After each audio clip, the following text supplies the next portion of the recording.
we'll take care of it. Thanks, guys. I'm excited to be here with you today. Let's do this. I want to start with a question to you for you to discuss at your tables. And that question is, with yesterday's discussions last night, I loved the evening presenter last night. He really challenged some conventional wisdom, I think, and threw some things in front of you. But there's been mention of good cattle and those kind of things. So my question to you is, how do you define a good cow? Just a simple question. How do you define a good cow? I hear it all talked about all the time. So I want you to talk about that at your tables. Two people at a table is going to make for a not very interesting discussion. So how about you guys go join those guys if you wouldn't mind? Would you guys mind jumping with these guys and having a discussion with them? So let's give you about, I don't know, 5 or 10 minutes or so to have this discussion. Then I want to play you back out and see what you say, and we'll go from there.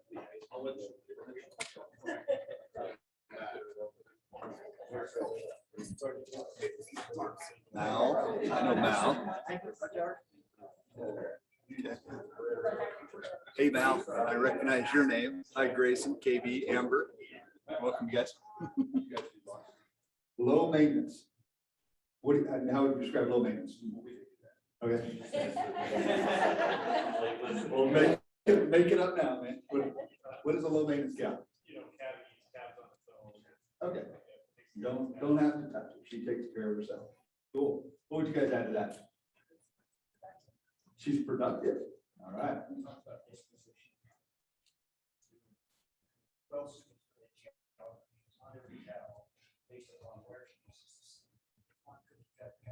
Okay. Cool. All right. Now it fits the environment. It well suits the geography. Is what we said. What else?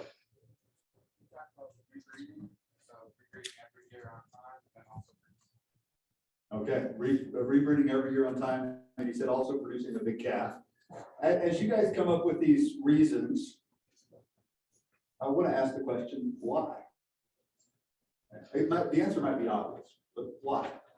So fits her environment, why? Produces a big calf, why? Why does she produce a big calf? Okay. So the perception is that big calves make more money. Is that true? We'll play with that, won't we? Okay. What else would you guys add to that?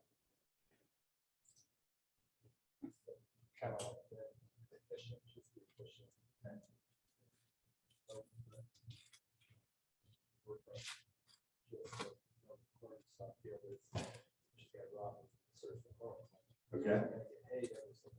All right, a cow that knows how to work the country can do it with limited input. If you could only look at one thing and you had to determine, is this a good cow or is this not a good cow? There's only, I like it. Okay. Why don't we just say a good cow is a profitable cow? Does she have to be pretty? Does it matter? Are there cows that are not pretty cows that are highly profitable cows?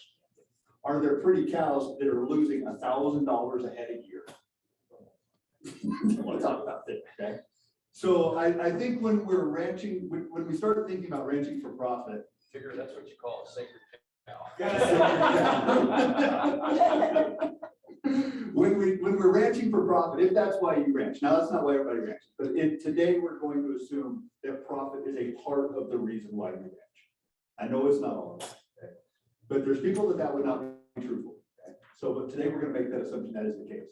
If profit is part of the reason why you ranch, if you're ranching for profit, I think a good cow is a profitable cow. And the way we're going to talk about profit in here is gross margin. If she produces a lot of value to be contributed to cover the overheads of the ranch. We're going to define that as we go on today. So I want you to maybe challenge some of the assumptions of conventional wisdom about what a good cow is. Let's start thinking a bit deeper on that. So to get us rolling some more, you know, sometimes you lay in bed, you start going to sleep, and I was doing this last night after listening to the things yesterday, got my mind going, and you just start thinking, oh man, let's do this. So these were written at about 10 o'clock last night, right before I was falling asleep. But these are true-false questions. And I want you guys to have to do these true-false questions. Here's the way we're going to do it. We're going to stand up. And you're gonna find somebody, hopefully somebody you haven't talked to yet. And I want you to go have a discussion about this question with that person and see if you can come to a consensus. Now, you might both say, well, it's this, okay? Well, then say why. Why is it true? Why is it false? If one of you thinks it's true and one of you thinks it's false, I want you to have a discussion about it, okay? And see if you can come to a consensus, okay? So I think I've got maybe 5 or 6 of these. So here's the first one. The most profitable ranches are usually the most productive. Go find somebody and see, is that true or false? I'm not just gonna give you what I think is the answer, although there's probably not really, it's really not true, it's really not false, right? You could argue it either way. Here's the next one, find somebody else. The biggest factor that determines my business's profit or loss is my management. Go find somebody else, see what you think about that one. Tell me on that one, what do you think? It's a factor, it's not. It's not the biggest. Okay, tell me why. Make an argument for Well, that. take a major weather event that like, hey, get hailed out or lose all your grass. Yeah. That's not really your fault. Okay. But you're gonna have a problem. Okay, so let's pick on drought, because many of us are in drought. What is within the control of your management around drought? Now, how much it rains is out of your control, right? So what is within your control? Okay, how we prepared our pastures to receive the rain, right? That's within your control. What else is within your control around drought? Herd size. Okay, and maybe how that herd size responds to drought, that's completely within your control. What else is within your control?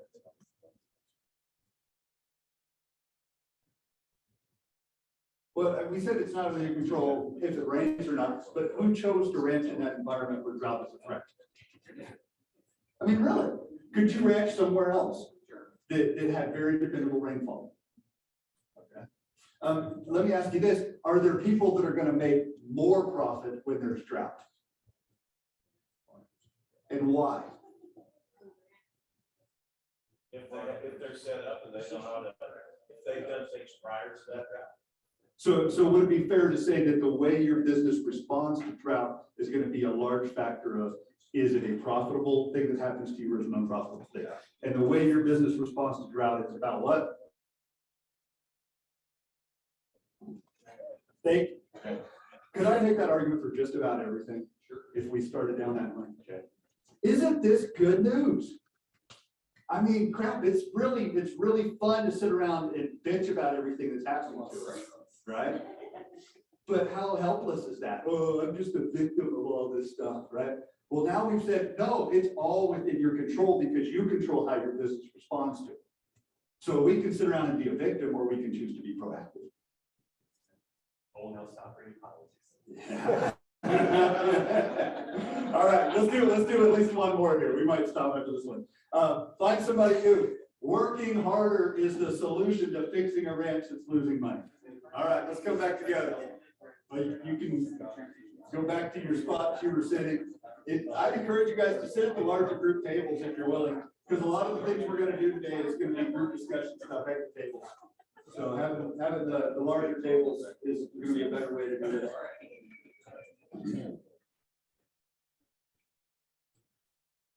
Would you agree that people in agriculture are some of the hardest working people there are? Absolutely.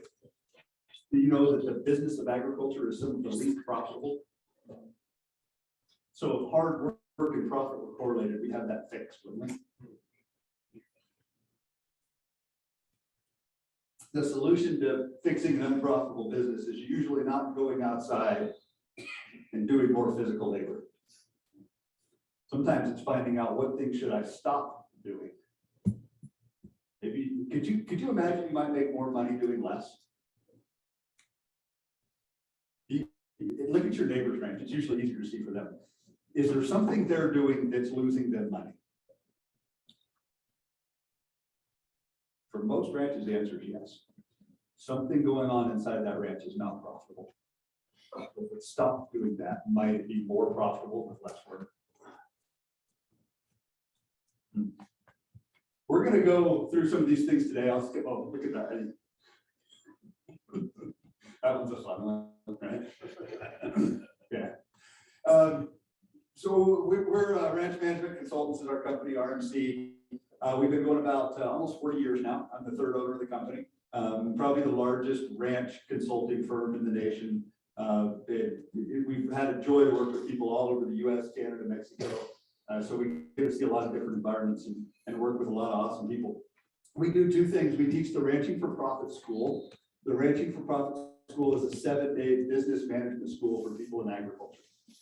It's based on the idea that knowing how to raise livestock or knowing how to raise crops is not the same thing as knowing how to run a business that raises livestock or that raises crops. They're two entirely different things. Now, most of you are great at raising livestock. Ranching as a whole is terrible at running a business. So that's kind of where we come in, is we help people learn the business management skills to take this awesome thing of ranching and turn it into something that gives us business results, like profit, like joy, like opportunities for others. So that's the Ranching for Profit School. We do about 10 of those a year. It's a 7-day school, so we'll give you the schedule on that for the end of the week. The second thing we do is a program called Executive Link. This is my favorite part of our business. Executive Link is where we take graduates of Ranching for Profit and we put them on boards of directors for each other. They look inside each other's business. They meet 3 times a year and they look inside each other's business and give each other strategic level advice about business management. And then they hold each other accountable to make sure those things get done. So when you join EL, for 5/6 of the meeting, you're an advisor into somebody else's business. For 1/6 of the meeting, you're the one in the hot seat, and there's 5 other advisors looking inside your business. You leave each EL meeting with an action plan, a written action plan, where you say, here's what I'm going to do, here's the dates by which it's going to be done. These should be high-level items that are producing significant value to your business. And then you meet with these guys again in 3-4 months, and you put that action plan on the wall, and they say, so tell us what you did. Can you think of any business where that model wouldn't work? It works everywhere, all the time. I hire a professional board of advisors to look inside my business and hold me accountable to it too. Who wouldn't benefit from something like that? If it's a real business, right? If it's just a hobby, then you don't need to do that, okay? But if it's a real business, those things work. That's our graduate, those are people that came to the Ranching for Profit School during the first year we owned the company. The dots from last year would have been more and broader spread. It's kind of cool. The COVID year was kind of a terrifying year for us, but it actually turned into our best year ever. We made the decision after a couple month pause. We said, you know, we're going to work and it's going to be business as usual. If you want to come. We'd love to have you. If you want to stay away, stay away. And everybody said, thank God somebody's going to work. And all of our schools filled up. So it was awesome. So, okay. Here's an example situation. This was another thing I wrote at 10 o'clock last night, just sitting there thinking, dear Dallas, I want to keep this ranch going and create opportunities for the next generation. However, things seem to just get tougher each year. I don't think we're making much progress if things don't change. I don't see how we can attract the next generation back to ranching with us. Well, we run about 250 cows, we raise our own heifers, and we make some grass fats, selling a few beef each year. When markets are good, when markets were good a few years ago, we did all right. But the past few years, we've had to roll operating into the next year. They're not paying off their operating, right? They're carrying balance forward the next year. We have quality cattle that breed well, and we're near the top of the market when we sell. But we live in tough winter country, and we have higher feeding costs than many in milder country. But we do graze out longer than most of our neighbors. But what changes would you recommend with our cow herd to increase efficiency and find more profits? Is it even possible to make this work at our limited scale? It takes both of us full time, plus the kids when they're around to keep this place going. We sometimes meet in the evenings after dark for a couple hours to work on the business stuff, but there just isn't enough time to do the planning and the office work that we need to do. Can you help us figure out where to start and turn this into something with a future? Why don't you guys have a conversation at your tables? Are there some underlying assumptions here? Is the person writing this letter blind to some opportunities? You're sitting on the outside looking in, so those things are probably easier to see. Are they blind to some opportunities? What kind of assumptions are they making as they write this letter without even considering alternatives? What would you recommend they do? And maybe here's the most important question. What's going to happen if things don't change? What are the costs to the business and maybe to the lives if things don't change? So let's give you a few minutes to have that discussion at your tables. So I want some specifics on that. Are there things that they're blind to? Okay, what kind of opportunities do you see for them? And then what might be the costs if things don't change? Are there things that they're blind to? As they wrote this letter, are there things they're not considering? We had some people on the Zoom that said feed costs. What are they currently using as feed and what other opportunities are out there for their climate and region to diversify? And then somebody said prioritize paperwork to find where money is going out and not making a return. Where can we outsource that would be cheaper than the hours we are putting in and the value of that? Cool. So feed costs, prioritizing some paperwork things. Okay, I'm gonna sit this back here so later everybody can hear what the Zoom people are contributing. Okay. What else? Good. Those are good things. What else? Are there quality cows? Okay. So we've got these quality animals, right? How did we define a quality cow this morning? Something with a strong gross margin. Do they have a strong gross? They might be pretty, they might be uniform, they might all breed in the first 21 days, but they might be making a terrible gross margin. Okay. So might that be something they're blind to? What else? Well, and that's what we kind of went off of it. These cattle are so good. They want to keep their own heifers. Maybe they can just sell their heifers. I know everybody wants to raise their own heifers, but if you could sell heifer calf, in return go buy bred heifer, calf that year, put calf on the ground. You know, you gotta swallow your pride of not wanting to buy somebody else's cows. But you gotta do it. Cool. Good suggestion. Do you always hear this person saying, I want to be able to keep doing what I've always done, but I want to be profitable? He might be Calvin in February instead of. Okay. So he might have his calving season to where he's got it built to where he's got to have a war chest of feed every year going into it. Form a partnership? Yeah, I mean, if there's like-minded people with their strength in numbers. So, I mean, if they're having a hard time putting together pots and calves, go hook up with Levi and get a bunch of his bulls and get everybody together, and now you got strength in numbers. Cool. So there might be some opportunities working with others instead of just do this independent, go it alone. I thought another assumption was that the kids want to be involved. Oh, now we're getting deeper, aren't we? Man, I want to create an opportunity for the next generation. I want to be this. Do they want to play or might they want to go off and do something else? Kids want to check. Sometimes. Sometimes.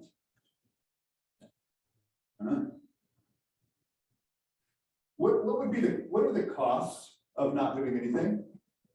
If they decided to we're just gonna charge on, it's easier to just go outside and go to work. They might be able to keep the place for a while, but they're gonna lose the kids for sure. And if that's important, and I think that's a foregone conclusion, if you stay just like this, the kids are out of there. And can you blame them? Not at all. Yeah, something that's a lot of work and that's financially unrewarding, come be a part of this. Great. Joy. Really. Sounds like he's not enjoying. So as a kid, you see your parents not trying to find you. Wow, good stuff. Do you guys know who Joel Salatin is? He's from Virginia, probably one of the most famous farmers in the US, right? He runs a multi-layered enterprise, a lot of different things. He's the publisher of the Stockman Grass Farmer, a well-written guy. He has a great quote that goes into this. He says, if our farms aren't fun and if they're not profitable, our kids won't want them. Romancing the next generation is the ultimate test of sustainability. Isn't that interesting? And that is from Church Voice, romancing the next generation is the ultimate test of sustainability. We sometimes meet in the evenings after dark for a couple hours to work, but there just isn't enough time to do you guys just said the costs of not doing this it's the end. So we're too busy working to find time to do the things that determine if the ranch is going to be successful or not. Is that what they're saying? I'm too busy doing the $10 an hour jobs to do the $1,000 an hour job. So what's the asset value of the ranch that they're managing? You can just guess. Are we talking $1 million? A few $1 million, okay? Maybe 10 million, maybe 20 million, depends on how scenic it is, right? Okay. So let me get this straight. They're managing a 10 to $20 million asset. They're the CEO of a $20 million asset, and they're doing $10 an hour work and avoiding the $1,000 an hour work. Would you keep that CEO around? Here's where we're going today. Okay? So that just hopefully laid some foundation for why this stuff is important. Okay, I want to get you guys psyched up to get this stuff right, because it really is the determining factor of everything. I'd like to start with this. This is, you see the mindset ladder in a lot of different management literature. I have a hard time finding out who is the originator of this. This was shared by one of our instructors at the school, Alan Crockett. And he said, you really choose where on this ladder you exist. Okay, this is a choice for you. Are you at the bottom of the ladder? Are you a victim? Is everything happening to you? Anger, blame, discouragement. There's a scarcity mindset, meaning if you win, I lose. Okay, that's the way you're operating in your business mind. Is it a win-lose mindset? Is there hidden agendas? Are you just looking for finding fault in everybody around you? We can all think of people who operate this as the norm. And I think all of us have been there at some point where we're behaving that way. Okay. And then climbing up the ladder is responsibility, the abundance mindset. There's enough for all of us. How do we make this a win-win? If I'm going to win, I want you to win too. Right? Let's do that together. Transparency, love, joy, accountability, happiness, an owner. I own it. It's mine. So we make the choice as to where on that ladder we're going to operate. It's a mindset choice. It's a paradigm. Okay. So I want to encourage you, let's climb up that ladder and let's start operating at the top where we're in control, we're accountable. It's a waste of energy and mental bandwidth to sit around blaming. What are you going to do about it?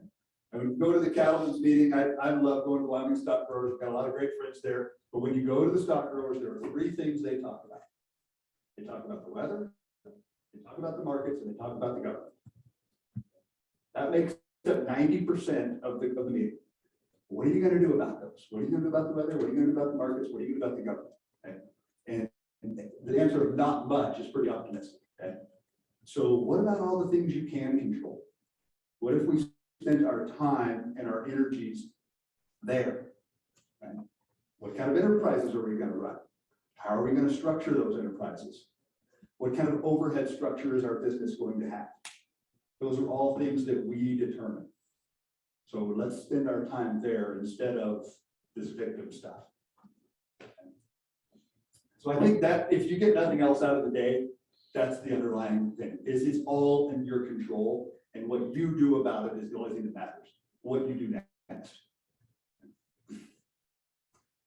So we're gonna go through this handout as we go through the day, and we'll start here on that first page. A self-employed versus a business owner assessment. Before we get to that assessment, let's go down to where you see that cross diagram there, and let's start right there. This comes from a book by a guy named Robert Kiyosaki, and he wrote a book called Cash Flow Quadrant. You guys ever read that book? All right, cool. A few people that have. And in that book, Kiyosaki says there's 4 ways anybody can make money. So let's identify those 4 ways in this grid. Okay, do you remember what they are? Employee. Okay, let's start there. You can be an employee. You can choose to go to work. Employees trade what for what? Time for money. Yep, when you're an employee, you're trading your time for money. Now, if you decide, hey, I really like this and there's opportunities to own this thing, so I'm going to buy the business and also choose to work in it, then it would be fair to say that we're self-employed. We work in the business as an employee, but we happen to own that business. The work I'm doing here today, I'm in the S quadrant. Okay, I'm self-employed. I could have hired somebody else to come here and do this for you, but I chose to do it myself. I own the business. I'm also working in it. Okay. Now, let's look at the other side of this. What if we own the business, but we don't have to work in it? We're a business owner. Is that different from being self-employed? I think so too. So what, if I'm a business owner, what am I gonna do when I think about, when I come to work on the business, what kind of things am I gonna work on? Strategy. Those questions I was asking, what enterprises are we gonna run? Are we gonna run cows? Are we gonna test and graze? Are we gonna raise stock? Are we gonna develop heifers? Are we gonna have goats? That's what Dallas wants to do. Okay, so strategy things, the high level things, the 10 to 30,000 foot questions. Okay. What other kind of things am I gonna work on if I'm a business owner? Who am I gonna employ? Okay, what does my team look like? How am I gonna attract a quality team? How am I gonna turn them loose to create the results I need them to create? Cool. The macro finances.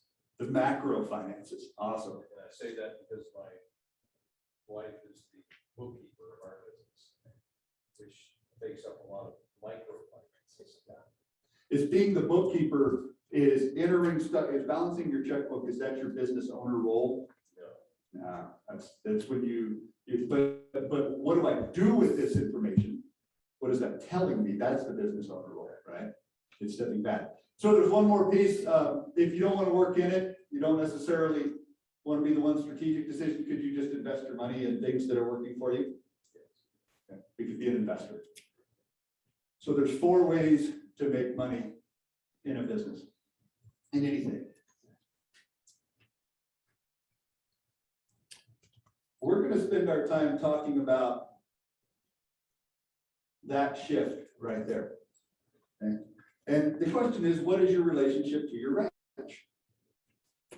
What is your relationship to your ranch?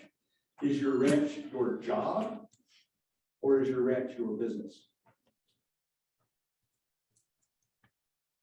Is it a different thing to say the ranch is my job than it is to say the ranch is my business? If it's your job, what are you going to do?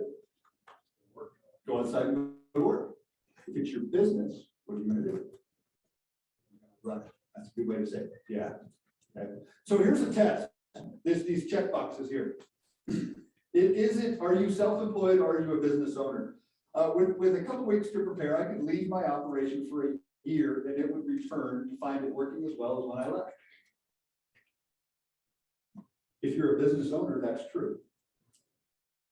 Could you leave for a year and come back and find it working very well? That's like, I think we're at the spot now where we could easily leave for 2 weeks and we prepared the business. And I'm not talking about our ranch business, I'm talking about our construction business. We could easily leave for 2 weeks, but not a year. That's a big jump. I mean, you've got to overhaul your entire operation to leave for a year. Is it a healthy question to ask? Absolutely. But it is not, I mean, you can't just flip the switch and say, hey, guys, we're going to leave for a year. Come back and see how you're doing. Say that so everybody can hear.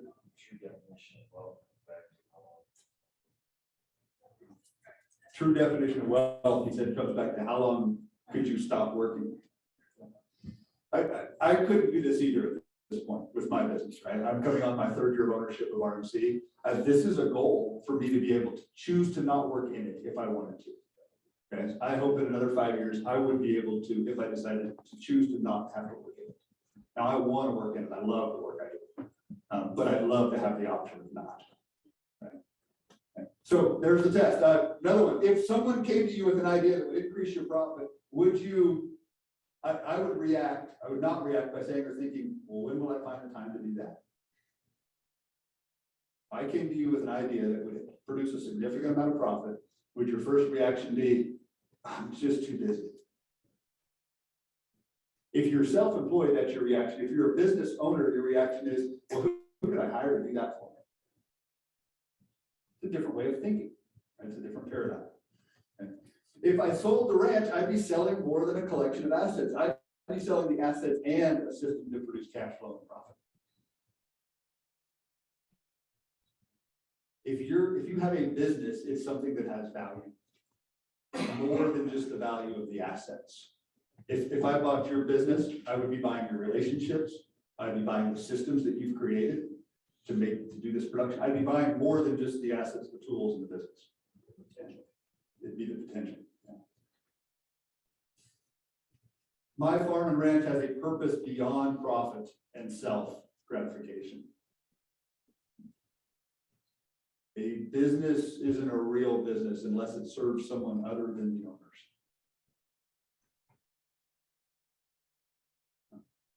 That one's probably a little deeper than we're gonna have time to dive into today, but that's a really cool question. If you say, I just can't get anybody to come to work for me, you just can't find good help nowadays. That might be the underlying problem. There's people lined up deep to come to work for agriculture operations that have a purpose beyond profit, and that are doing something that people will buy into, right? I want to be a part of that because look at what cool things they're doing, right? Oh man, look at the team they've created. I want to be a part of that. So what is your purpose beyond profit? Here's another one. We spend 1 month's wages per person on professional development each year. Remember that letter we looked at? You guys said that was between a 10 and a $20 million asset, and that person is the CEO of that 10 or $20 million asset. If we asked that person, what's your professional development budget each year? And they said $35.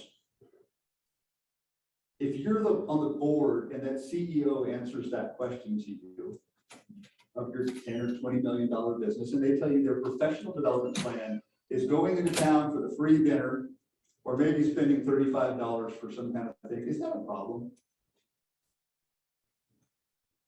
Boy, that's a big problem. Okay? I love that you guys are here, but in this industry, we treat professional development as something we're done with when we're 22. Best branch manager I know, a guy named Burke Tiger, he was mentioned last night, and Burke said, lifelong learner. That's number one when he looks for someone that's a quality candidate to run a ranch. I want somebody that's a lifelong learner, that's hungry for what comes next. Regarding the changes I face on my ranch, I've never said, oh, I really ought to run this ranch as though it were a business. I mean, if you say that, you're admitting it's really not. And then last thing, my ranch makes an annual profit and does not require personal subsidies. If a ranch never makes a profit, so it takes a lot of assets to do it, it takes a lot of time and money, and it never produces a profit, is it a business? What do we call those things? Hobbies. Okay. If it never makes a profit, it's not a business. It's a hobby. Let's call it that. Okay. So a business at some point will make a profit, or it's not a business. Definition of it. So there's the test. It's been said that when you're self-employed, you work for a lunatic because no one holds you. What do you think that is? Accountable. When you're self-employed, you work for a lunatic because no one holds you accountable. So that ownership mindset ladder and the 4 ways to make profit and transitioning our relationship to our ranch from being self-employed to a business owner, I think that's a lot of the foundation of where we're going to go today. We're going to get into the nuts and bolts of how to do some gross margin analysis, how to look at these things, but really it's changing that mindset, changing that the way we think about the business. Is it just a ranch, or is it just my job, or is it really a business? That's the underlying point of everything we're going to cover. So as we go through the day, we're going to take frequent breaks because you guys are like me. When you sit for a while, your brain starts to shut off. So let's take 10 minutes. Is 10 minutes long enough? Let's take 10 minutes and we'll come back and pick up from there. All right. Dave Pratt's the guy I bought the business from. Some of you guys know Dave. He's an amazing teacher. He's made this statement and I love it. He said, profit is to business as breathing is to life.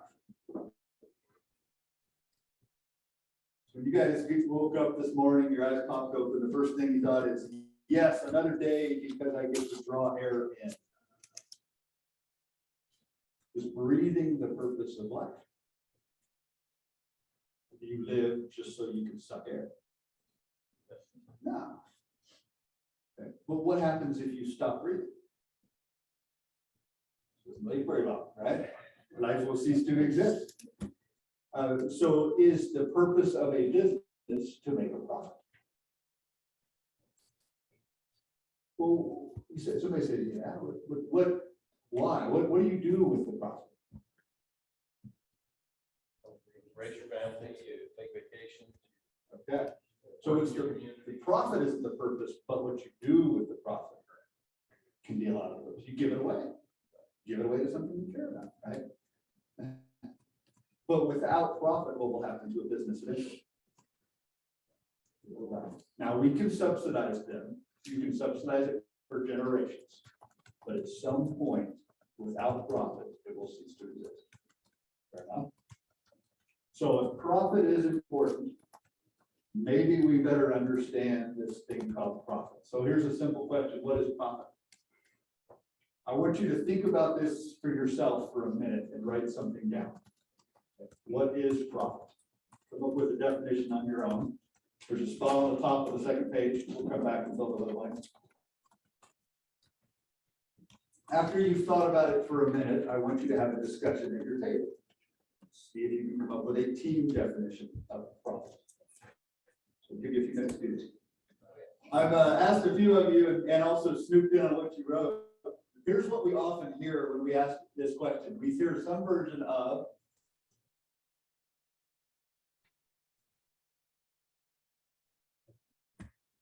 income minus expenses, right? Equals leftovers. What's left over?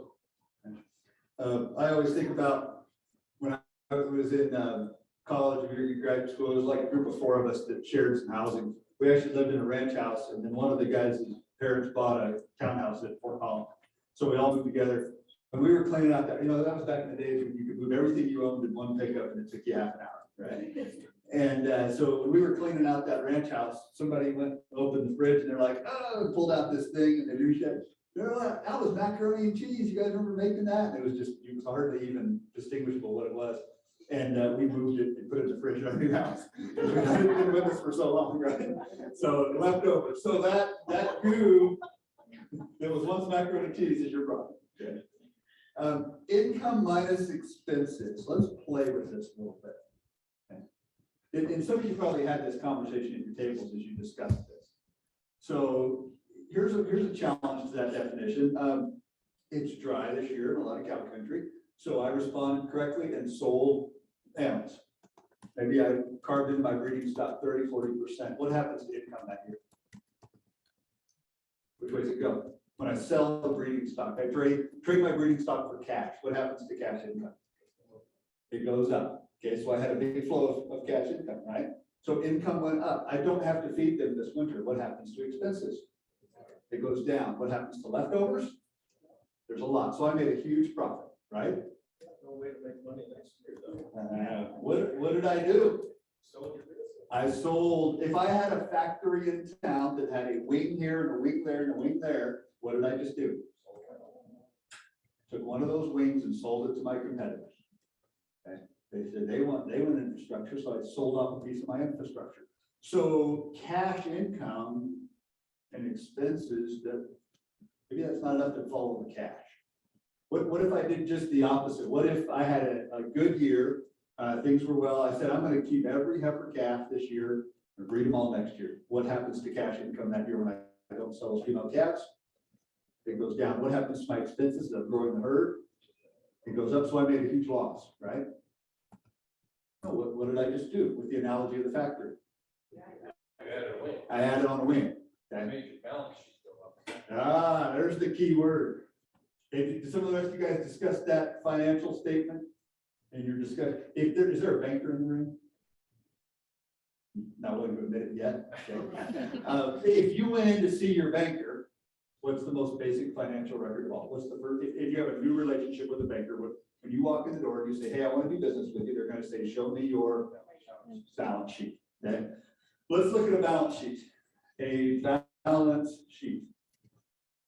Okay, a balance sheet has two columns on it. What are those columns? Assets. I have to be careful about abbreviating assets, okay, and liabilities. Okay. Now, assets are things that we have. A lot of people say things that you own. They're not necessarily things that you own. They're things that you have. And a liability is something that you own. Okay. But you might have the pickup. It goes on your asset column. You might not own all the pickup, right? Okay. So assets are things that we have. So we're gonna list those things and we're gonna have a total dollars down here.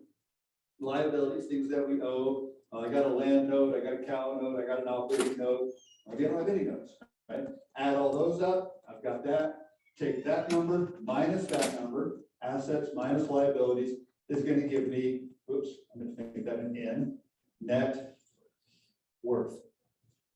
Okay, net worth. What are you worth today? So think of your net worth as it's an instant snapshot. If we sold off everything, paid off all the debts, how much would we have left over? The net worth. But it's instant, right? So we're gonna take a snapshot right now. Now let's do this. If your banker wanted a view of profitability of your ranch or your farm, then they're gonna take your net worth at the end of the year and compare it to your net worth at the beginning of the year, right? So they're gonna do this equation, net worth end minus net worth beginning equals profit or loss. Okay, that's the way they're gonna look at it. So if you grew that herd, then those animals that you added end up on your balance sheet, right? Because they're part of your assets.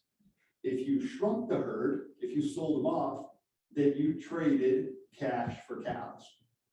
So the asset side didn't change, it just moved from one column to the next. Okay. Instead of having cow, I now have cash. So this total number here at the end doesn't really change.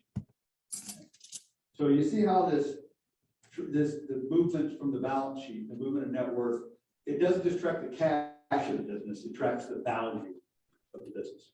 It tracks the movement of value.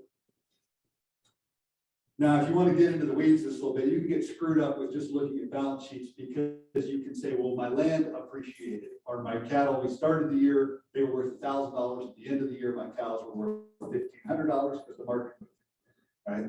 That stuff is just noise, okay? So the definition of the better is earned net worth, right? What did you create? Okay, we're going to ignore the stuff that would have happened without you there. Okay, we're going to look at the stuff that happened because you were the earned net worth. That's what your banker's going to be looking at. So net worth at the end versus net worth at the beginning. So the point of this conversation is I don't want you to just track the cash in your business. Tracking the cash isn't enough. It doesn't tell the whole story. I want you to track the value. I want you to track the value. So when we start talking today about economics, we're going to be following the value in the business, not just the cash. And now the cash is important too. We're going to get there, but we're going to track the value. So what is profit? It's more than just that. Let's give you the ranching for profit definition of profit. It's on that page there. So here's the way we ask it when we look at a ranch on economically. We say, can you rent the land at going rates? Can you rent the land at going rates? Can you pay the full cost of labor? Can you pay interest on all the assets? Can you pay all other operating expenses and earn a good return?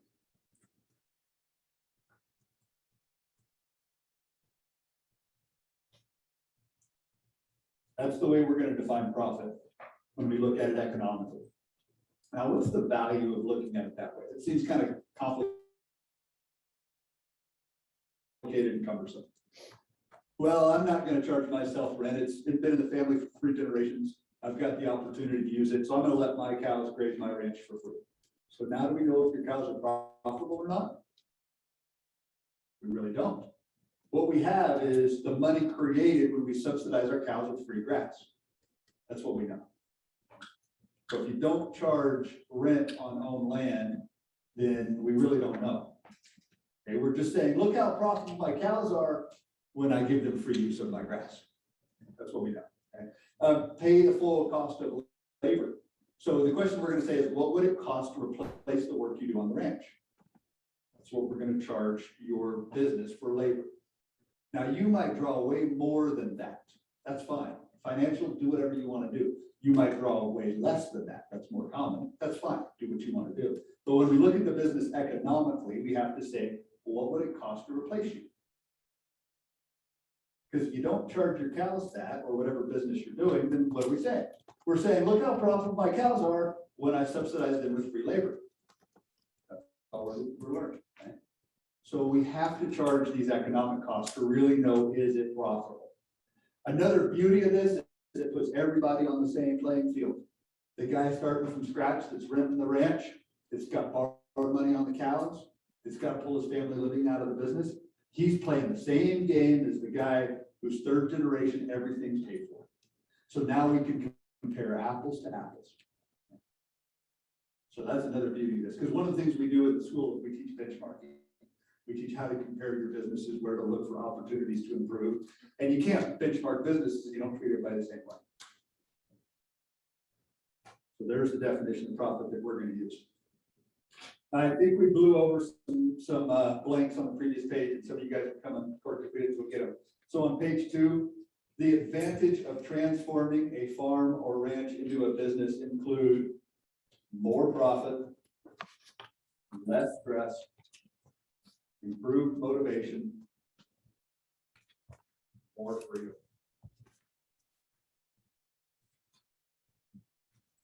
Sounds like I'm selling the sham wow when I talk about that. But wait, there's more. Order now and you get a set of steak knives, right? All right, let's go back to page 3. Is your farm or ranch profitable using that definition we just talked about? Okay. Here's the data across industry as a whole. When you look at industry averages return on assets using that definition of profit, ranching as a whole has a negative 1.5% return on assets. We've taken land appreciation off the table. Okay, so when we set aside land appreciation, industry average return on assets for agriculture is negative 1.5. So the answer is no. Most farms and ranches are not profitable. Okay. Executive Link, I told you a little about the Executive Link program. So when we benchmark everybody in EL, return on assets is 4.2. When we benchmark the top 20% of EL businesses, return on assets is 9.7. So if you say, can ranching be profitable? The answer is yes.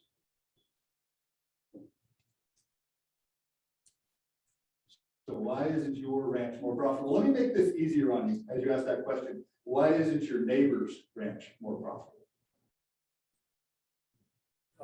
Can you explain,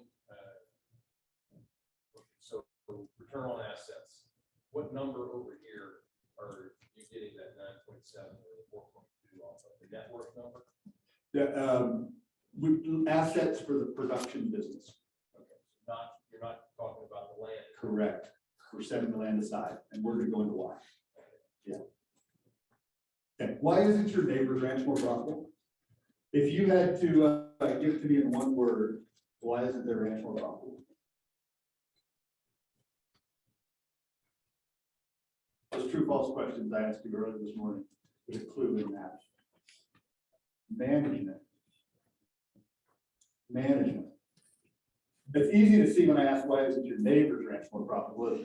If I said, why isn't your ranch more profitable for you, you guys would say, well, it's the damn wolves, it's the damn market, right? Okay, but when I ask you, why isn't your neighbor's, oh, it's management. So here's the truth of the matter. Most farms and ranches are subsidized. Okay? The reason they're around, they're still operating today is that they're subsidized. They're subsidized with off-farm income, working for free, appreciating land values,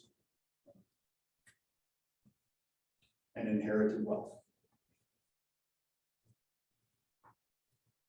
I don't want to give you the impression that these things are bad or evil. Okay? It's fine to choose to do those things. Okay? But that's why when we say there's a negative 1.5%, when you look at your neighbor's place, well, it's been going for 30 years, right?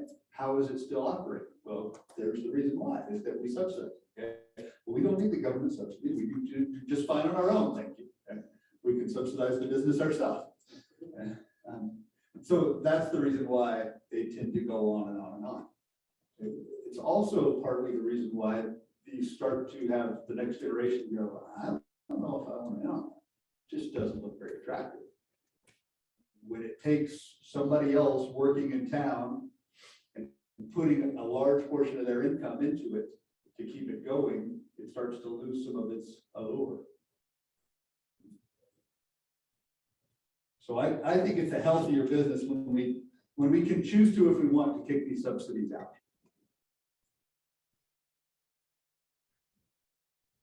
Yeah. So let's dive in a little bit. A farmer ranch isn't sustainable if it isn't, we've already been through that, right? Profitable. At some point, it's going to cease to exist. So when we think about these businesses, I want you to think about them like this three-legged pot. Okay, so you knew Stan Parsons, you said, right? So Stan Parsons was the founder of the Ranching for Profit School. He came from Zimbabwe, Rhodesia. Yeah, he and Alan Savory came over together and started working together, and they taught this school. And Stan used to draw these pots up on the board. He said, your business is like a three-legged pot where they cook their food in the bush. And he said, each of those legs of those pots are different legs of your business. One of those legs is the land, or ecology. It's easier to spell land. Another one of those legs is the production. Whatever production enterprises you choose to lay on that land to create it into a harvestable product. And the third leg of the business is the money. Cash flow, economics, keeping that engine running. So what are we missing? Should there be a fourth leg?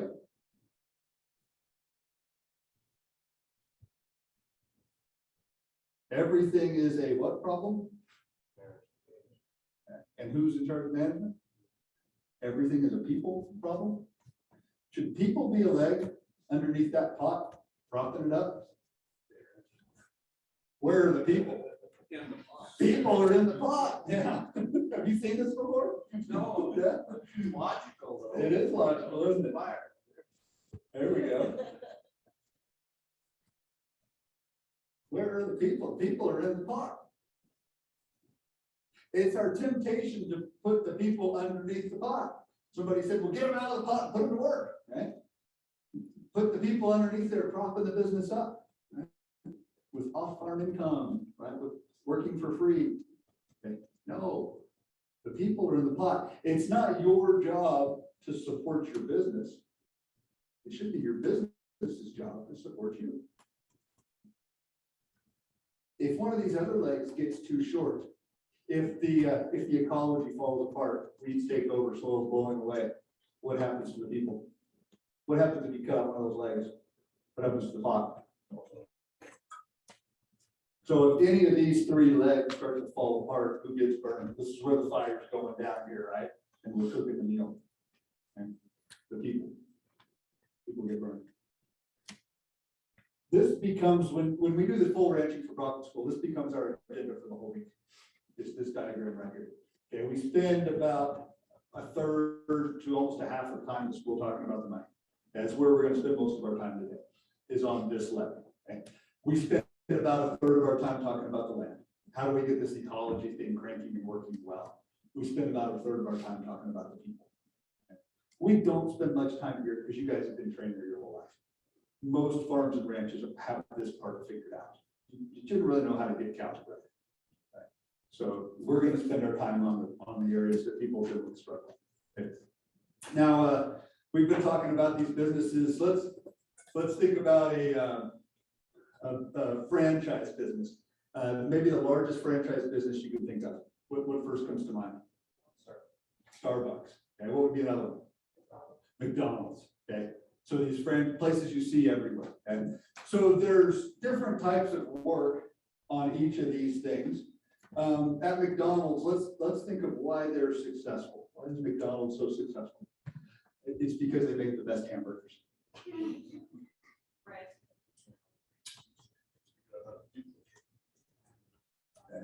So it's not that their product is the best. Well, McDonald's only hires the best and the brightest.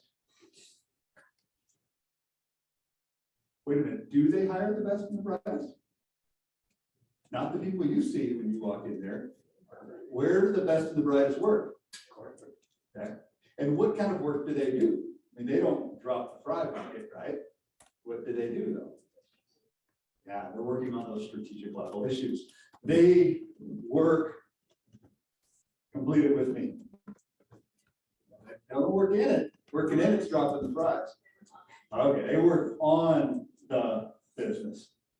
They work on the business, the strategic level things. Now, the people dropping the fries are the ones working in the business. Okay. These two sayings come from a book called The E-Myth by Michael Gerber. He said there's two types of work in any business. There's WITB, W-I-T-B, working in the business. That's the $10 an hour jobs. I mean, let's be honest, for nowadays, it's probably more like $20, $30 an hour. Okay, so we'll call it $20 per hour jobs. And there's the WUPB, the strategic level things, which I think calling it $100 an hour work is probably undervaluing it. And let's call it $500 an hour work. And so there's the WITB and the WUPB. There's WUTB that needs to happen on the people. There's WUTB on the land, on the money, and on the production of the prices. So there's two types of work you can choose in your business. Now there's one other piece of this. Have you guys ever heard of the Pareto principle? Maybe you know it better as the 80-20 rule. What does the 80-20 rule say? Okay, that's one way of putting it. 80% of all the profits are done by 20% of the production. Okay, nice. I like it. Keep going. Let's flip it around. 20% of the work we do produces what? 80% of our results. Okay. The 80-20 rule. I'm gonna do it. Whoa.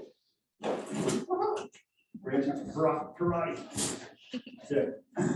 Get a different color and say 80-20 rule. What if we applied that to WUTB and WITB?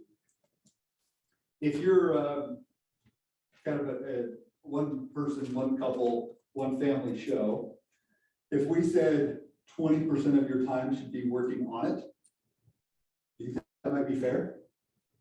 To say, let's spend 20% of our time working on it, and then we can spend 80% of our time working in it. Because we find that one change, if a business can make that, can fundamentally change the business. If we backed up and said we want to spend 20% of our time working on it, and that will allow us the freedom, if we so choose, to spend 80% of our time working in it. Because that's the reason most of you farm and ranch, is you enjoy the work, love the work. So 20% of our time, let's pretend you guys worked a 40-hour, 5-day week. How much is 20% of your time? 1 day. 1 day a week. We find it more effective to suggest you spend 2 mornings a week. 2 mornings a week on WUTB, so that you can spend all the rest of the time on it. 2 mornings. Why would we say 2 mornings a week? Okay, well, that would be part of it, but why mornings? Most of us in the mornings are tempted to do what? Get up, you got your coffee, you do everything, you blow out the house and you go get started, right? Why 2 mornings a week on the $1,000 an hour jobs? There you go. Is there time of the day when you're more effective? For me, it is the morning. I find I probably get 80% of my work done between 6 a.m. and 9 a.m. That's probably when most of my most valuable work happens. So 2 mornings a week. Now, if you're most effective between 10 at night and midnight, knock yourself out. But what I found is that's when most farmers and ranchers try to put their high value work in, right? Is when they come inside after a long, hard day, they say, oh, I'm gonna have to figure this drought plan out, right? Yeah, how effective are you then? Most of us are not very. So 2 mornings a week on what it fundamentally change your whole business.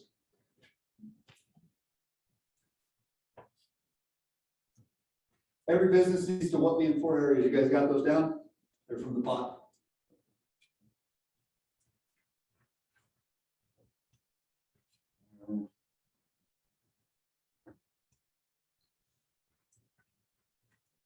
Let's ask this question. Is it possible to be 100% efficient and 0% effective?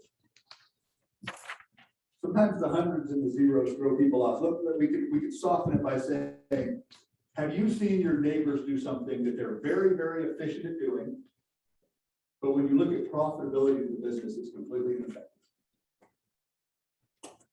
Have that conversation if you would at your tables. What's something you've seen your neighbors do probably that they're very, very efficient at doing, but it's almost completely ineffective? Share that with the people at your table. 15 minutes. Yeah. All right, something very, very efficient that's almost completely ineffective. What's the example? I was telling these guys, so I was surrounded by cornfields. I have a neighbor, so after he harvests his corn. On the path over to border to have another. Boy, it sure looks good when you drive down it. You can look right down those roads. There's no trash. You get that? Yeah. So he's very efficient at making clean fields, but is it creating soil health? Is it putting money in his pocket? Probably not. Cool. Good example. What's something else? I use the guy building a fence. Stock contract, I think. So you got just free range thinking. Yeah. So do you think that he better to do the fence himself, or do you think that was a smart decision? Depending on the person, some people can't think. So maybe he would have been better to get out there and build it. Most people in ag is probably the other way around, right? We want to save a few bucks, so we're going to do it ourselves. And we're not going to take the time to think, should the fence even be built? Is it the right kind of fence? Is it the right spot? Right, all those things. Is there anything on Zoom? Okay. You guys have anything? Something very, very efficient that's completely ineffective? Let me throw this one at you. It came up this morning in the true false question. Big calves being productive. The gentleman last night, I really appreciated the thing.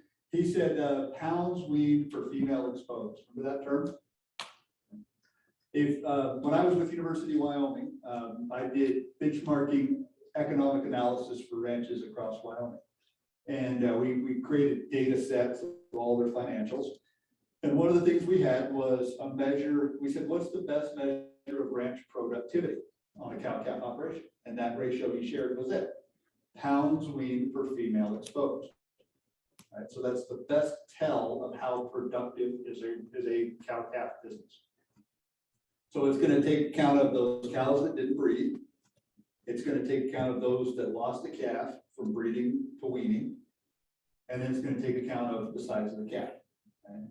So pounds weaned per female exposed, I think, is the best measure of productivity on a ranch. So when we had this data set of ranch financials and production, we correlated production and profitability. Because the belief is that if you're more productive, you're more profitable. What did we find? There was no relationship. In the data, there was no relationship between productivity and profitability. In fact, if you looked at it numerically, it was inversely related. Oftentimes, the ranches with the lowest pounds weed per female exposed were among the most profitable ranches. Now, how can that be?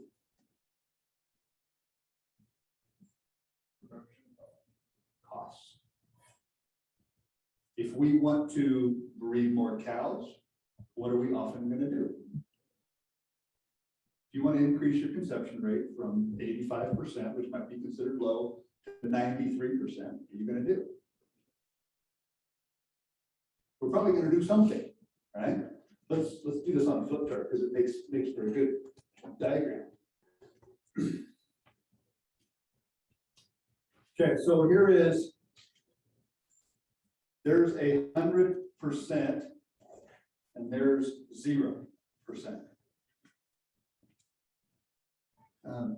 If you did nothing for your cows, might be a really dumb idea. If you just turned them out and said, whatever survives is going to survive, whatever breeds is going to breed, will some of them breed?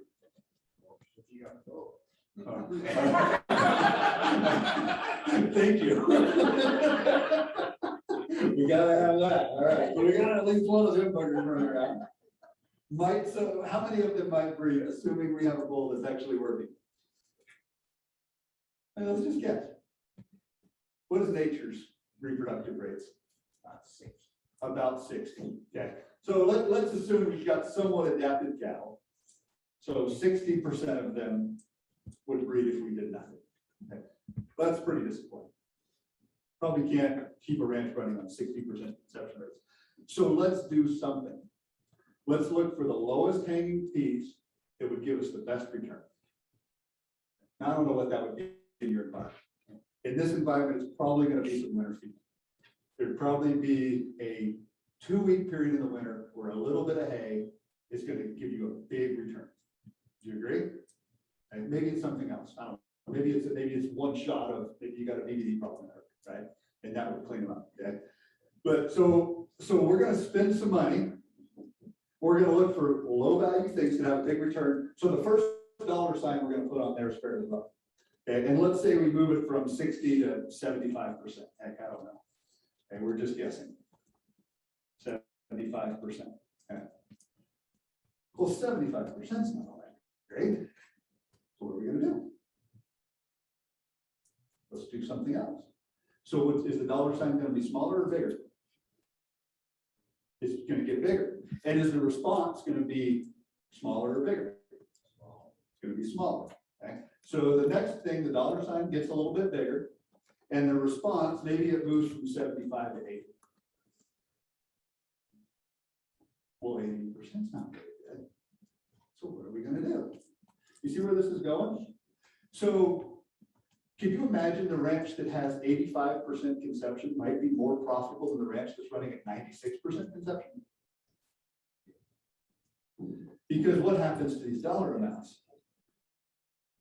Whoa.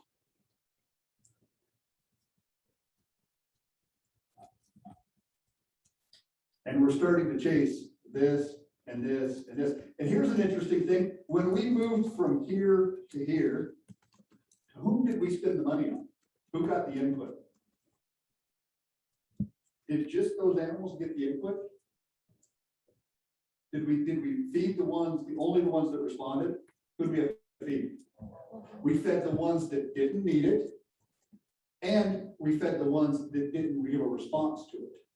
So the input is not just spread to those animals that give us the response, it's spread to every animal. You know, the person that's running up here at 97% conception rate, and if you run into them at the coffee shop and tell me about your cows. Oh, they're good cows. Who are the good cows? On this chart, where do the good cows lie? Aren't those the good cows? So how do they know who the good cows are? Because we're propping everybody else up and it's all masked, right? So if this is the underpinning, do you start to understand why the most productive ranches are never the most profitable ranches? Yeah, they're propped up. Oftentimes our gross margins on the most profitable ranches are negative. We're spending more money on inputs than we're capturing in value created because we're chasing more and more and more. You guys have been taught, if you grew up in agriculture since the beginning, you've been taught to be more productive. Since you were in 4-H and FFA, it's been pounded into your head, production, production, production. If you pick up an industry magazine today and you open it up and you start flipping through the ads, everything in that is telling you to be more productive per cow, to wean more calves per cow, to have those calves be bigger. Oftentimes it's taking you down the wrong path. Now, I'm not saying any of those inputs are not things you should be using. There's certainly things you should be considering using. But being more productive does not equate to being more profitable. And that can be a hard, we hear it, you can hear me say those words, but it can be hard to get through because we've been trained our whole life. Production, production, production. So that's a paradigm that we need to challenge. Let me give you this before we take a break. Paradigms, I just said that word, paradigm. Let's define paradigms. I've used it several times today. How would you define a paradigm? Give me the definition of paradigm. Throw out some of those. You hear it said, oh, they're stuck in the old paradigm. They just can't see the paradigm. What do they mean? Stuck in a rut, okay, that would be one way. There you go, a way of thinking. Okay? A paradigm is our way of thinking, the way we see the world, the rules of the game. Stephen Covey, guy who wrote the book, The 7 Habits of Highly Effective People, he defined a paradigm as our lens through which we see the world. Your paradigm is your lens through which you see the world. He did a really interesting thing one time. I saw Stephen Covey doing this thing, and he found somebody in the audience that had on some big glasses. And he said, well, can you see well with those glasses? He said, yeah, they help me see really well. So he said, he took those glasses off and he handed them to somebody else. And he said, well, here, put these on. They help you see better. Right? And so what happened to the person he handed them? They're like, I can't see a damn thing. And Stephen Covey said, well, try harder. This works for me. If it should work for you. Can you see that in paradigms? Our lens through which we see the world? Productivity. Raise more, bigger calves. It worked for me. Right? So paradigms. Paradigms are our lens through which we see the world, our way of thinking. Is it fair to say that our understanding, the rules of the game, control the things that we do? Your paradigms control the actions that you take.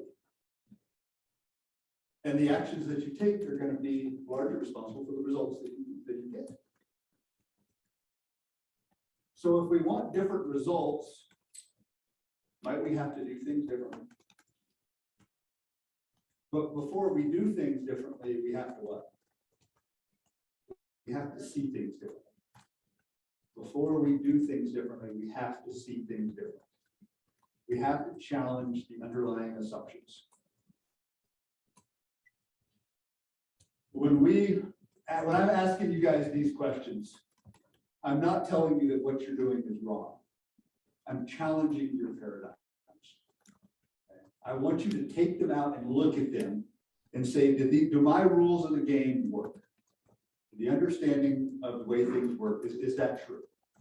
And if you take them out and you examine them and you say yes, then put them right back where they were. But if you take them out and you look at them and you say, no, these paradigms are unhealthy, they're not taking me towards the right end, then we need to change them. Most of the stuff you guys have been through, education-wise, is focused right here on the actions that you take. What do you feed? What genetic program do you use? What AI program do you use? It's focused on actions. part of what might make today's class seem different and maybe even a little bit hard is we're gonna be working at this level. We're gonna work at paradigms. Why do you believe that to be true? Is that right? It's a harder level to work at intellectually because we're challenging some of those foundations. Right? But ultimately, if we want different results, we have to do things differently before we'll do things differently. We need to do. So that's why we're working there. Let me, let's just examine a few of these. Paradigms about money. When my kids are, my son is 19 now, my daughter's 17. So they're kind of on those final years of having them around. When my son was still living with us, he would say, "Dad, I want $20 to go do whatever." Right? What would I tell him? What do you tell your kids? Get a job. Right? He actually worked for Arnie's for a while, Arnie's machine shop. Okay, so get a job. Go earn some money somewhere else. Okay, so he goes and he works for Arnie. Arnie pays him $20. So he worked for a couple hours for Arnie. He got $20. He wants more money. What does he need to do? More work. Most of you are probably raised with that same foundation, right? If you want some money, you work. If you want more money, what do you need? More work. We've already talked about this a little bit today. Can that paradigm get in the way? Can that clog up our thinking later on? But that paradigm is deeply rooted in many of us. It's easy to sit here and say it. Well, we understand there's things we're doing, but boy, is that hard to implement because it goes against our core. I told you to work 2 mornings a week. Did any of you think about what the neighbor gonna think when they drive by on a pickup still in the yard and it's 9 a.m.? That's real. There's the perception of laziness can prevent us from running our businesses. Here's a gentleman from Canada that's going to share his story with you. Cam Gardner from Alberta. I'll tell you about his business after he tells his story. So here he is. My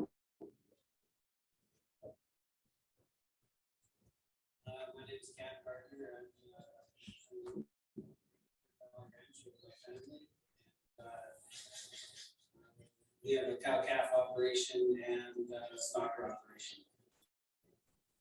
I initially came to the ranching for profit school because I thought I needed to learn more about rotational grazing. And as soon, I think it was on the very first day of the school, I soon realized that I needed to know my numbers and my economics more than anything to do with grazing. And that's where I'll start.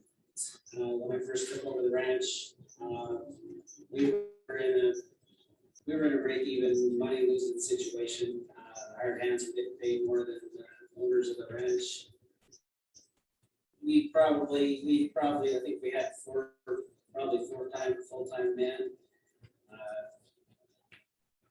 Probably 6-8 different enterprises.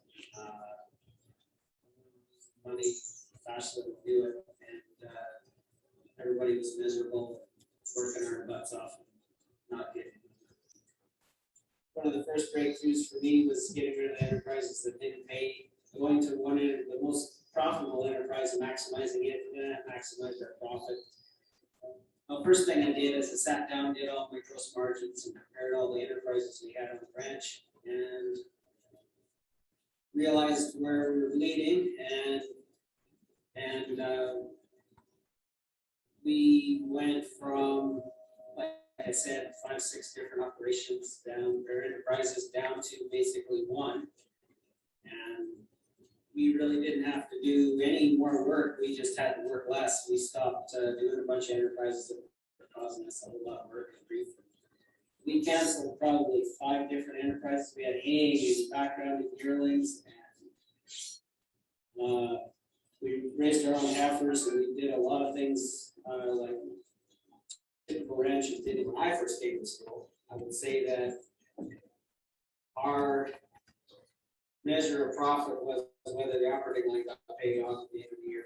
And we worked 24/7, 365, and as a young youngster, I remember thinking anytime I had money, I would basically have to escape the ranch to go see any of the world that I possibly could, because once I took over, there would be no leaving. And, but after the school, and changing operations on the ranch and making a profit, actually paying taxes. We work a lot less, there's been a lot more free time for family, a lot more free time for going on holidays. We spend at least a month a year away.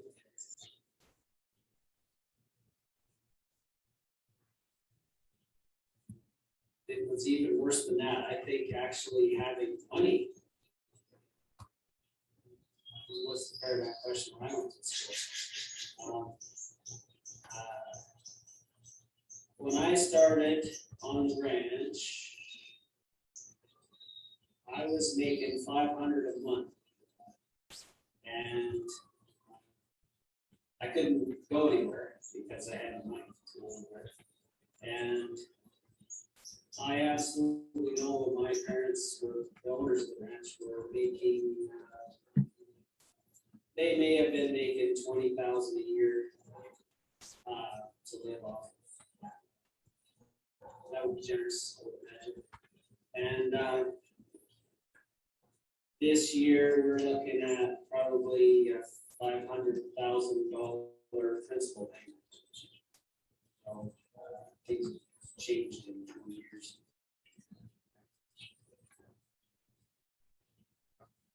That $500,000 principal payment, he's buying the ranch from his folks. So that's what he gave to them out of profits from the business. Sure. What did you hear him say? What was going on before they made the changes?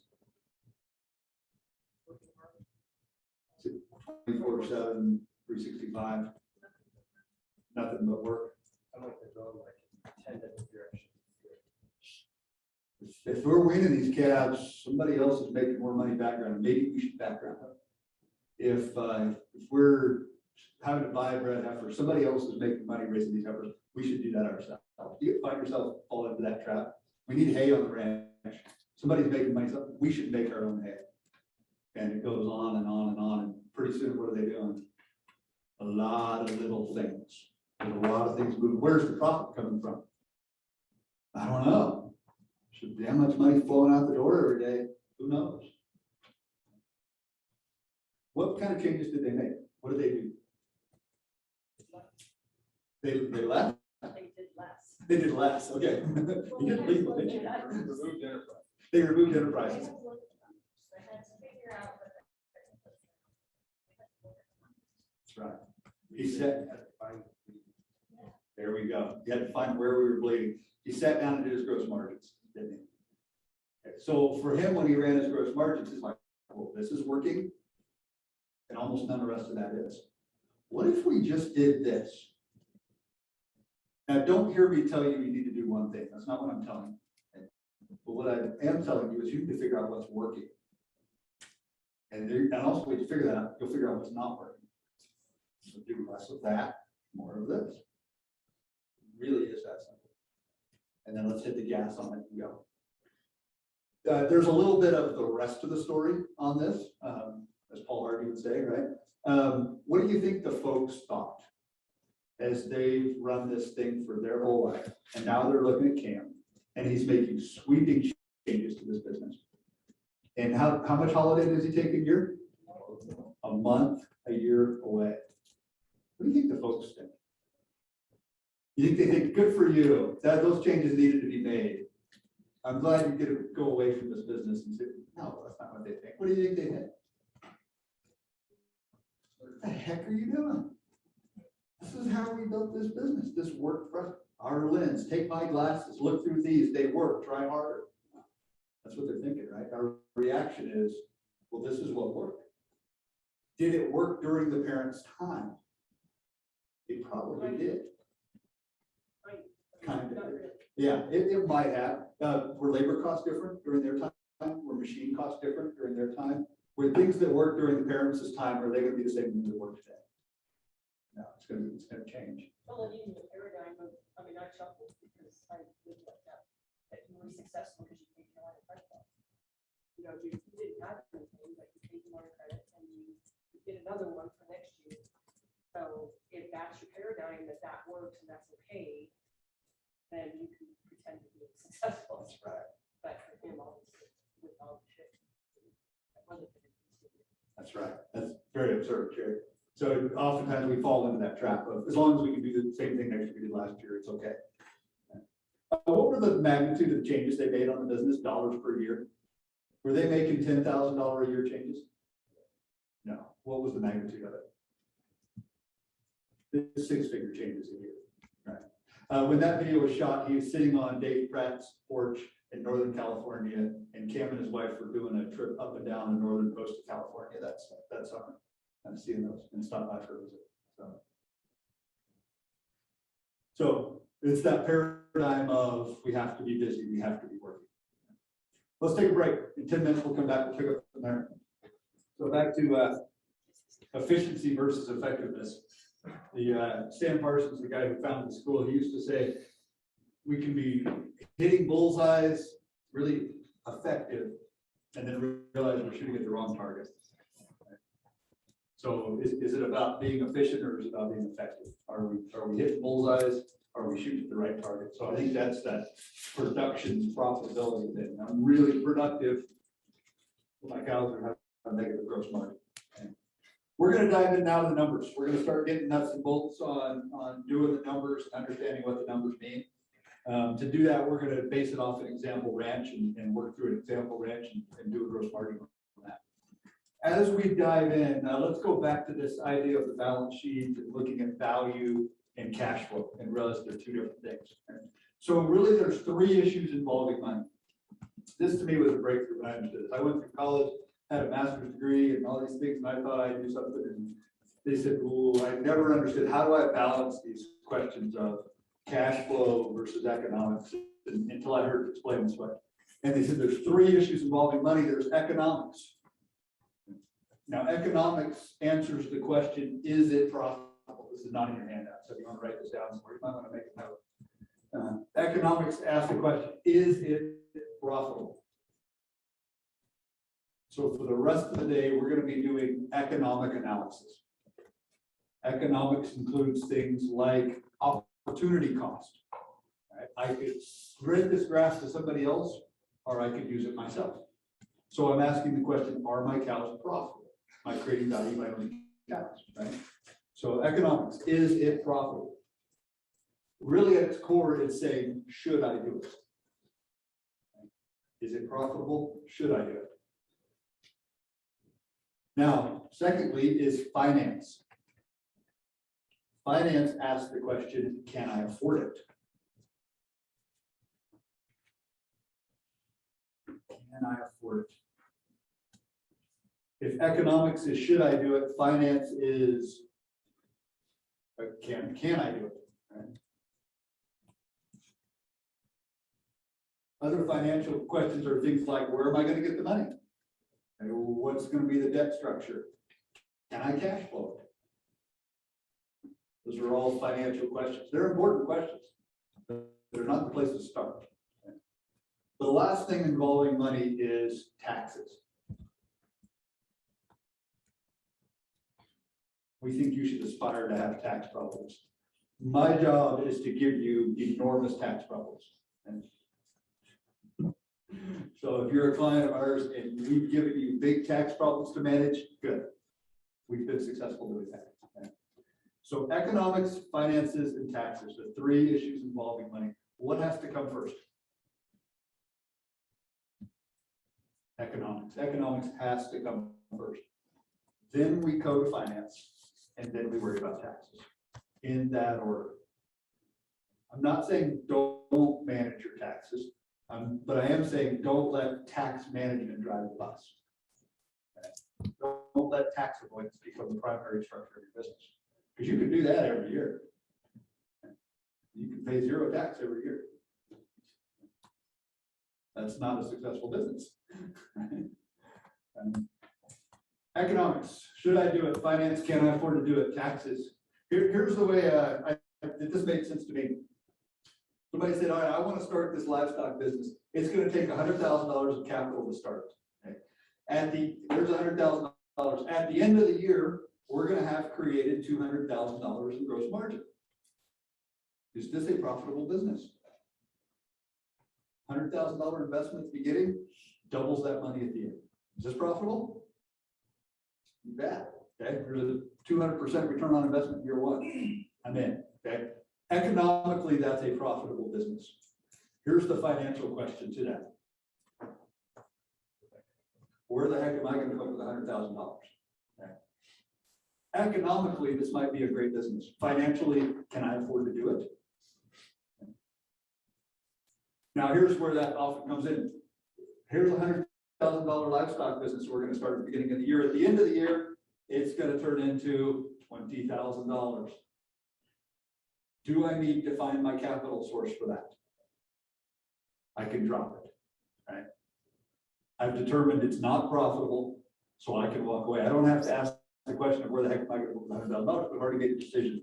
That's a dumb thing to do. Okay. My wife works in ag banking. A lot of people walk in the door and say, can I borrow the money to do this? They haven't taken the time to say, economically, does it work? So this is what their business looks like. So she goes to work saying, am I going to loan me the money to do this? Is her first question, is it profitable? That depends. Her first question is usually, show me your balance sheet. Oh, well, I could put a lien on that. You've got an off-farm job. You're willing to commit that to it. Sure, here's the money to do it because I'm going to get paid back. Right? It's not your banker's job to decide, is it profitable? Whose job is that? It's yours. Yeah.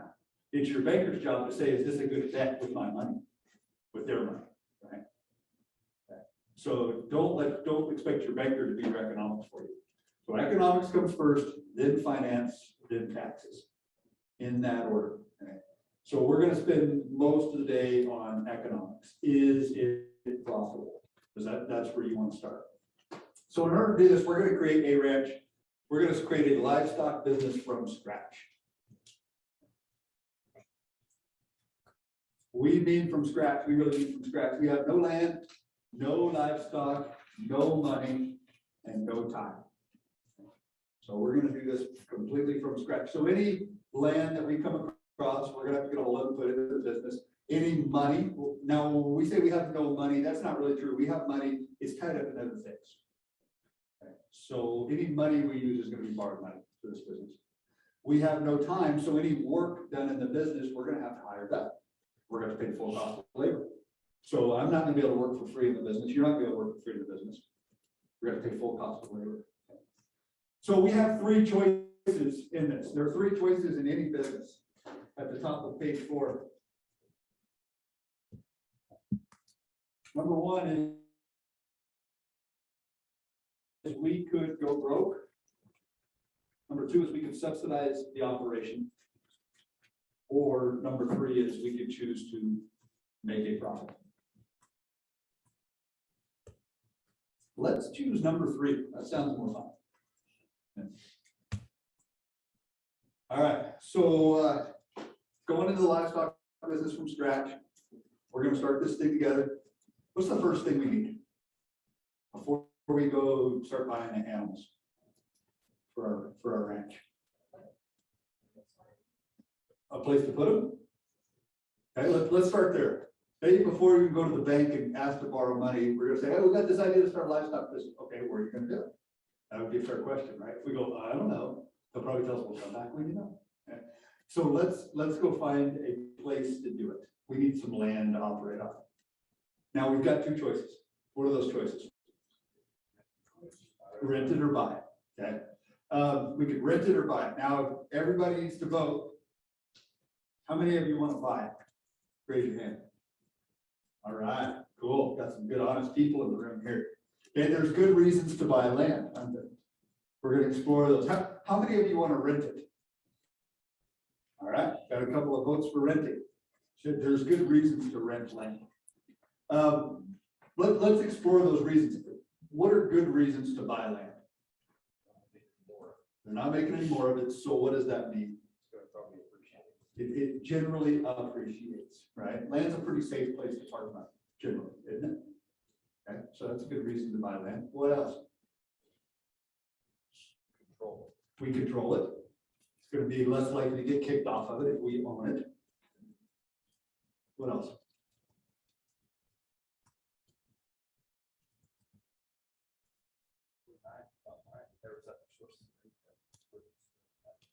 Okay, yeah, cool. We can get the other values than just the ag values. So hunting, pipelines, easements, gravel pits, you fill in the blank, right? And so sometimes there's other attractive things to owning that land. You think when we buy this land, we're gonna wanna do improvements on it? Probably. So if we own it, we can just keep the improvements. We do. Okay. So if there's good reasons to buy land, what are some good reasons to lease land? It costs less. So if you and I are starting this business from scratch and we have access to, let's say it's $500,000 of capital, and we want to make that $500,000 of capital go as far as possible. If we choose to buy land, how far is that capital going to go? Not very far at all. Welcome to ranching with 25 cows, right? Okay. So maybe, depending on where you are, maybe 1 cow, right? Maybe 100. So it's buying land is extremely capital intensive. Renting land is less capital intensive. Do you agree? What are the reasons to lease land?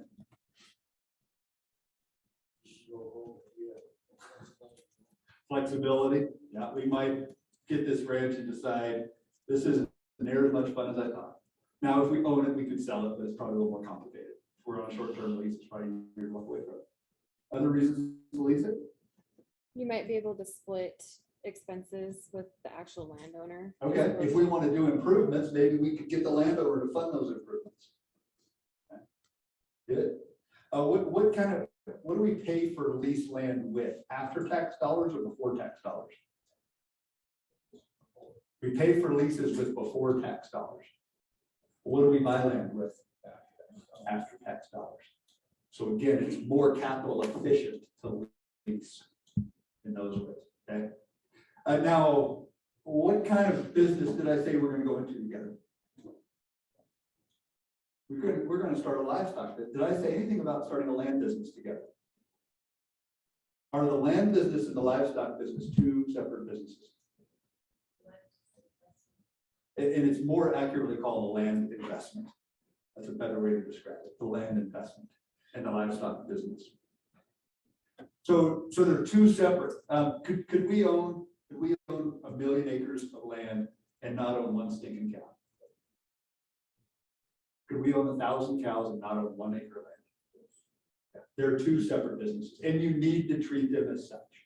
And too often they're melded together when people look at them. So they're two separate businesses. Every time we're in the livestock business, our livestock need to rent the land from our land investment. Because that's how we know if they're economically profitable or not. So we need to separate those. Now, if you actually separate them in a legal entity, that's a separate decision. I think it's a good idea. I think it's a good idea to have a land holding company and an operating company. Okay, but that's a discussion for a different day. But when we think of these economically, we need to separate them because they are two separate businesses. So okay, we've gone out and we found a ranch to lease, and we've done this for simplicity's sake. We're going to do it on a flat cash basis, so we're going to pay $30,000 a year, whatever it is, for our ranch. Okay, and with that lease payment comes the use of the corrals, the water, the fences. Okay, so we've got all the things that we think of as land costs. We've got covered in that. Okay. So we've got a ranch. What do I need next?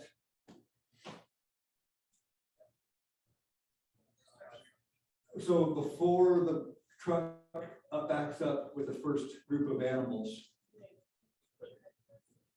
who's gonna, when that door comes open and those cattle start running off, who's gonna take care of them? I'm not doing it. You're not doing it. Who do we need?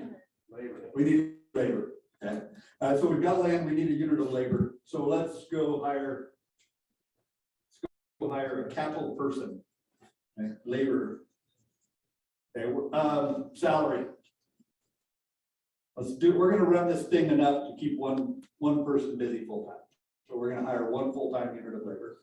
Okay, what are we gonna pay this person? Dollars per month. To attract somebody. $2,000 makes the math easy. Okay, so there's $24,000 in wages. So thank goodness the cost stopped there. What else are we gonna have to provide them? Housing. Okay, I'm just gonna throw out some numbers. My numbers are gonna be wrong. Every number we're gonna use today is gonna be wrong. Okay. $10,000 in housing. Who's gonna pay the utilities on that house, them or us? Us. Okay, so utilities. Okay. Utilities at 5. Vehicle. So we're gonna have to provide them a vehicle to drive. Repairs and depreciation on a pickup a year. Anybody have a number they use? 10, 15,000. Would that catch it? At least. Okay, so let's do 10 because the math's easy. Fuel might be another 3 to 5. Okay. What else? What other kind of costs are we gonna have? A beef. Oh, insurance. Okay. So let's go beef. I'm gonna put 2 down. Insurance. Boy, are we gonna give them a health insurance package? If so, that's gonna be pricey. 15, 20,000. What's that? We have to provide work comp. What's that gonna be? Another 5 to 7. Insurance. Let's just I'm gonna throw in 10 there, insurance, because if we do it or if we don't, it's gonna be all over the board. Workman's comp, another 5. Anything else they need? Oh, what does any good cowboy come with? Horses. How many horses? 5 or 6. I've actually got an employee this year and he brought 7. I did think the salary's low. Actually, what's the annual repairs and maintenance on a horse that we're gonna have to pay? Probably gonna be $1,500 to $2,000 a year. Gotta have 3 of them. All right. Any cowboy. You're gonna have 3. So horses, I'm gonna put in, let's see, I put 2 there, so I'm gonna put in 8 on horses. So I'll make my math easy. Okay. Somebody add that up for me if you wouldn't mind. What are those numbers? We probably left off some things. One employee that's like typically they lost terms, if they hurt or something like that, then you might have to put some shares, you know. Some Depends benefits. on those gallows, things like that versus, you know, they could buy stock to a company that you're awarded to your great employees. Those are a lot of benefits that are getting guys that don't still start out their own operation. Great point. Guy around. So would you agree this is kind of a bare bones minimum, just a laborer Right. type number? So the numbers are gonna start here. Right? It's what? It's not, what would we add up to? 74. And we said that's bare bones minimum. Does it surprise you to realize that one cost of labor on your ranch is gonna run between 70 to 80,000 bucks? See a head shaking? No. Okay. So that person who sees their salary as $24,000, right? What is their actual cost to the business? It's closer to $70,000 or $80,000 for one unit of labor. And we don't have one stinking cow yet. We've rented the ranch. We've got an employee. We've got a set of costs that look like that. So on the left side is total dollars. On the x-axis is number of animals. And so we've got a ranch, we've got the land, we've got labor. Those 2 groups of costs, what do we call those? Overheads call, or I'm sorry, economists call them fixed. What are we gonna call them? Ocean. We're gonna call them overheads. I'm close. Yeah, No. Oh. overheads, okay? Here's the 3 definitions of overheads. Number 1, all land and labor costs are overheads. I think there's some blanks on there with that. Yeah, blank number 3 there, all land and all labor costs are overheads. Rule number 2 of overheads, overhead costs usually don't change as the number of units go up and down.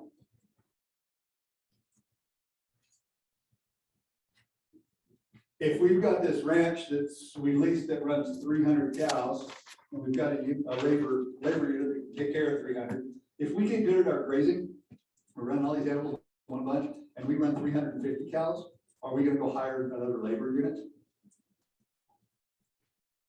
Are we gonna go lease another ranch? Is the pickup depreciation gonna go up another 10%?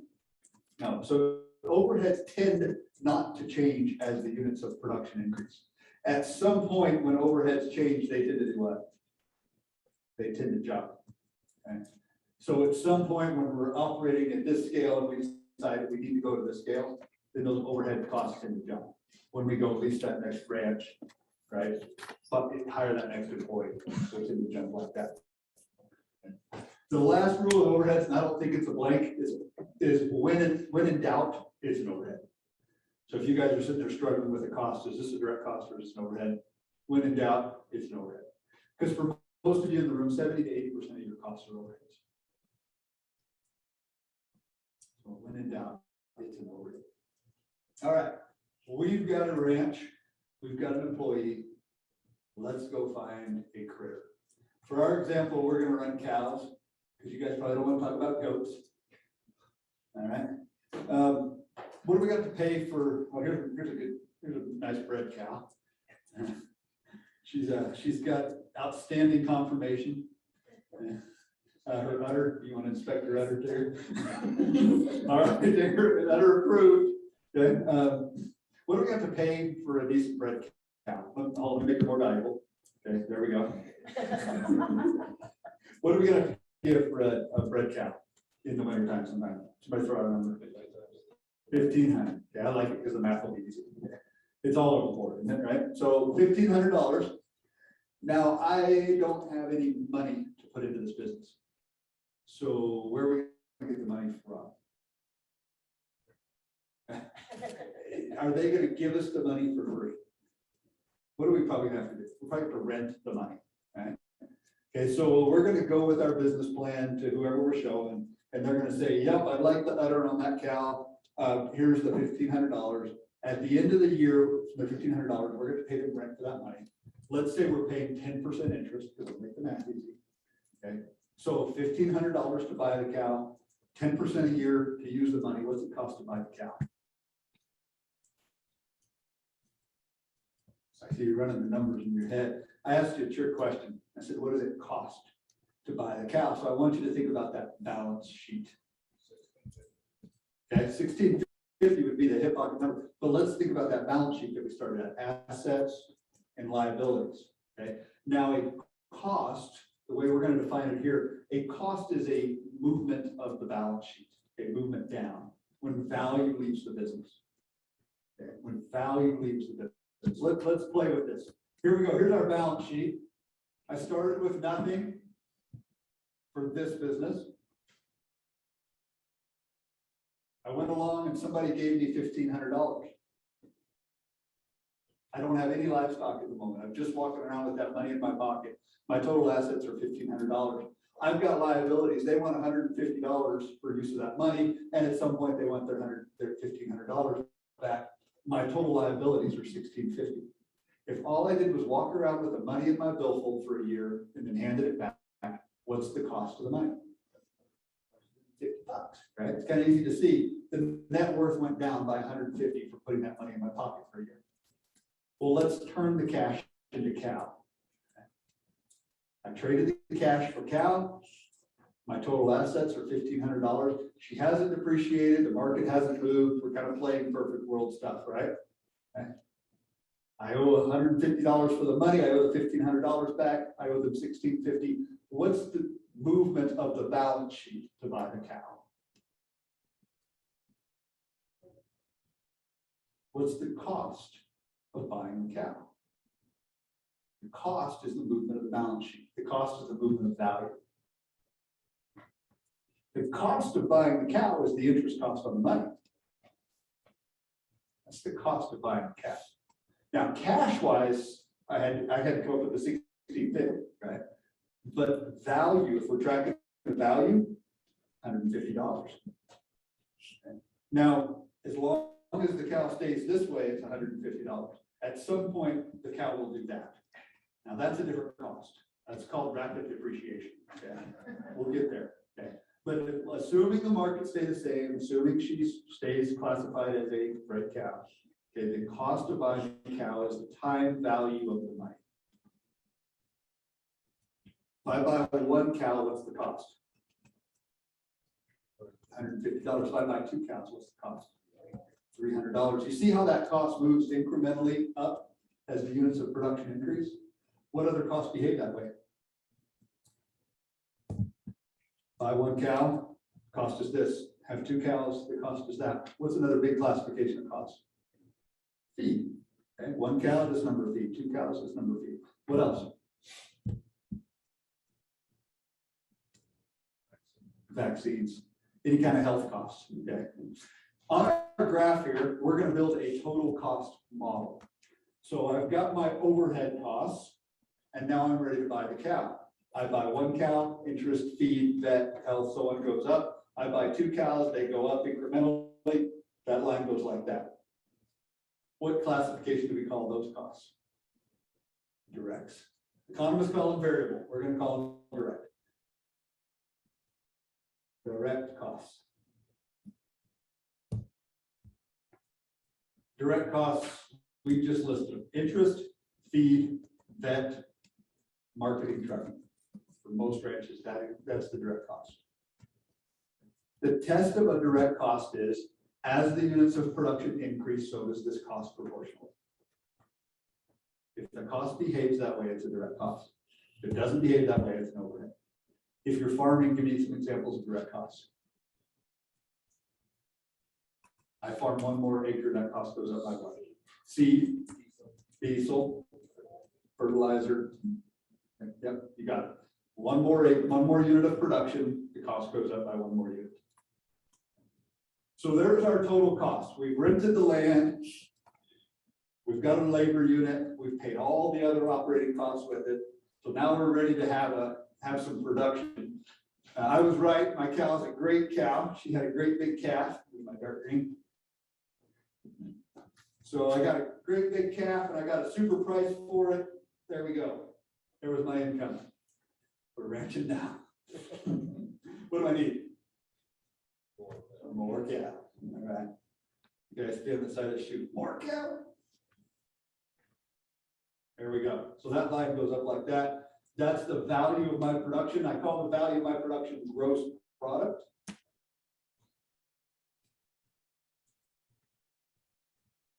Gross product, I think that's one of your blanks. Gross product is the value of production. The value of production.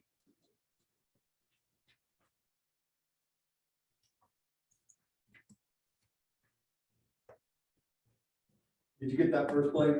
The land business and the livestock business are two separate businesses. Could be, if you have more than just livestock, you could write it the land business and the operating business are two separate businesses. Gross product is the value of production. All land and all labor costs for overheads. Overheads usually don't change as the number of units go up or down. Overheads are not fixed.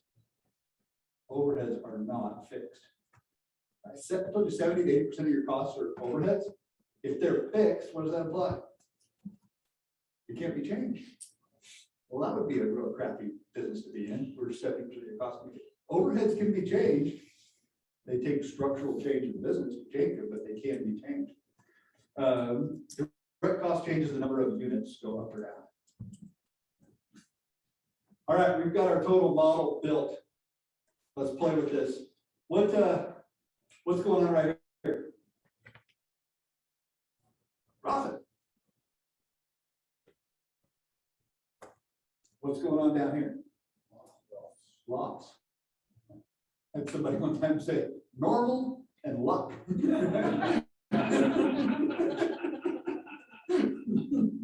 Okay, what is this point right here? Yeah, there's your break even. Okay. Now, that's useful for understanding the graph.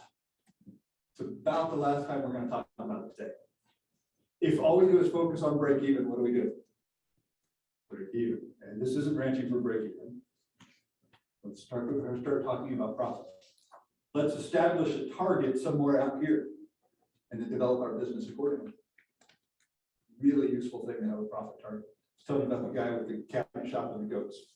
That was all from the profit target. Yeah, so we were talking about that. It was all from profit target. Yeah, he said, here's my target. Now what does it take to get that? All right, so if we want to increase profit in the business, there's only three things we can do. Any suggestion you have is going to fall under one of these three classifications. Look at this chart and tell me what those things are. What do you want to do? All right, let's start there. That's where the biggest nugget is, right? So let's look at those overheads and let's do strategy number one is to reduce overheads.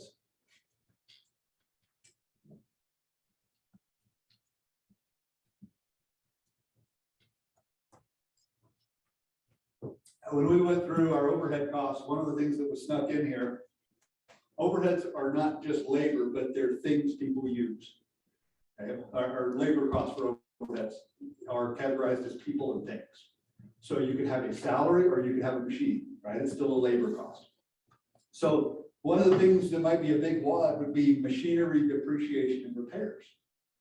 So let's say we found a way to reduce depreciation and repairs on a machine. Maybe we've got a new policy of driving it this way or taking care of it that way, right? If we found a way to reduce overheads, is that going to change what we get for our cabs at sale time? Is it going to change the number of live cabs that we leave?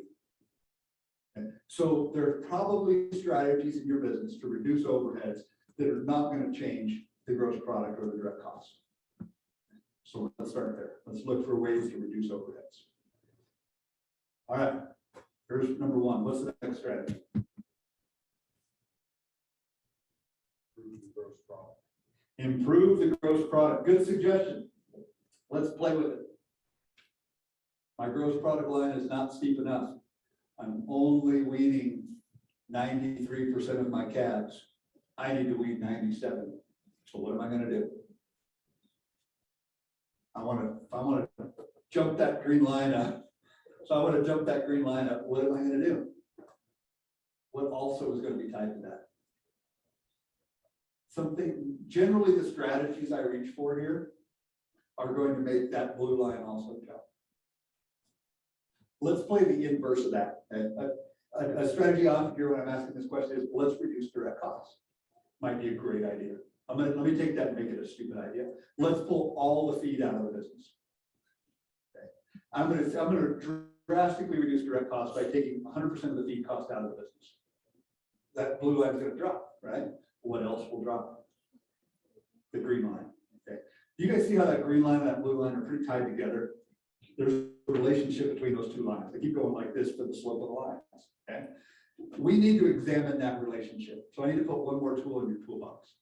Okay. It's called gross margin. Here's what gross margin is. It's really simple. It's gross product minus direct costs.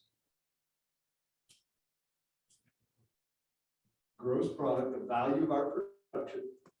We take out the direct costs. What's left is gross margin.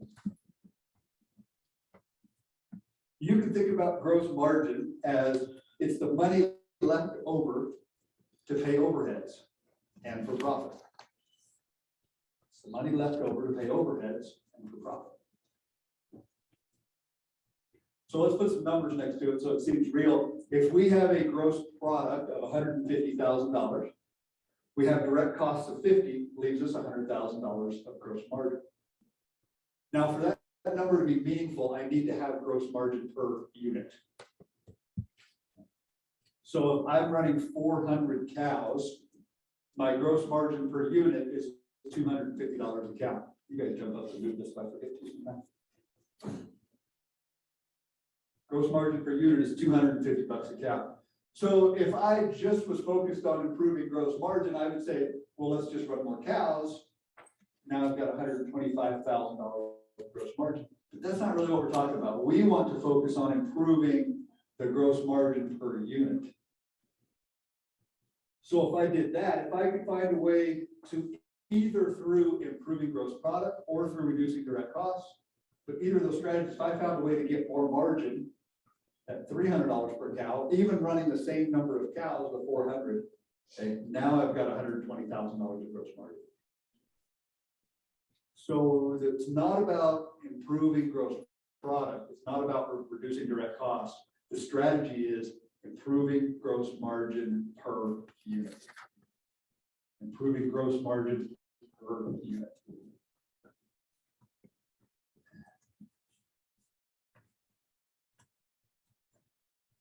Improve gross margin per unit. Gross margin per unit is the economic efficiency of the production unit. Gross margin tells you the economic efficiency of the production unit.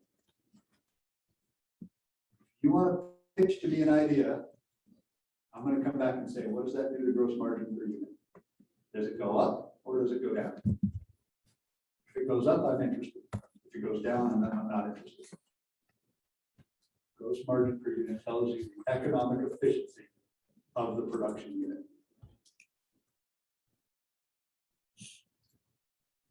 You asking a question or okay? All right. Let's assume we have a good gross margin per unit. Okay. Gross margin per unit is strong. What's another way to increase profit? More units. We're going to call that increased turnover. Increase turnover. It might be running more units, or it might be doing other things with our existing overheads. There's some other things we could layer on this to create value. So those things are focused on turnover, throughput of the business. Anything you want to suggest is going to fall into one of those three categories in any business, whether it's ranching or whether it's whatever you want to fill in. Any strategy you have to increase profit is going to fall into one of those three things. Reducing overheads, improving the gross margin per unit, or increasing turnover. There's only three things you can do to increase profit in any business. So what is the weak link for you? What about your business? What area is the weakest of those three? Is it your overheads are too high? Is it that your gross margin per unit isn't strong enough? Or do you just need more throughput? Is it about turnover? Is that an important question to be able to answer? What if you said, I'm really excited about this grazing stuff. I'm going to go home and get good at my grazing, and I'm going to run 10% more animals. And the gross margin per unit is negative $100. So you went from 300 cows to 330 cows with a negative gross margin per unit. What's going to happen in your business? Say it. You're going to go broke faster. Yeah. So you're going to be running more of a business that's losing money.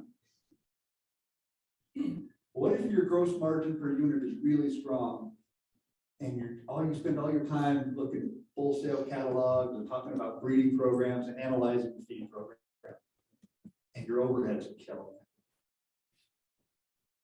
it? Are you wasting your time? You're polishing buttons on a perfect suit, right? Okay.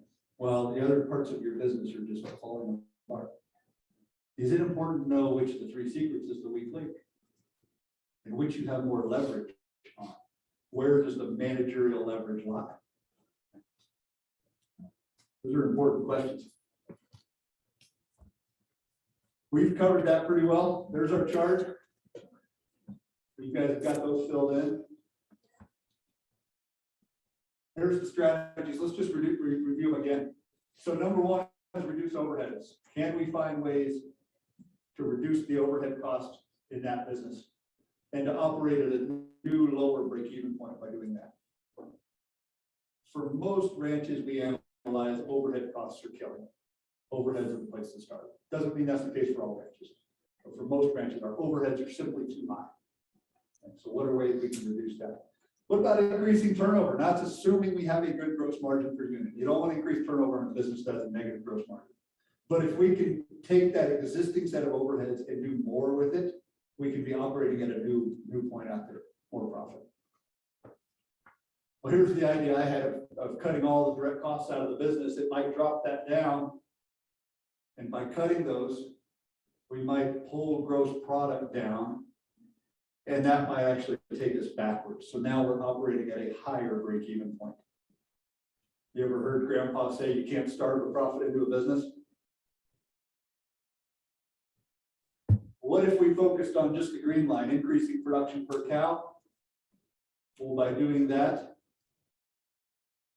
oftentimes it's tied direct cost to it. So think of the direct cost as the inputs. What do you need to provide inputs? If you want to give another something or other to the cow, what is it going to take? Does it happen magically by itself? What does it take? People and things. What do we call people and things? Overheads. By increasing input costs, we tend to increase the inputting costs. This is where we are in the today's beef industry. Okay? We're really productive and we're not very profitable. That's been a historic approach to the livestock industry. So if we focus on improving gross margin per unit, okay, so are there places we could cut costs and not see a drastic drop off of gross product? Maybe there are. Is the opposite true? Is there places we could spend a little bit of money and have a big return? Okay, but let's focus on improving the gross margin per unit, operating in a new break-even point. Here's a summary of this by John Marble.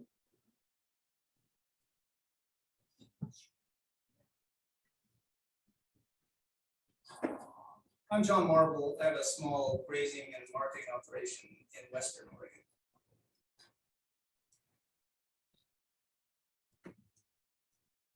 I came looking for some help. I was in trouble. I didn't know how desperate the trouble was at that time. But I thought I was looking for ways to expand the operation, increase the scale.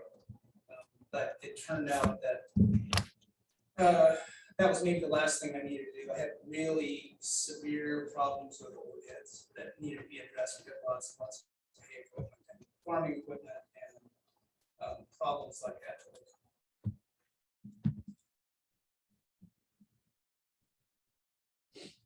When I came back to the school, I thought I was trying to solve the same problem, which was the problem of scale. And it turned out that as we got into the material the second time around, my problem really was that my economic theory was just too weak. The last thing I needed was to get more cows, get more units, because I wasn't making enough on any particular one of those to ever dig my way out of the hole that I was in. So we had already addressed most of the overhead problems. We'd gotten rid of a lot of scrap iron, and then when I went home the second time, it was to try and work to develop different things that I could possibly do with cattle and grass that would have a much higher margin. So after the second school, we had made good progress on overheads already. We started working on other models that would produce better margin, better gross margin, and experimented with a lot of different things, including custom grazing and buying and selling different types of cattle and just doing different things with cattle and grass. And over time, we were able to really start working on scale and finding different ways to increase scale. So the 3 secrets to ranching for profit are reducing overheads, increasing gross margin per unit, and increasing turnover.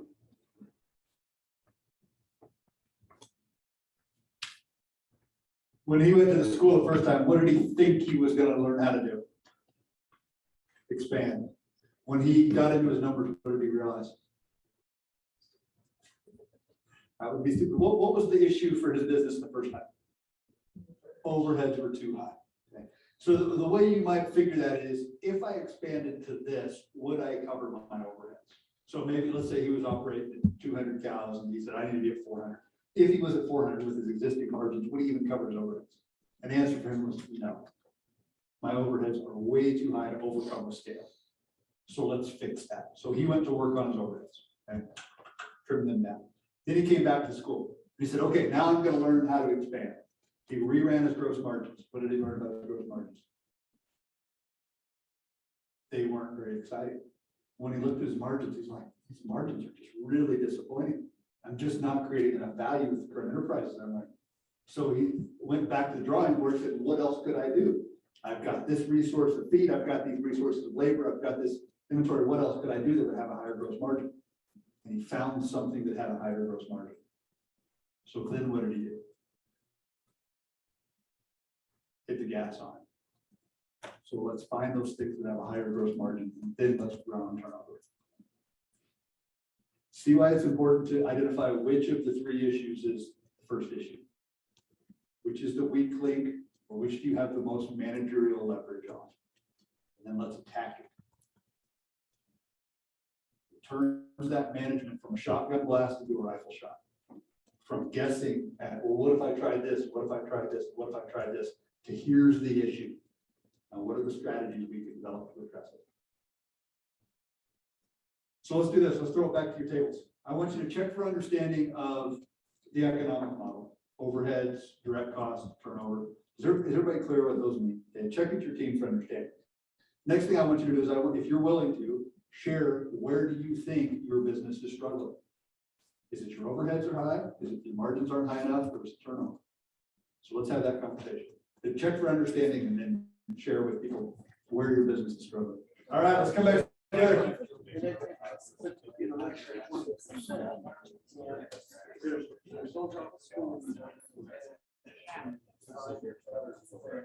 Are there questions or areas you're finding at your tables of understanding that we can bring back up? Is there somebody struggling with it? There's probably more than that group.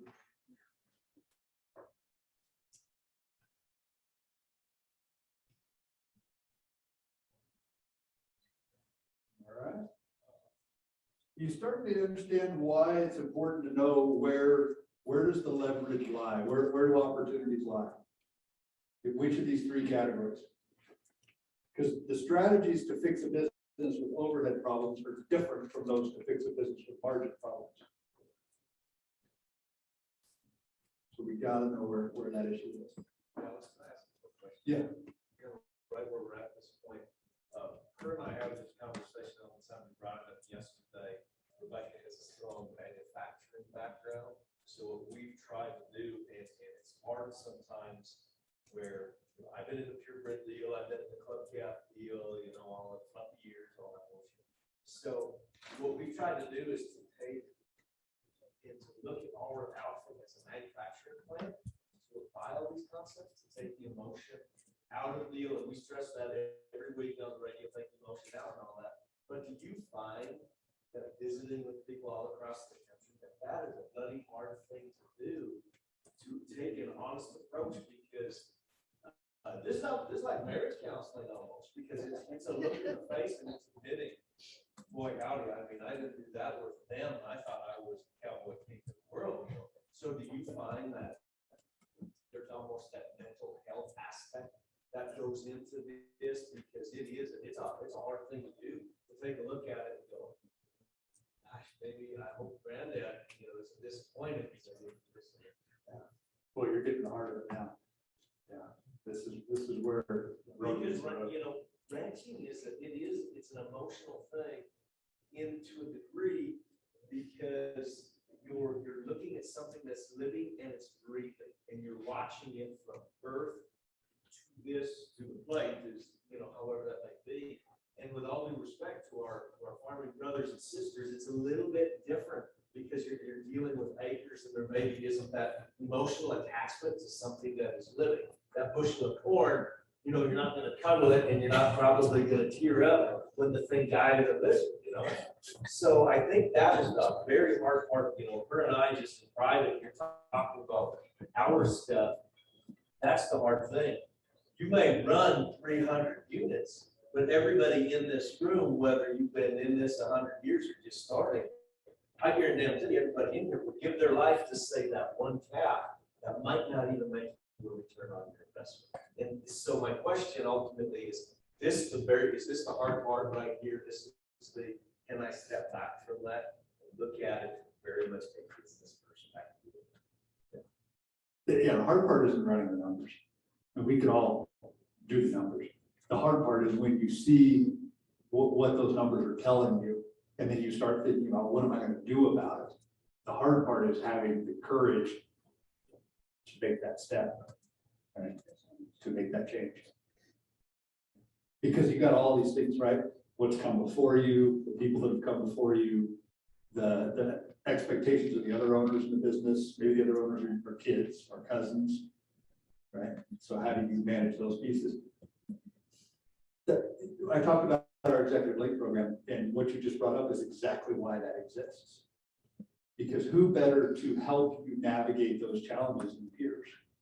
People that also have it and have those same things over them, so they can say, I understand those are pressures, but at the end of the day, we need this to be successful. So how are we going to navigate these pressures and get to this result? Yeah, you're cutting right to the ear.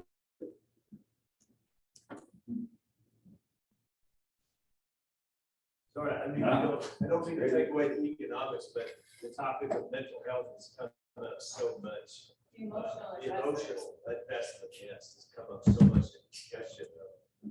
Like a lot of people right now, they're faced with, are we gonna have to sell cows? And then what if we gotta buy those cows back next spring at an increased price? Now what are we gonna do? You know, I mean, it's just, right. Let me give you a tool that can help with that. You guys will let me take a little segue. This is what we do in EO groups when somebody's faced with a decision like this. We'll say, all right, let's do an inventory. Let's do a balance sheet inventory. And so here we're going to do type, number, dollars per head, and total. So somebody's faced with a drought decision we're looking at right now, feed condition. All right, let's just pull back from this. And let's look at it. What are the facts? Okay, go through your inventory numbers with me. Okay, so the first thing I might have would be what we call an H1, a wheat heifer calf that's getting bred this year. Okay, I've got 50 of those on hand. Okay, she's probably bred right now. So if we bred them and took them to town, what can we sell them for? Boy, I don't know. Gosh, I've been watching the markets. What are you pretty dang sure you can get? Okay, I don't know. They'll eventually spit out a number, $1,300. Okay, I've got H2s. Okay, these are those that are calved for the first time and they're getting rebred. So maybe I'm going to have 50 of those as well. Okay, so now they're going to be confirmed pregnant with their second calf. What are they going to get? Usually they're $100 more than the H1s. Okay, so the $1,400 for those. I've got a whole group of mature cows. So these would be our cows 3 to 7s, right? So maybe I've got 200 of those. What am I going to get for those? Let's say $1,300, just like those bred heifers, right? Straight through, and then older cows, bulls, the whole thing on down the line. Let's run the math. Put those numbers right here. And then let's sum them up right down here. So let's say, I'm just going to push through these so we don't have to sit here and do the math. Let's say this is $300,000. Now what we're going to do is I'm going to take out a piece of paper and I'm going to pay to the order of XYZ Ranch $300,000. Okay, I'm going to write this check and I'm going to give it to that rancher. And I'm going to say, now look at that check. You don't have any cows in the pasture. I want you to go outside and I want you to inventory your feed. And I want you to look at that stack of feed and I want you to tell me what it's worth. And I want you to look at the market of feed. I want you to tell me what it's worth. And I want you to look at your pastures and walk through them in your mind. And now look at that check. Now here's the question. How are you going to deploy that capital to create the business and the life that you want? With today's feed conditions and today's prices, you've got $300,000 in the bank. How are you going to deploy that capital to create the business and the life that you want? Now these animals are for sale, but you got to write me a check to buy them back.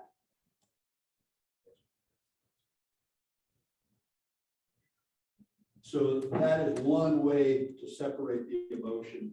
It's still, we can't get it out entirely, but we can start making decisions with a bit more clarity of, because we get so caught up, humans are like, we've got all these biases that we make our decisions by, and one of those is like the status quo bias and a sunk cost bias, right? I've got these animals and they're on hand and I'm attached to them, I've named them, all these kind of things, right? But if we can push that off the table for a while and ask you, okay, make some decisions with a bit more clarity. And how would I deploy that capital to create the life and the business that I want today? And for many of you, if you're able to look at it that way, with today's feed conditions on hand, the price of feed, and you're gonna park that money in your bank. And you're gonna wait till conditions change to go back in. Now, I'm not saying you all would, but to me, it changes the conversation when I'm looking at that money in my bank account, rather than those animals that I love out there in the pasture. So there's tools like this that we can employ to help take a bit of the emotion out of it. But you're absolutely right, it's up in there. Cool. Other things to come up with this discussion? I think you also have to remember that you don't have to take all 300 of them. I guarantee you, every single one of us got a list of what I'll call a shit cow. But you go to Salemark pretty quick. Use that by a third. Probably not a lot of sleep about it. There's a school of thought, we'll call it the Bud Williams marketing method. It's really a pretty ingenious way to look at livestock inventories and what do I own when. And what they tell you is every day you don't sell an animal, you just bought her at today's price. That's true, right? If she's worth $1,500 today as a pair, if I don't sell her today for the $1,500, then I'm making the same decision as just buying her for $1,500. So that animal that you call that cow, well, why isn't she sold? Because if she's worth $1,000, would you go out today and buy her for $1,000? If the answer is no, well, then get her off your place. Let's get that decision making off. What you paid for something and what you have in it doesn't matter. Stop letting that plug up your thinking. Oh, 3 years ago, I paid $2,300 for those heifers and I put another $600 into her. It doesn't matter. That's all just crap, right? That's plugging up your thinking. So get that off. The only thing that matters is what she's worth today and what you're going to do with her moving forward. What's she worth today and what are you going to do with her moving forward? What does it cost to run her for another year? What kind of value is she going to create on today's market? Because that's all you know.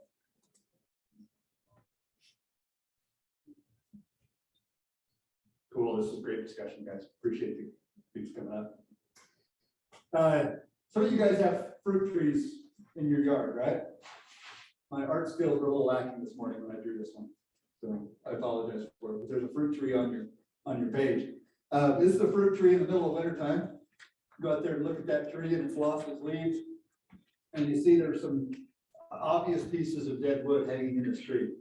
And for us, maybe my wife has generally been after me long enough to go clean that thing up that's in the yard that I've been putting off for a few years. So I'm finally motivated. So I get my extension ladder out there, then I get my saw or my clippers, and I'm going to go to work on this tree. And so I leave my extension ladder against the tree, shuffle up, climb up there, and I'm going to go to work pruning. And I want you guys to tell me how I'm doing, okay? So I get my pruning shears out, shovel up that tree, and I'm going to start right here, and I'm going to go snip, snip, snip, snip, snip, snip, snip. Yeah. Down I come, over to the next one, shuffle clear up here, and I'm perched all awkwardly on my ladder, and I snip, snip, snip, snip, snip, snip, snip, snip, snip, snip. Getting tired. Shuffle out, do it again. How am I doing? Am I working hard? What would you rather me do? Cut the one at the bottom? This one right here? And just go inside? You want me to do that, right? Okay. With one cut, I can address the dead wood in my tree. But what am I doing? I'm trimming twigs on otherwise healthy branches. I'm working hard, but am I being very effective? Do you ever feel like that in your business? That you're working hard, trimming twigs on what otherwise is a healthy branch, and you're ignoring the dead wood in your business? Now, most of us do that because we don't have a tool to identify where the dead wood is and to take it out and slap us across the face with it, right? The overhead's dummy, okay? And you're over there working on your gross margins, right? Somebody calls it rancher porn when the ABS catalog comes in the mail, right? And it's like, ugh, right? Okay, so I'm spending all of my time making decisions for, and maybe gross margin is an issue, maybe I shouldn't pick on that, right? But for many of us, we're spending our time working on trimming twigs of otherwise healthy branch and ignoring the dead wood in the business. So the point is, what do we want to cut? Cut the dead wood. Cut the dead wood. So maybe this branch is overheads. And this branch over here is gross margin per unit. And this branch is turnover. Maybe these branches are enterprises. Maybe this is a healthy enterprise like the cows, and these are the heifers. And maybe this is the haymaking business. Maybe it's just the opposite. Maybe this is the haymaking business. Maybe these are these cows that we love. So identify where's the dead wood in the business, fire up the chainsaw and lop it off. When we do these kind of things, we're not looking for 1% improvement here, a $5 savings there. That's not going to be the difference between a good year and a bad year. When we economically analyze a business and pull it apart, we're looking for things with significant value. For a business at scale, it's at least $30,000 a year issues. Sometimes it's $50,000. Oftentimes it's $100,000 a year issues. In Cam's business, it was at least that. I analyzed the business not too far from here fairly recently. $400,000 a year difference we found. There's the solution right there. They came up with, oh, if we change this to this, this, and this, boom, right? There it is. Now implementing that is different. Identifying it's pretty easy, but following through on the implementation would be different. So we're looking for big pieces. So if we're doing these things and you feel, well, I don't know if my weaning is going to be 92% or 93%, it doesn't matter. You take your best guess. Let's go. Experience that is in this room, and there's a number of different, seed stock outfits and commercial people, big cow outfits, and people that want to raise, home raised beef, and I mean, just kind of a little bit of everything. And I know that there's some people that are just kind of looking to start out. Congratulations, I'm sorry, all the same breath. Welcome. But it's kind of been, I guess, in our experience, and you can go to our Facebook pages and they're covered with, ranch shots and cowboying and branding, and that's our life. That's what, that's what we know and that's what we do. And now the one thing that I have found in common is when we say the cowboy lifestyle or the ranching lifestyle, there's a few things that you do and you don't do. For example, whenever I meet a woman, I always take my hat off. That's something that I was taught. When we were down in downtown, I left Rebecca walk on the inside. I made sure that I was by the street. Cowboy logic, I guess, is what we call some of those things, but other little things that you don't do. You don't insult a man's horse, right?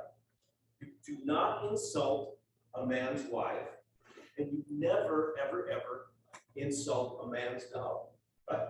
How many of you people know that? That those are kind of three little unwritten rules. So if I can leave you with any little nugget, I guess we could say nugget of information, it goes like this in regards to the dog thing. Just listen to this now. I just found this out. When people go to gathering up strays from yonder in the hills, some people use horses, cowboys, trucks, and trailers to meet their cow gathering skills.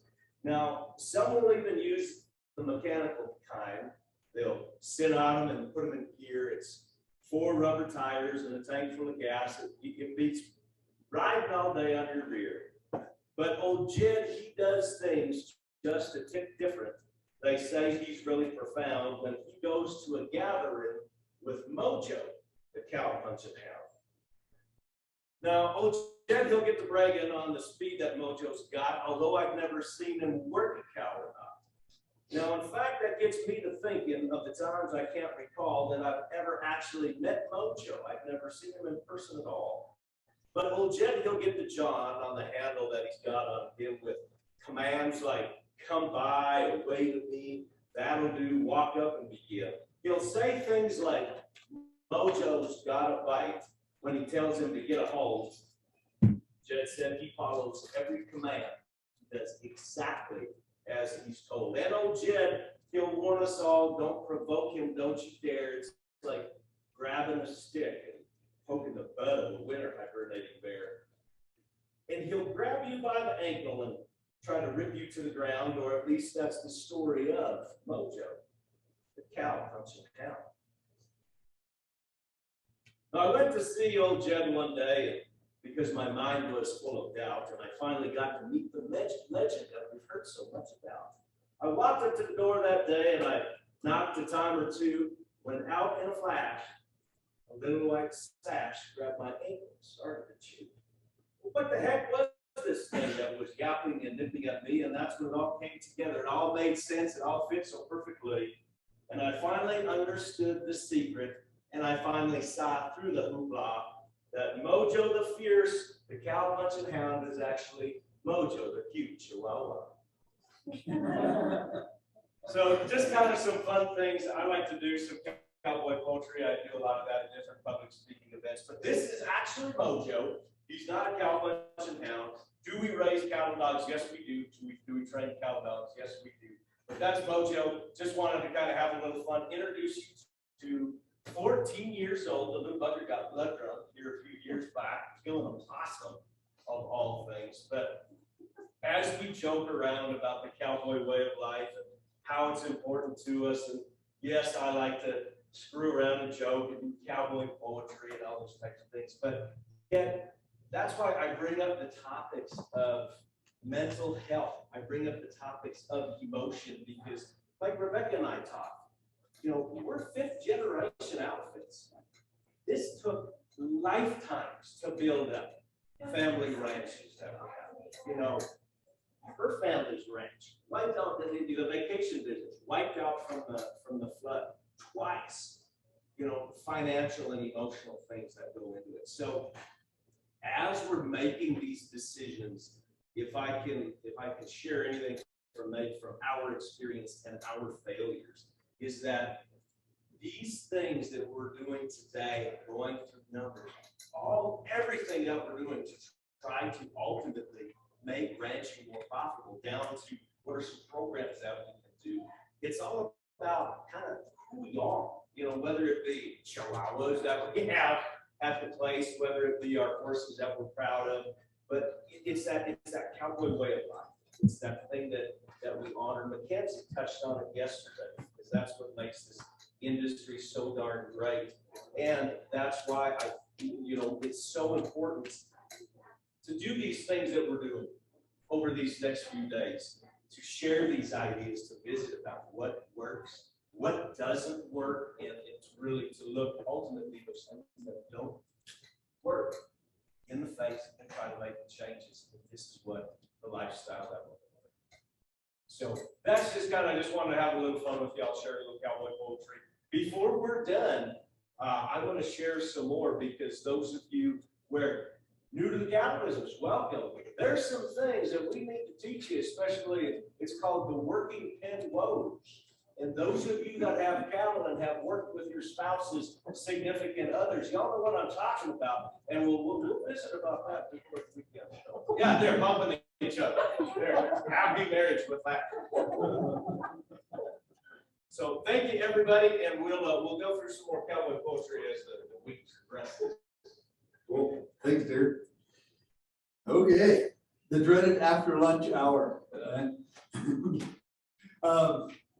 Let's pick up with are there things that you're stewing on after having this about over lunch, that things we covered this morning that we go back to? It's a hobby. You decided that? We're doomed. We're doomed.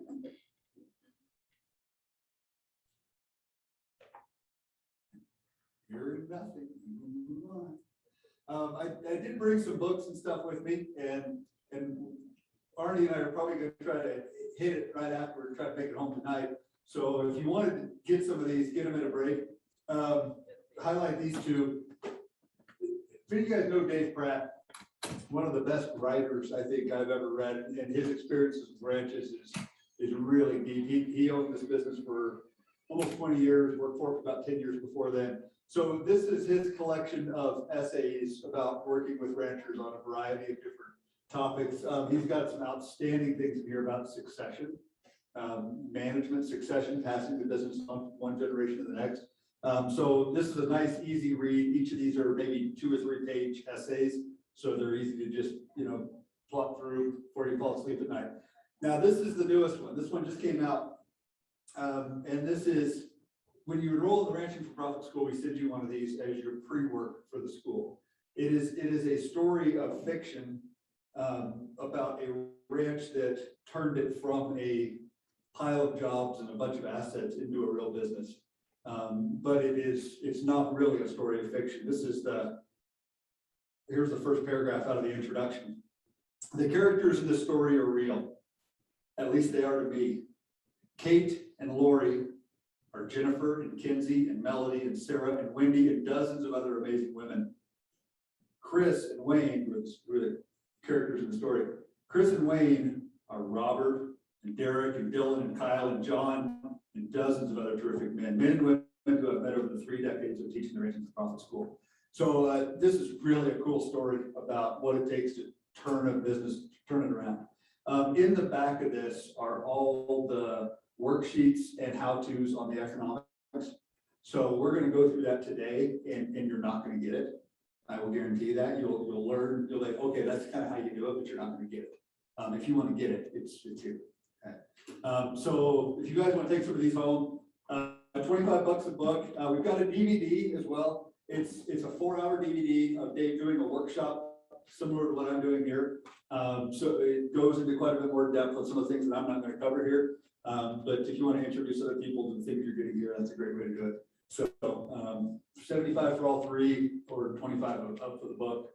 The DVD is 35. There's a paper back there that has that. We just got Venmo.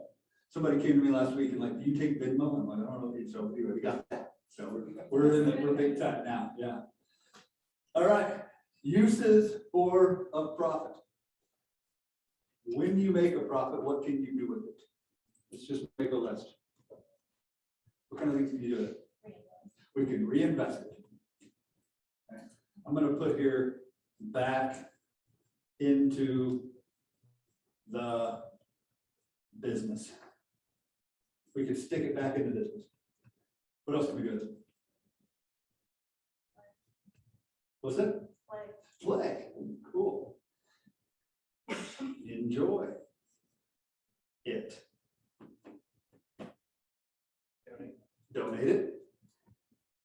Give it away. What else? 2 more.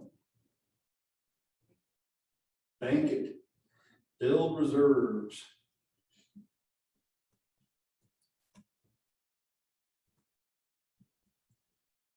The other one's kind of like this. It could go back into this business, or it could go into another business. Okay. Start another biz. Okay. I think that's all. Somebody thinks of another one.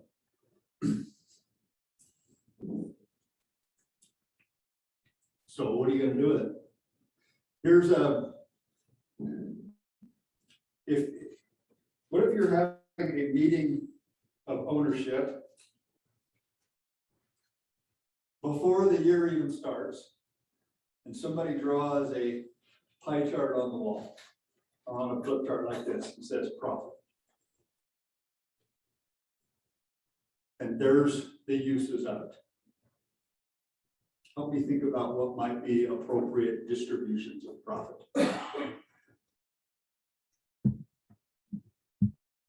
What do your neighbors do with it?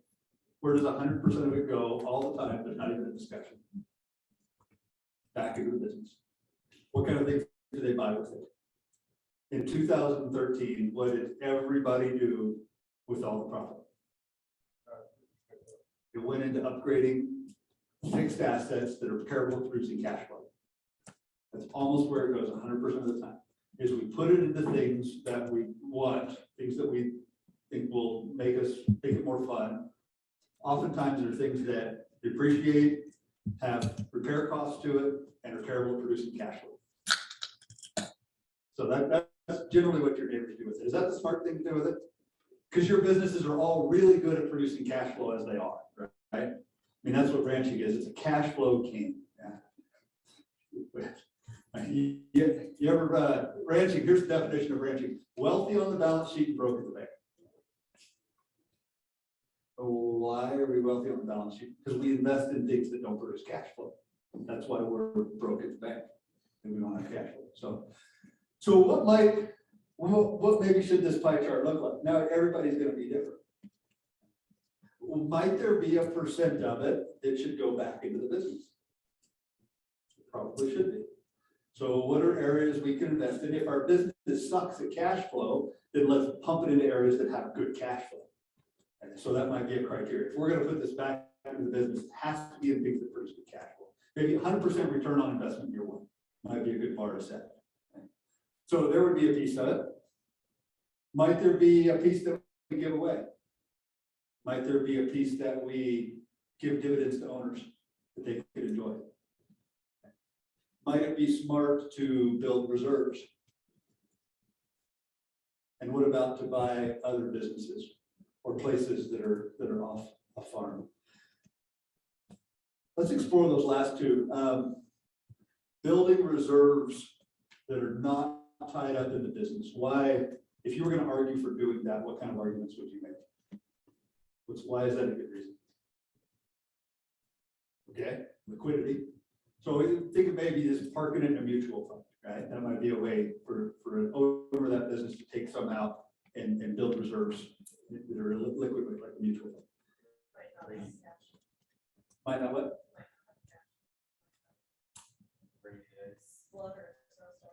That's right. You might need cash at some point. A rainy day. Okay. What else? Let's think about the business 5, 10, 20 years from now. What should happen if it's a healthy business? Should somebody be able to step away at some point? Why are people reluctant to step away from the business in agriculture? There's no time. Everything we have is wrapped up in that. Because all these years, all we've done is just put it right back in. So if I'm going to step away, I'm essentially entrusting my successor to fund my retirement. Okay, here you go, but that's what I have to live on, so you better not screw it up. So it's no surprise where sometimes people are reluctant to step out of it, because that's everything right there. Right? So if you have something to step away to and some reserves, you can make that a little easier transition. If you're going to start another business somewhere else, might it be smart to make that business so it's not has the same risks? It's not a drought risk. It's not a market risk. So that year when maybe the ranch is having a hard time cash flowing, the other business is doing well. There's some things to think about. What is profit for? So we're not going to have time to do it today, but the exercise here inside of this is, as a business team, is to do this. What are our allocations before we even make it? Right? When we make it, where is it going to go? What are we going to do with it? And then you start putting dollars on that, right? So if this is 90%, okay, then what's the target for that? Okay, back into the business. Well, if we look at our capital development plan, you guys all have capital development plans for your business, right? With rankings of those. What are we going to build next? What's it going to be? Okay. So when we look at our capital development plan, we can say, okay, we want $100,000 a year in that piece. Okay, because that's going to hit our targets for keeping our capital development plan on track. If it's about having off-farm investments, maybe we want $30,000 there. Building reserves, maybe that's $45,000 a year, whatever that might be. So we put numbers on these for what we need them to be, and then we total them up, and we'll have a profit target. So then it's pretty exciting to say, okay, that's what we want it to do. Here's what our overheads are. Now let's build this business. Okay, because if we add our profit and our overheads, now we have a gross margin target. You have a gross margin target, you say, okay, I can run 700 cows on this. Well, we can take that gross margin target, divide it by 700, there's our gross margin per unit target. Okay, so what's it gonna take to run a business that has a $450 gross margin per unit? And let's build a business around that. So you can step these things in. We talk about working the economics from forward to back. It's actually better to work them from back to front, to back engineer how the business looks. So there's the profit piece of it. Really powerful stuff. What is your profit for? What are you gonna do with it? So let's fill out this flow chart. It's on the bottom of that page. Looks something like that. On the far left starts with profit. If profit is an issue, it's got to be one of two things. It's either in overheads or it's in gross margin.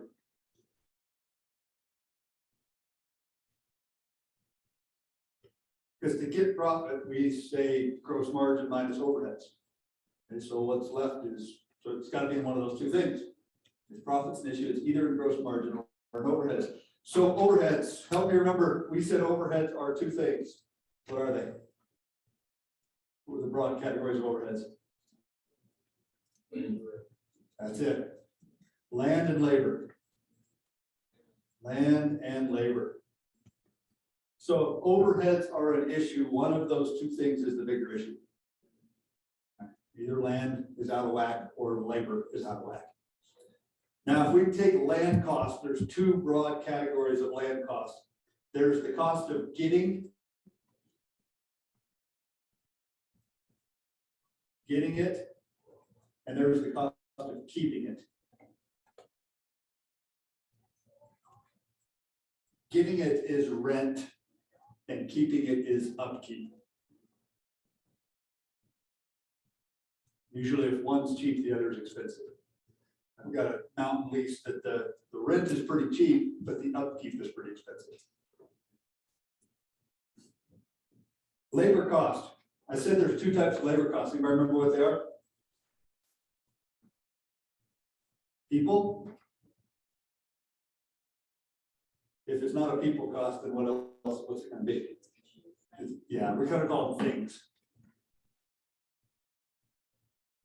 People or things. Things is machines. It's interesting is I got an opportunity to go to Australia a few years ago and work with our sister company there. We used to have a sister company also in Africa, and the labor costs are about the same there as they are here. It's just there it's spent on people, and here it's spent on things. So, it's interesting. So people and things. So if labor costs are an issue, it's either there's too many mouths sitting on it, or we've got too much stuff that's rusting and rotting. We're trying to keep up. All right, over to this side, gross margin.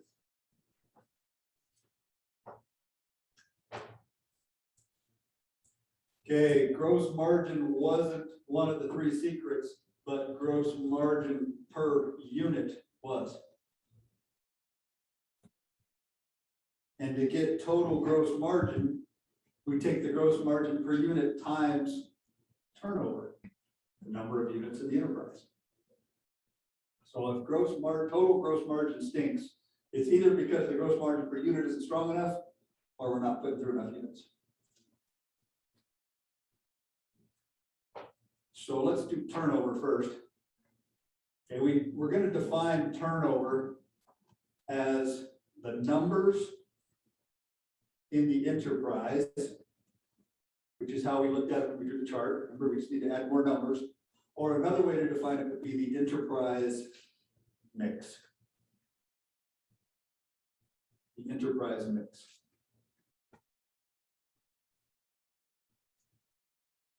Okay, gross margin per unit. Inside gross margin per unit are direct costs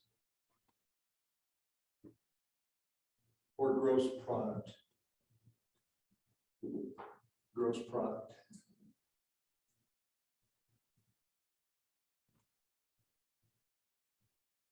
Okay, direct costs, let's list them off. Now, I think this one branches onto that with the one with 3 lines, is that right? So you guys are, okay, direct cost is going to be, let's list the 3 main ones. When we bought the cow, what was the first direct cost? What's it? Cow, well, we paid for the cow, remember it was $1,500 cow, but we didn't have money. What was the first direct cost? Interest, there we go. So interest will be our first direct cost. Interest, the next category of direct cost is what? For the biggest cost for a lot of you guys? Feed. And the next biggest one would be health. Or vet costs. So interest, feed, and health. Those are going to be your biggest ones. Okay, inside gross product. Okay, this is the value of our production. Remember, gross product we define as the value of our production. So 2 things to get that: price times production. I'm out of room, so I'm going to stop writing. But you guys have more room. Price times production. If you wanted to break down price, there's 2 things that determine price. It's the market and your marketing. 2 things that determine price: the market and your marketing. So what we mean by that is calves might be selling between this price and this price. There's the range. Where you fall is going to be your marketing. Right? That's the thing that's going to determine price. Production. In a cow-calf business, it's 2 main things: reproduction and gain. Reproduction and gain.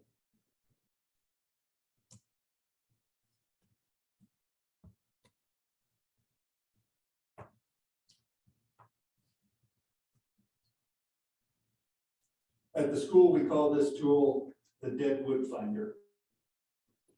Have we drawn one of these before? What does it remind you of? If I turned it like this, what does it remind you of? It's the fruit tree. So that is how you start walking down the branches to say, where lies the issue? Okay. Is my main issue here on gross margin, or is it on overhead? If it points you to this branch, then we're going to go over here to the overhead branch and say, okay, where does the main issue lie? Is it land or labor? If it points you to the labor side, then we're going to say, okay, so what is it? Is it too many people, or is it too many things? So if it's too many things, if that's where the overheads are inflated, now we can start coming up with strategies of how do we address this in our business. Okay, do we reduce them or do we put them to work?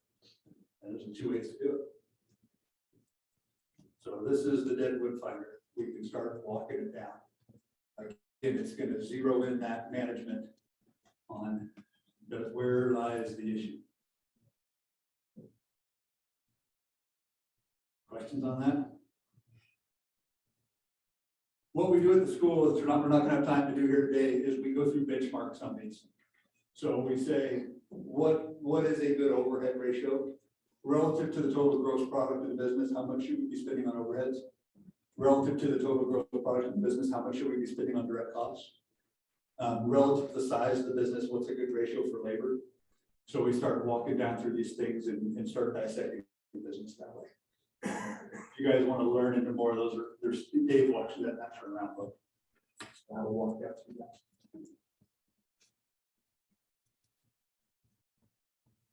All right. So we are going to, it's kind of a dangerous time to do this right after lunch. But for the next time, as much as you guys want to do, we're going to do gross margins. We're going to walk them through on some cows. We can do a typical cow business. We can work on this cow business some, try to find ways to improve it. We can run some stocker margins, some custom graze margins. So whatever you guys want to do, we're going to do some pencil pushing. You need a break before we dive in, because are we ready to die? Ready to go, or? All right, let's do it then. Okay, there's 3 steps when we start doing gross margins. Step number 1 is determine the gross product. We define gross product as what? I remember the definition of gross product.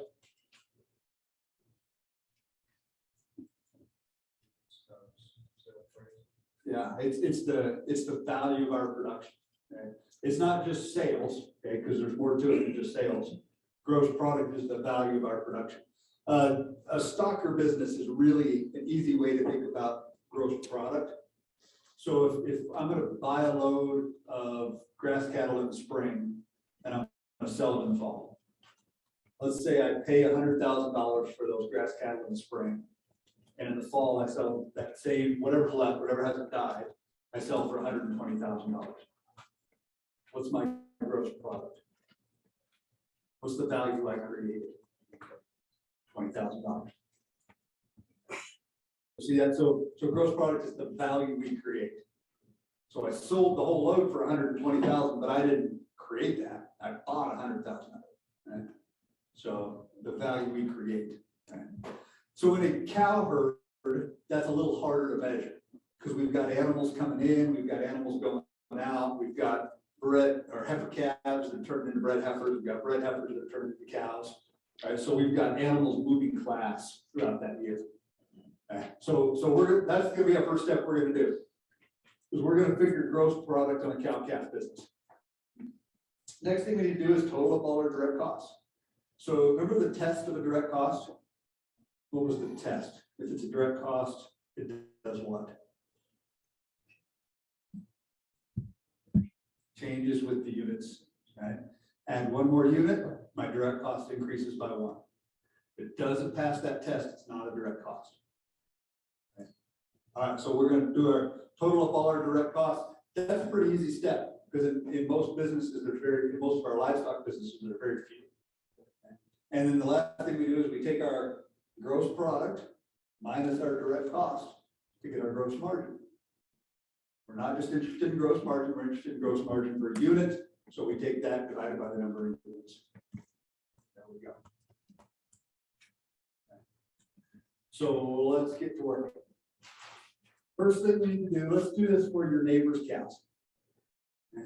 Because that way we won't hurt their feelings, because if your neighbor is in the room, we're doing it for the other neighbor. Okay.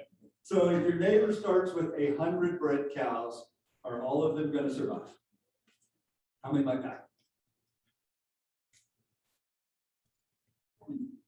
2, 1, okay, we're just going to guess. So let's say 2 deaths. You guys might want to just run this thing on a piece of scratch paper, okay? So we can run these together. So let's say 2 deaths out of those 100 bred cows. So the next thing we're going to ask is how many dries. So we're going to define a dry as a bred cow that does not wean a calf. So this will be cows that slough from bred check to calving. Those that lose a calf at calving, or those that lose a calf between calving and weaning.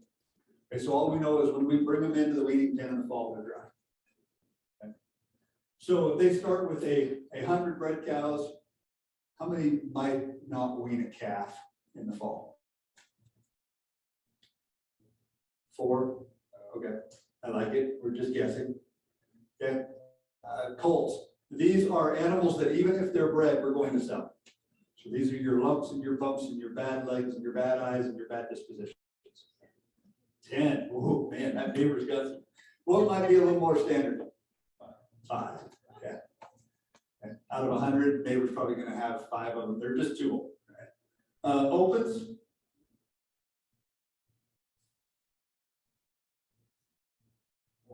Four, 5, 7, 10. It's going to be all over the place, isn't it? Let's give him 7. He's got almost 93% breed out. Okay. So how many calves are they going to wean? Now, if we started with 100, let's assume those 2 died before we weaned a calf. We don't know. Maybe they did wean a calf. So we're down to 98 minus another 4 is 94. Right? So he's going to wean 94 calves. 94 calves. So to get us here, here's what today I'm showing you what we call the quick and dirty gross margin method. To do a quick and dirty gross margin, we have to replace back to where we started. So we're not gonna have a varying inventory throughout the year. If we start with 100 cows, we're gonna get back to 100 cows. Okay? And we're gonna assume we do these through purchases. Now, that doesn't mean you need to. You could raise your own and buy them from yourself. Okay, but we're going to assume we just go out and purchase these as breads. So how many bread replacements do I need? So I sold 16, right? 4, 5, and 7. I sold 16 and 2 died. So how many do I need to get back to 100? 18, right? Did I do that right? I'm terrible with math in front of people. Okay, all right. So I need 18 replacements to get us back to where we started. How many bulls is your neighbor going to be running with these 100 cows? Okay, 4 to 5. Okay, so either 25 or 20. Let's say he's running 4. How many of those 4 bulls are going to need to be replaced at the end of the year? 1. Okay, 1. We're going to give the benefit of the doubt and no bulls die. Yeah, that's not the way the real world happens, but let's say he sold 1 bull, so we're going to need to purchase 1 bull. So right there, that's what we call the breeding herd statistics chart. When you look, if you're reading our materials, it's essentially thinking through the performance of your herd for the coming year. So we're going to think through what might these animals do. All right, before we go on, let me do a quick story with you. How many of you guys drove here? Almost everybody, okay. And where did you learn to drive the first time you got behind the wheel? Where were you? What kind of truck? A cake truck. So what were conditions like the first time you got behind the wheel? In terms of the margin for error, what was it? It was wide open field, yeah. And I imagine they probably got it put in gear for you and got the clutch let out and then said, all right, jump in here, right? So you're just focused on this one thing, right? Just turn the wheel, right? Okay. Now, as you're driving this thing, what's here in front of you? The windshield, okay? And then here, and here are your rearview mirrors. So let's play with this analogy a bit more. As you guys that are in business now, the margin for error on these things is super wide, right? There's no other competition on the road. The roads are straight. There's huge, right? No, there's competition all over the place. We're driving down a busy highway. When you're driving, how easy would it be if you blacked out the windshield and all you had to do was drive with just looking through the rear mirrors? What kind of conditions would have to exist for you to do that? The road would have to be straight, okay, and some wide road, right? In our business, is the road straight? There are curves. Should probably curves on this. Here's where I'm going on this. Think of your economic planning as that windshield. When you go to do these numbers, I want you doing your projections. I want you spending 70 to 80% of your time looking forward, looking out the windshield of this vehicle. Every now and then it's fine to glance in the rearview mirror. If you want to go, well, what were our results last year? Glance in that rearview mirror and look at the numbers. Oh, that was the margin on that group of yearlings we bought. Okay, that's fine. Because why should we spend our time looking at projections instead of worrying about actuals? Those actuals can inform our projections, but are feed conditions the same this year as they were last year? Are hay prices the same? So if we use last year's hay prices for this year's planning, would that make sense? Calf prices the same this year as they were last year? My question. Yes, sir. Trying to figure out how to wean 94 calves out of that deal. Was my math wrong? Well, I think it's a long ways off because you have 2 dead cows and they aren't the wean calves. Okay, You have 4 dry cows, they're not gonna wean a calf. right, And you have 7 opens. right. It adds up to a little bit different than 94. I like your thinking back up with me here. Let's assume those 2 dead cows died before they weaned a calf, so we're not gonna count those. These come into the weaning pen in the fall without a calf at their side. So by definition, they're not gonna wean a calf. These are cows that when they come into the weaning pen in the fall, we're gonna say she's too old, she's going down the road. That's fine. So we'll wean a calf off of them. These are ones that when we stick our arm into them the day after weaning, they're open. Oh, see, they have calf. Yes. See, and I guess when I sit down and I look at 94, my old man says if you did 85 out of 100 exposed cows, now you're talking red cows there, so they're not exposed cows. Correct. Yeah, you're backing up one step further than I am. You're taking the 93% or whatever percent red cows you have. And so if you take that out of there, you're gonna be at that 86-87%. Correct. Or is that? You're right. If you were trying to calculate calf wean per cow exposed, you're right. Yep. All right, good. I'm glad you stopped. So as you guys are driving this business, spend most of your time on projections on that windshield, looking out. Much more useful to do projections than it is to do actuals. Are your projections going to be 100% right on? Heck no, they're not. Things are always going to be changing. And so you'll have to be adjusting as you go. But what if you sat down today and did your projections on your cow herd and you realize that my gross margin is $100, $50, negative $100? Well, now you've got opportunity to change it. What can you do about actuals? When you look at actuals and you say, boy, last year that was this, what can you do about that? Nothing. Very little to be optimistic. Okay? So spend your management time, your limited management time on things that you can affect. Do your projections for the coming year. Now it's fine to look back and say, how do we check in, right? Did we hit these budget targets? Did we hit these production targets? If not, why? Okay. But don't spend your time trying to recreate last year. It's wasted effort. Another thing is it's a lot easier to do projections than it is to do actuals. Because we just went through it here. You just sit down and you make educated guesses. If we're off 1 or 2% here, 1 or 2%, is that going to move the needle? No. So we do our best guesses. All right, let's do the next step. Okay, so we take this. Arnie, you can help me out. Can you hang those up as we go? Okay, so we're going to take that guy and we're going to fill out a sheet like this. So we're just going to use that information to populate this. Calf sales. How many calves did we say we're going to sell? 94. Okay. For this example, we're going to sell them all.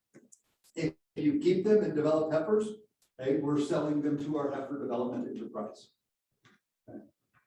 So for the cow herd, we're selling them all. What are these calves going to be worth? Dollars per head. Dollars per head. What would that calculate out to? We're going to do a $800 or $900 calf. Steers and heifers together. Yeah, just a second. 8, okay, 94 at $800. Somebody's gonna need to run the math for me on these.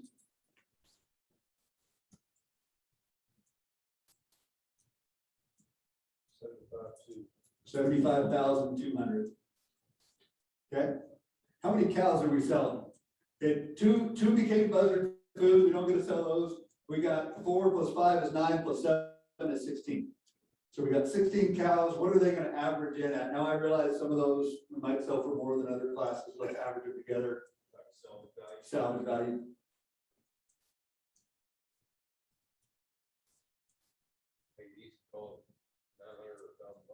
Might be optimistic. Oh, $800. 16 to $800. 12,800. Somebody stop me if I hear the number wrong or write it wrong. How many bulls are we salvaging? 1. Can we say he's worth $1,200? $1,500? 1,500? At $1,500? $1,500. Okay, so would somebody add up those 3 for me, please?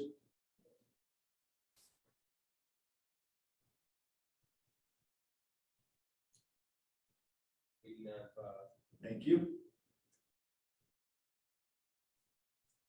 Is that what everybody else got? Okay, 89,500 is our total sales. That's not our gross product because we have to replace them, right? We're moving some of these items off of the asset column, right? Turning them into cash, so we got to replace them. How many breads did we have to purchase to get back to where we started? 18. What are we going to have to pay for a young bred cow?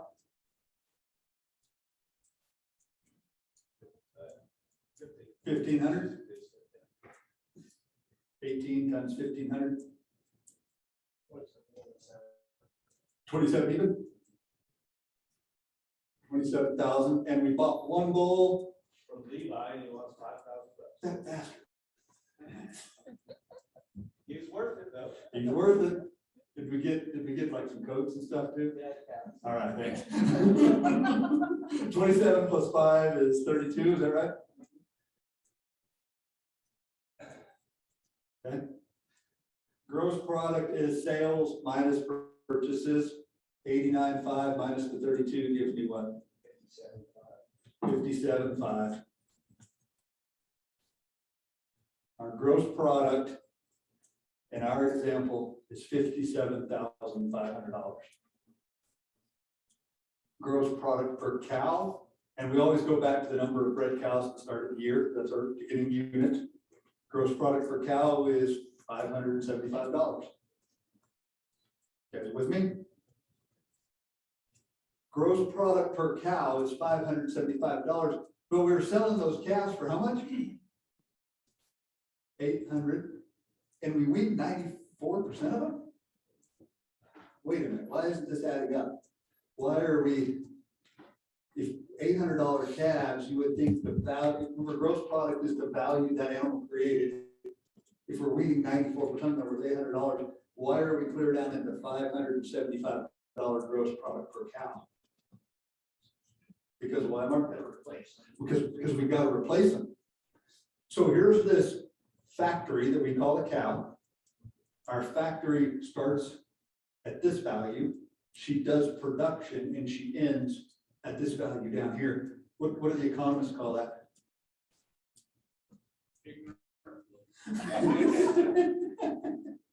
There's a fancy, what else works like that? When you buy a pickup for $50,000 and you drive it for a few years and it's worth $30,000. Depreciation. The cows depreciate. Okay, so that's where the difference in value comes up. Because I mean, you can see it right here, right? We're selling 16 of them for $800. So we put 12,800, about $13,000 in our pocket. And then we got to go replace those animals that left the factory. A couple of them died, so we have to buy 18 of them. And they're $1,500 when we go back to replace them. So we're buying here, we're selling here. Depreciation. Same on that bull, right? Bought him here, got a few years out of him, sold here. Did you know that for most cow-calf operators, cow depreciation is either the greatest or the second greatest cost to run a cow? Cow depreciation for most cow-calf operators is either the greatest or the second greatest cost to running a cow. And most people don't even know it exists because they don't write a check for it. How do they pay for cow depreciation? Yes, sir. Okay, I'm happy with what you've done. Good. You sold all the calves, and you said a while ago you might have sold some of them to your heifer development enterprise on the range. So if you sold them for, let's say $800, and then you're going to bring them around in a few months and sell them back to the ranch for $1,500. There's been $700 made on that transition there. Now, see, that's where she's starting to get complicated, buddy. Yep. Keep on going. Where are we going? And so then you got to take that 700, say you make 750, then you got to take labor and things out of that, and so you're down to $395. Where are we Well, going? $395. Okay. You know what I'm saying? Yeah. So your operation gets pretty complicated pretty quick in your figures. Right. Yeah, you're with me. Mike's thinking a few steps ahead. So I want to spend some time on this cow depreciation thing. This is a good spot to just kind of pull back out and play with this cow depreciation thing. And I want you guys to be fresh when we talk about this, because for a lot of you guys in the room, this is a $30,000 to $50,000 deal for your ranch. Okay. So let's take a few minutes. You need to do a lap around the building to get the afternoon blues worn off of you. Do that. And we're going to start back here and dive into this cow depreciation thing to see what can you do about it and where is your leverage on this. So we'll come back in 10. Final cow depreciation. If you guys are readers of industry stuff, this is starting to just finally surface in the larger industry. People thinking about this stuff. Okay, been muddling around the dark corners for the past decade. But you didn't hear much talk about this for quite a while.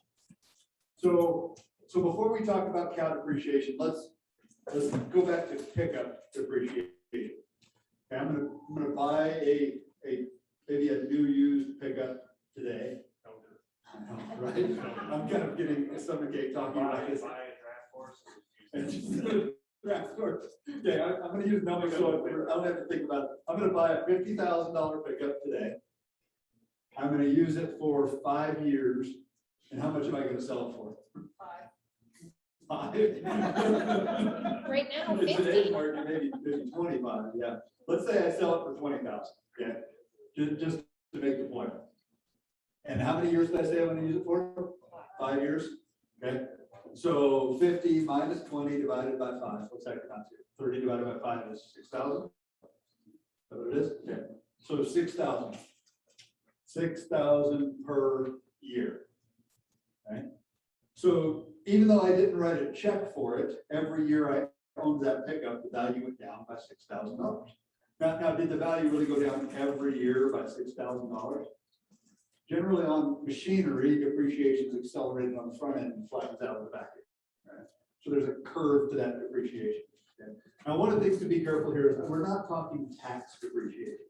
So I don't want you guys looking at your Schedule Fs and going, okay, I'm going to go in there, I'm going to find this depreciation. Okay, this is tax depreciation is a totally different deal. And we're just thinking about this economically from the value standpoint. So you see that value is leading that pickup by about $6,000 a year. You with me? Let's do it on a cow. What did we say we're going to buy that young bred cow for? $1,500. What were we going to salvage her for at the end of her life? $800. How many calves is she going to wean us on average before we salvage her? Hold on a second. Let's figure this out. We started with 100. On our numbers, how many did we need to buy at the end of the year to get back where we started? 18. I'm going to change it to 20 because that's more representative of what the industry as a whole is. Okay, so if people actually sold open cows in culls and all those things, it'd be close to 20. That'd be about an industry average. Okay, so at the end of the year, if I sold 20, how many would I have left? 80. Okay. Now I'm starting with 80. Same 20% of them leave. How many is that? 16. I have 64, right? Okay, so here's one calf. Here's 2 calves. I start with 64. 64 times 0.8. 51.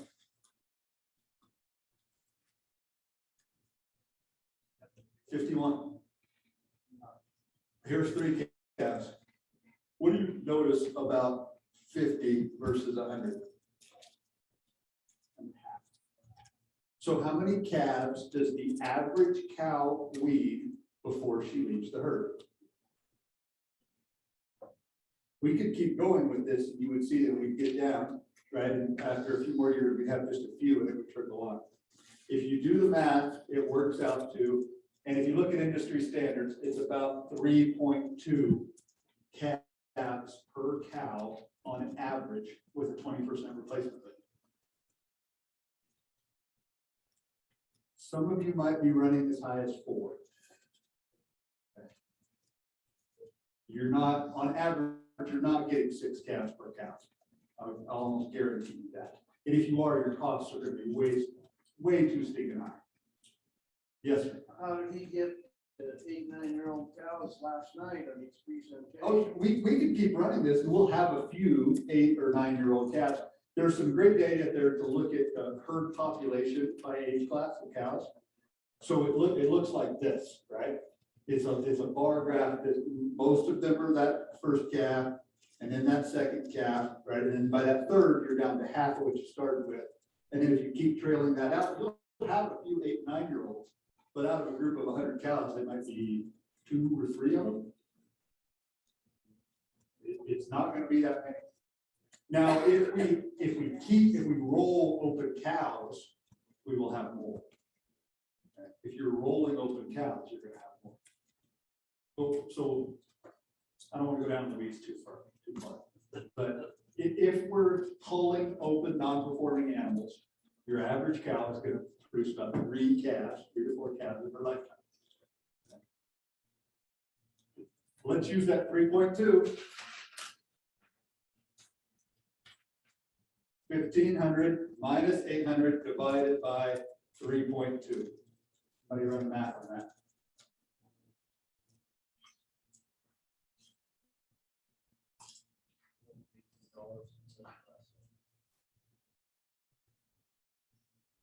What does that number mean? What's that number? $218 is what?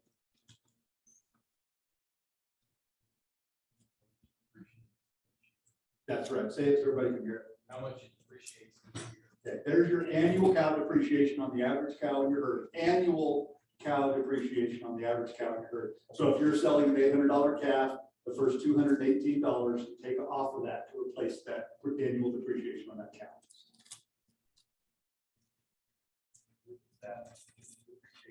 Where does that show up on your statement? I don't know how to say it when you show on your statements. When you feel it is when you don't sell those heifer calves. So you're not collecting cash for them in the fall. So if you're keeping your own heifers, right? So when you're not collecting cash for them in the fall, and then when you spend a full cost of developing her and you don't get a calf coupon. So you count that as an expense. On the financial statement? Yeah, I know I'm really diving into this, but I'm just. Yeah. And that's why accountants love cows, is because they can charge this cow depreciation out. That against you, and then she becomes a capital expense, or it becomes capital gain rather than ordinary income. So $218 cow depreciation per year. Now, remember when we said that pickup depreciated like this? Does a cow depreciate $218 every year? No. Let's look at her depreciation curve, because it's really interesting. Are you guys nerding out with me yet? Yeah. All right, here's how we do it. We're going to go look at a cow dispersal sale. Okay, 1,000 cows for sale. Every age class is for sale on the ranch. And out of that, we're going to pull data on what are the different age groups of animals worth. So when they sell those, so we got, this is right in the fall after Fred check. Okay, we're going to have this dispersion sale. So we've got a bunch of heifers that we weed to keep back because they're breeding heifers. Okay, we're going to call those H1s. So this is a weed heifer calf. Dollars per head, $750. You guys with me? Okay. So H1s, $750. On the left is dollars per head. On the right is a weaned heifer calf, a bred heifer, one bred with her second calf. I want to call that a C3. So our coding is H1, weaned heifer calf is H1, bred heifer is H2, a C3 is a 3-year-old cow, C4 is C5, all the way up to a 10-year-old cow. Okay, so $750. Bred heifer, 13. So if that's 7, 13 right there. Bred with her second calf. At $100 is what I'm hearing, okay? That's generally what the markets would tell us. By the way, the gentleman's graph last night showed a decrease of $150 on that. I disagree with what his numbers were last night. Okay? I think this is what the market tells us people are paying for those. Okay, those older guys with higher calf and heifers, they'll overpay for that one. It's good for the second calf. All right. Okay, middle-aged cows. So your 4s, 5s, 6s. Are they gonna come back off maybe just a bit from that 3-year-old? Maybe $100? Figure you look at a lot of markets. I would put it at even. At even, okay, let's just flat them off then. Okay, 4s, 5s, and 6s. Now, I would kind of flatten those across. I don't think the market's gonna show us a whole lot of movement between those 4, 5s, and 6s. The gentleman's data last night showed about $150 every year on that, okay? So I would take exception to his numbers. I think these are closer. Now, what about when she starts getting out to 7, 8, 9, and 10? What happens to her data? What happens to her numbers? What is a 10-year-old cow gonna be worth today? Depends on the price we buy. Okay. What do you want to pay for them? Pretty much what our calves were inside of it, pretty much what we have recommended. Isn't that interesting? Okay, that weaned heifer calf and that 10-year-old cow are generally going to be about on the same market. Okay, sometimes they'll move a little bit like this. Okay, so that 10-year-old cow is going to be right back out like that. So maybe it's not perfect like that, but it kind of does that, doesn't it? Okay, so as we connect the dots,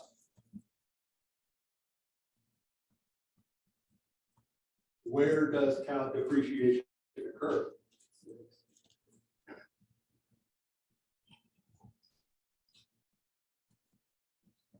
So if you're buying a pickup, what do people often suggest you do when we realize equipment depreciation occurs in the front end? What's the strategy they suggest? Okay, buy one that somebody else has taken the first few years of heavy depreciation. If you're wanting to avoid cow depreciation, what does this suggest? Oh, that's hard to hear. What if you sold her there instead of there? We did, now, again, guys, just don't, I'm not recommending you do this. This might be really stupid.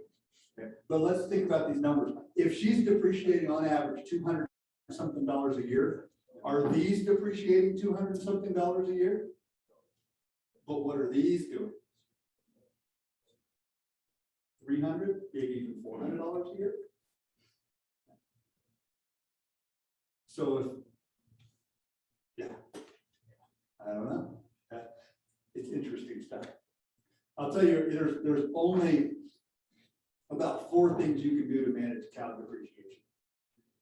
And the clues are all of these things that we've talked about. What's the formula that we wrote out here? If we were to write that out as a formula, what did we do? We said what minus what divided by what? Was it purchase price minus salvage value divided by years. Years of service, divided by years of service, okay? So if we want to make this number smaller, what are our leverage pieces here? What do we want this number to do? Purchase price be what? Lower. Okay, you guys might want to write these down. 4 things you can do about cow depreciation. 4 things you can do about cow depreciation.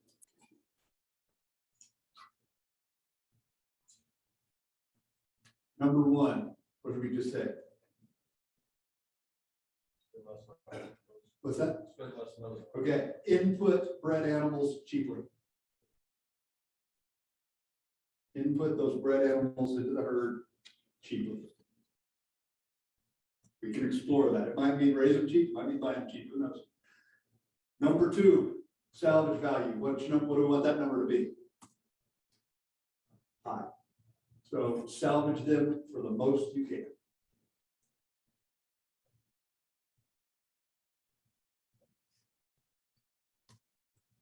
What do we want years of service to do? Go up. Increase years of service. I want you to put an asterisk next to that with the word caution costs. Caution costs. We could all get 97% conception rate if we wanted to. So that one's a dangerous one to chase. And then the 4th thing,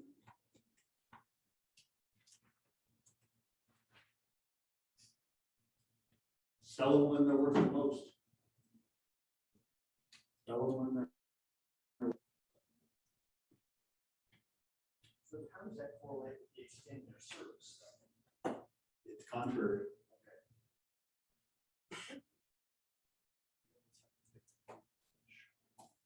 The one experiences I have with it is like if you have floor service leases or anything else like that, once that cow gets sick, she doesn't want to work for you anymore, like as far as the climbing those ridges, she'd be camped down in the repairing area. Once she lost enough teeth, I mean, she really just didn't work and she wasn't very profitable. I guess that's what we do there, so especially floor service leases or any rough deal and everything like that. So you found those cows that are out here aren't doing a very good job for you anyway. No. Okay. That's interesting. Here's what I want to caution you guys with on this graph, is I hear a lot of people saying everybody should be selling their cows when they hit 5 and 6 year olds, okay? I don't believe that to be true, okay? I think that's a bad interpretation of that graph. Here's what that graph means to me. If you've got every age class of cow on your ranch, some of those animals are far more profitable than others. I mean, if you really wanted to nerd out on this stuff, you could do an enterprise analysis with every age class of cattle on your ranch, right? If you're keeping a weaned heifer calf, you just bought it for $750. You've got a year of development cost into it. Let's say that's $700 a year. And now you've made some bred heifers and you've made some open heifers. Okay, so you could look at that and say, did I make money doing that? So that's how we age class, enterprise and age class of animals, okay? Then you can say, okay, now I've got bred heifers. If I kept her a year, calved out my bred heifers, rebred them, now I've made a bunch of 3-year-olds, right? 2 or 3 year olds, whatever they're, okay? I get confused. That you could say, did I make money doing that? That's a dangerous part. As the gentleman pointed out last night, if you make a bred one, they go here. But what's the danger if you make an open one? Where does she go? Okay. So if we do 80% of those and 20% of those, it sucks. And if we do 94% of those, it's pretty good. And so that's the danger zone right there, is that one. Okay. Now, once you've done that, you're going to run some middle-aged cows. How are the margins on your middle-aged cows? If you choose to keep that cow, so let's say she's a $1,500 cow, and you run her another year, you get calf out of her, at the end of that year, she's worth $1,300. Or whatever the number is, right? If you keep that cow and run her another year, she's worth $1,100, right? So now you're running that depreciation down. Some ranches are really good at doing this. Some ranches are good at doing this. Some ranches are good at doing this. And some ranches are good at doing this. Where is your competitive advantage? That's what this graph says to me. Is there somewhere your ranch is doing a better job than others? But if you're just ranching for hobby, you can ignore all this. Well, well, you have to find the sweet spot. If you don't know what your place is, Figure it out. right? You have to find the sweet spot. We have, Look at that, and then look at Luke's last night. The 8-year-old cows finally making money. pretty sure, but if you change those numbers to what I think are more accurately, I think you find a different conclusion. You sell that cow at 6 years old. Following year, that means that's $700. Another cat, replacing. So there's a margin there of $700. Or if you keep her, you make an additional $700 every year for keeping her. Minus depreciation. So that would run off of.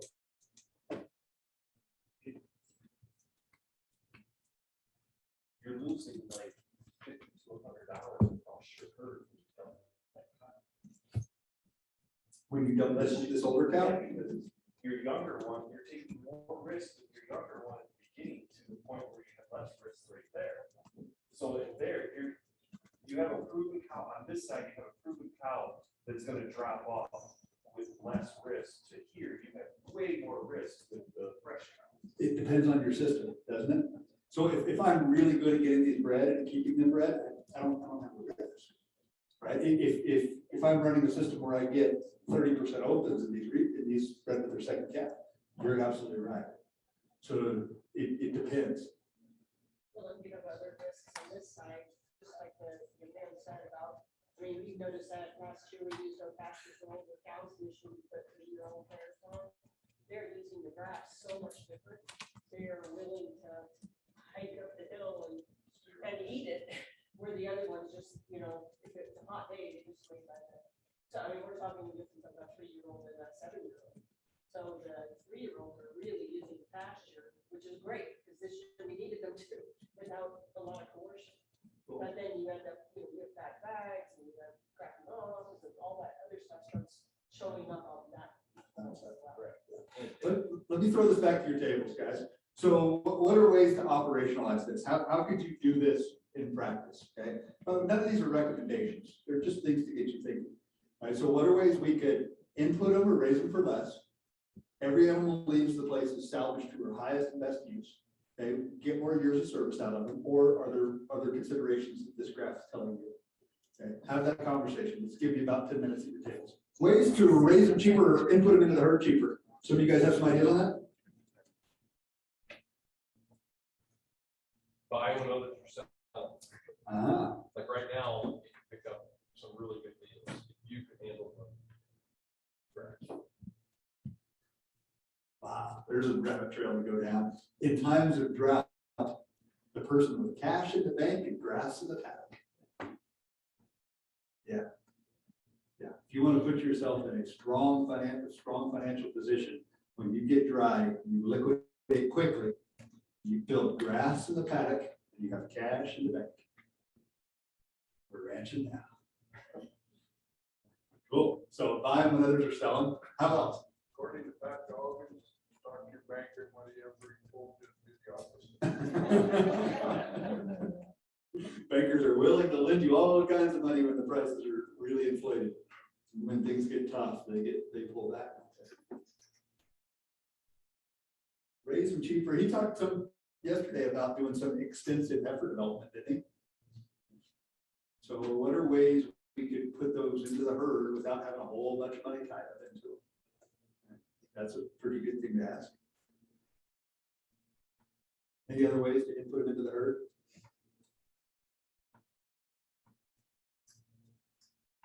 Buy other people's lay breads? Yeah. Yeah, that it's worked very, very well for me. I changed my operation around in my area. They're quite very, very, very good guys with genetics that have been building their herds for generations. And it's one of those things, well, how did you?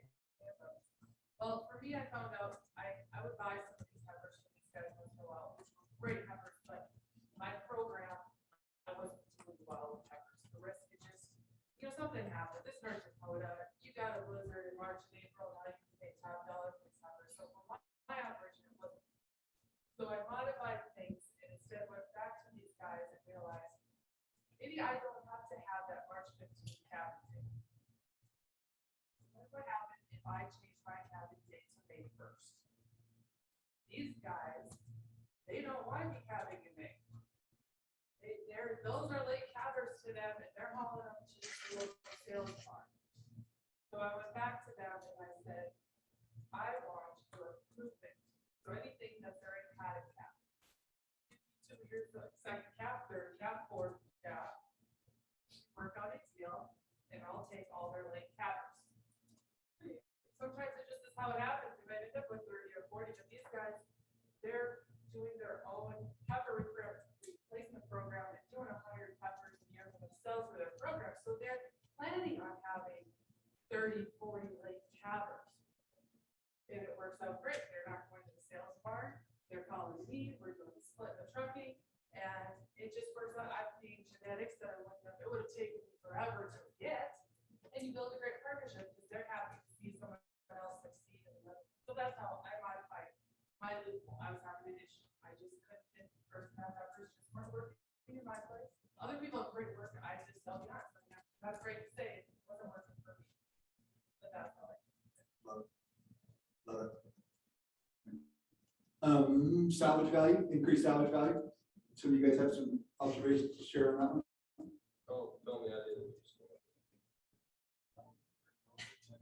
These guys are raising Wagyu beef.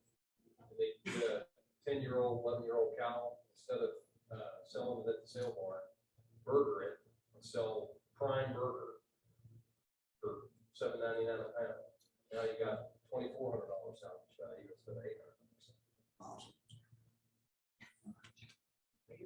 50 pounds huge coming my way. Taking those young cows and turning them into bobcats and selling them small.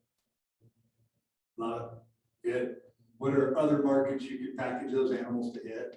Right, they might have missed on your place, but they might fit somebody else's place great.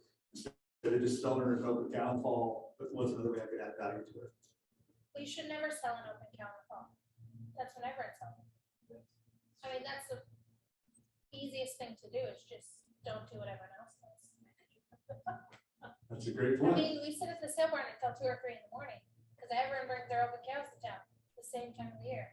Understand, see a different, see calf later, you then sell your calves like December, January. Yes, you're absolutely right. So, yes, and it's how I work, and I already have somebody that's lined up that will take those calves. And we've already have it negotiated. You know, my calves might end up being a little bit lighter or something, just depends on how it is, but I've already worked my numbers of knowing I'm okay with that. And I might split the check, we'll put it that way. I'll take the steers in December, the heifers in January. Helps my books that way. That's another way. And then also, when we're credit checking, that's the same thing that she's saying, you know, you don't take your open house to market what everybody else is. I'm now selling those at a little bit different time to getting past that little bubble. Right. Yep. All right, guys, none of these things are recommended practices for you. These might be dumb ideas for your ranch to do. But guess there's something in here that is a gold mine for your ranch. There's an idea inside that. What if we calculated $218 of cow depreciation? What if you could pick up through some of these ideas, pick up $150 of that back out? And you're doing it across 500 cows. What are we talking about? That's $75,000 a year, isn't it? There's $75,000 a year. There's ranches that have eliminated cow depreciation through some of these strategies, turned it to zero, turned it into cow appreciation instead of cow depreciation. 500 cows, over $100,000 difference a year, just 1 year, through some strategies around this. So there's some big opportunities inside this cow depreciation. As we're going to move back, I could talk about this all day. Okay, we wouldn't get you guys to the numbers you want to do. I hope we've created a hunger for you around this. There's been some good work done. Aaron Berger, my friend in Nebraska, has done quite a bit of stuff on cow depreciation stuff. You can look into what he said. Wally Olson, Doug Ferguson, some of these guys do some writing on this stuff. Have a lot of things about cow depreciation to challenge you with. So if you want to dive into this, there's a whole rabbit hole to go down through.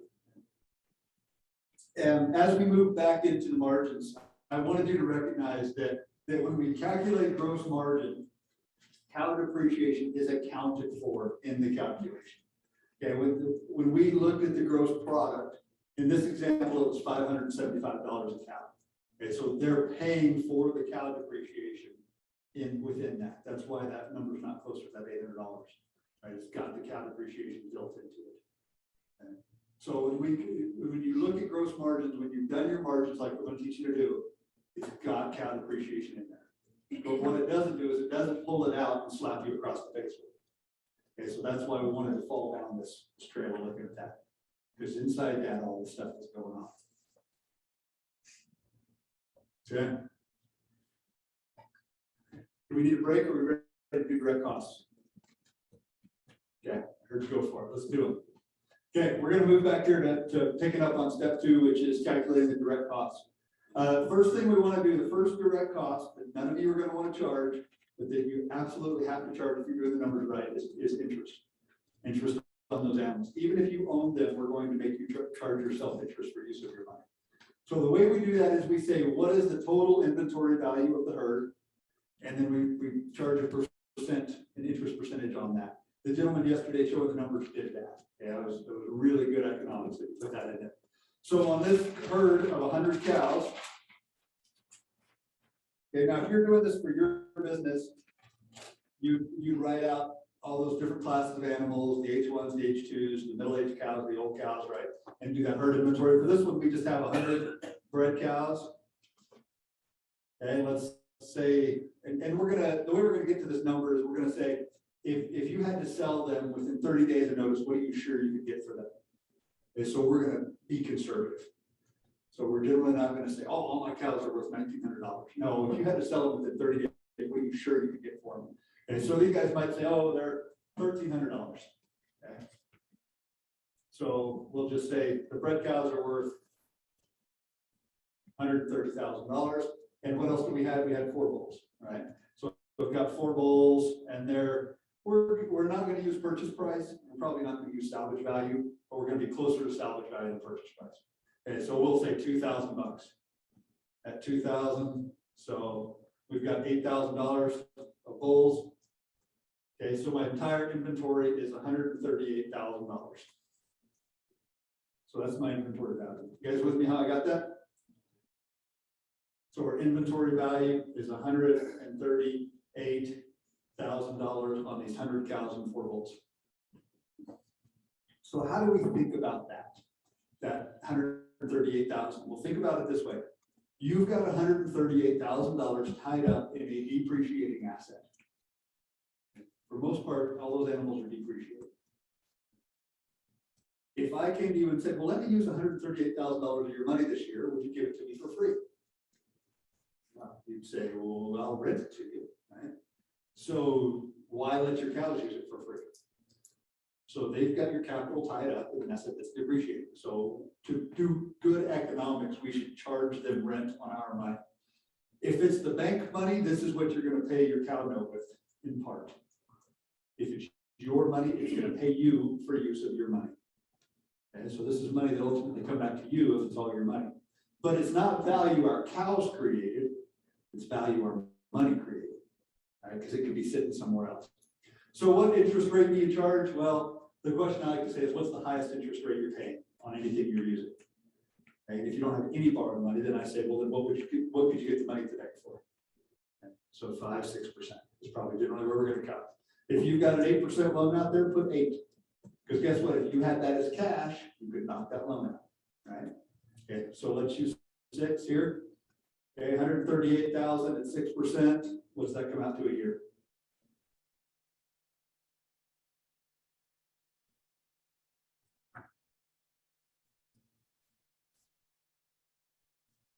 $8,280.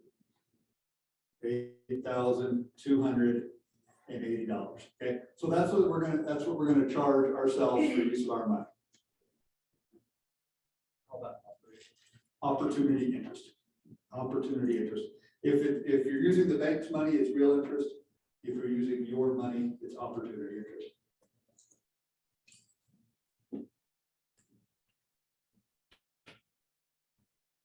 Okay, next thing is feed. We're doing your neighbor's cows. This biggest line item is going to be hay. How many months a year are these cows on hay for? Oh, geez. Let's not beat that hard on your neighbor.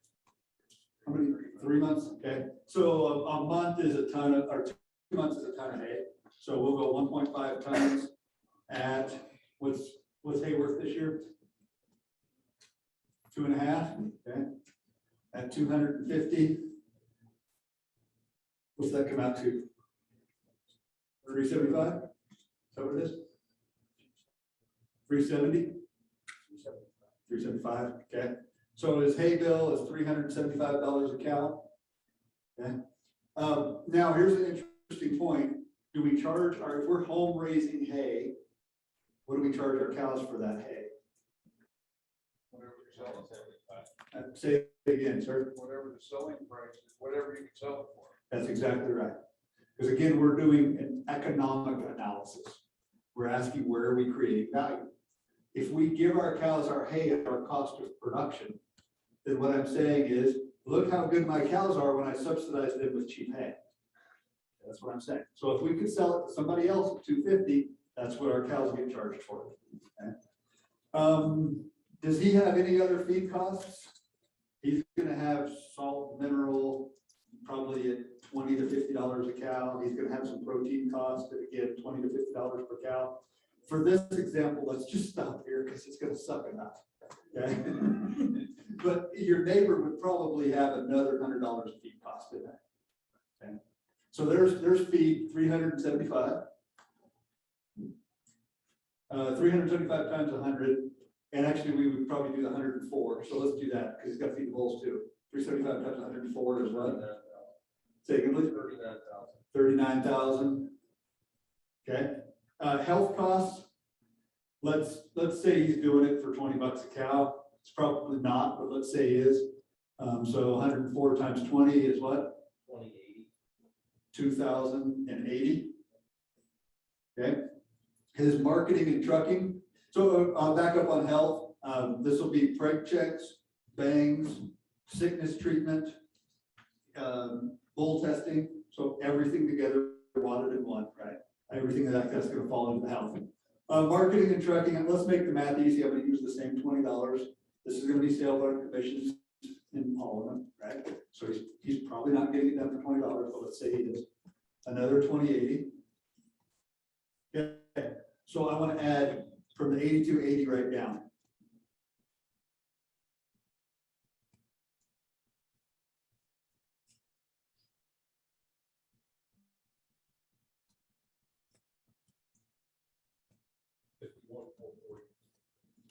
$51,440. Is that right?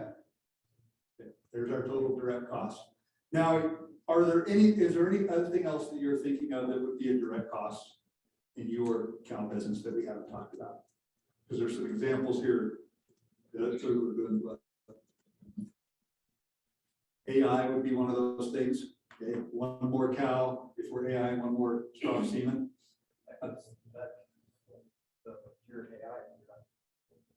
That's right. So we'll trade on some values from the outside of the other. You might put in things like check off and things like that in there, right? One more cow, one more check off. Yep. Yeah, I guess I would ask the question, if I run one more, does my insurance go up by one more unit? And I would think if you were insuring the animals, it would. With the policies I carry, yeah, it goes by after insurance. Yeah. Insurance basis. Then yeah, I would put it on that. Okay, so if you have other costs that fit that test, then throw it on there. Okay, for most ranches, this is going to be it. Okay, these ones we outlined here. Okay, so Arnie, thank you, sir.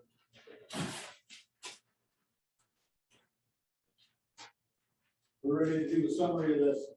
Gross product, we calculated that at 57,500. Direct costs were 51,440. So that leaves us a gross margin of about $6,000, right? 6,060, is that what it is?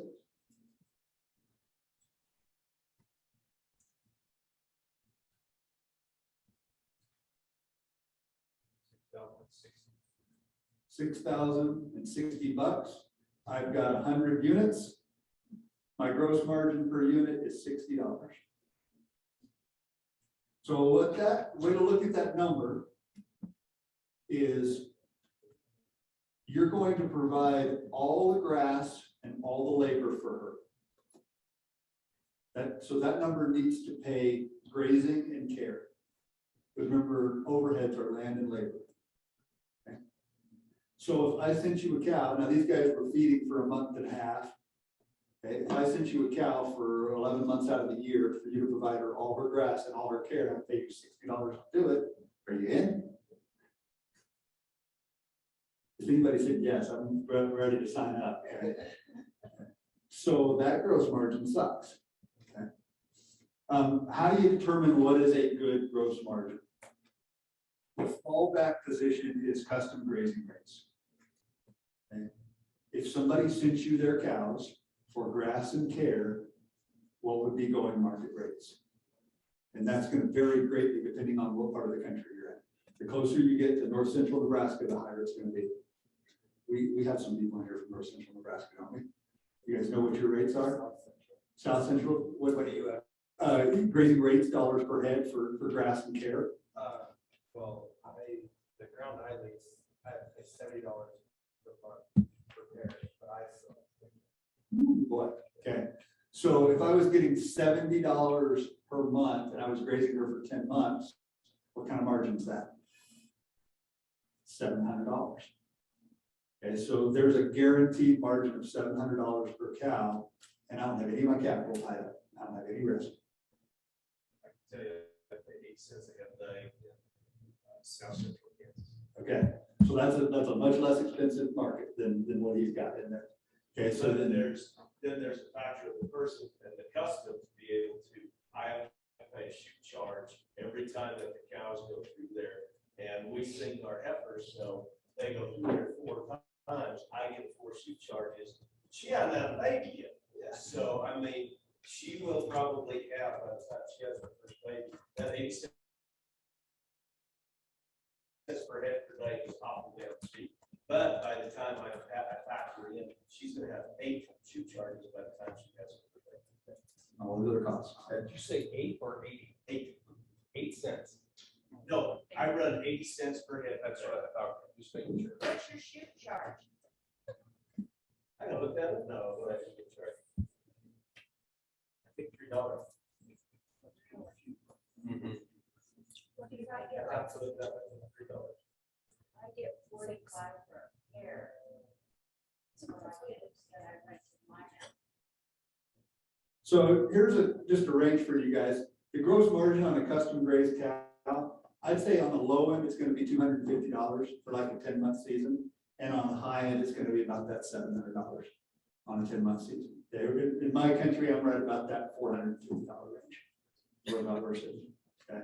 So that's kind of the check to say, is my gross margin good or not? If you make more money by grazing somebody else's cow than you would by your own cow, then I think that's a challenge to say, do I really want to own cows? And the only way to argue owning cows then is to say, well, I'm pretty dang sure the market's going up. Right, so I've bought this stock low and the stock price is going to increase. Okay? I'll tell you my bias on this now. If you guys like to spend your time looking at market reports, you might as well just grab the 8 ball, right, and shake it. Where's the market headed? Oh, you do all your Ouija board stuff. Because the guys at CattleFax have an accuracy of about 50%. Meaning it's just as good as guessing. I'm not sure if you feel any different on that, Terry, but what I've seen is. I will tell Lance. Okay, yes, you can do that part, okay? So anytime you think you know where the market's headed, there's somebody that feels just the opposite, and they're betting against it. Okay?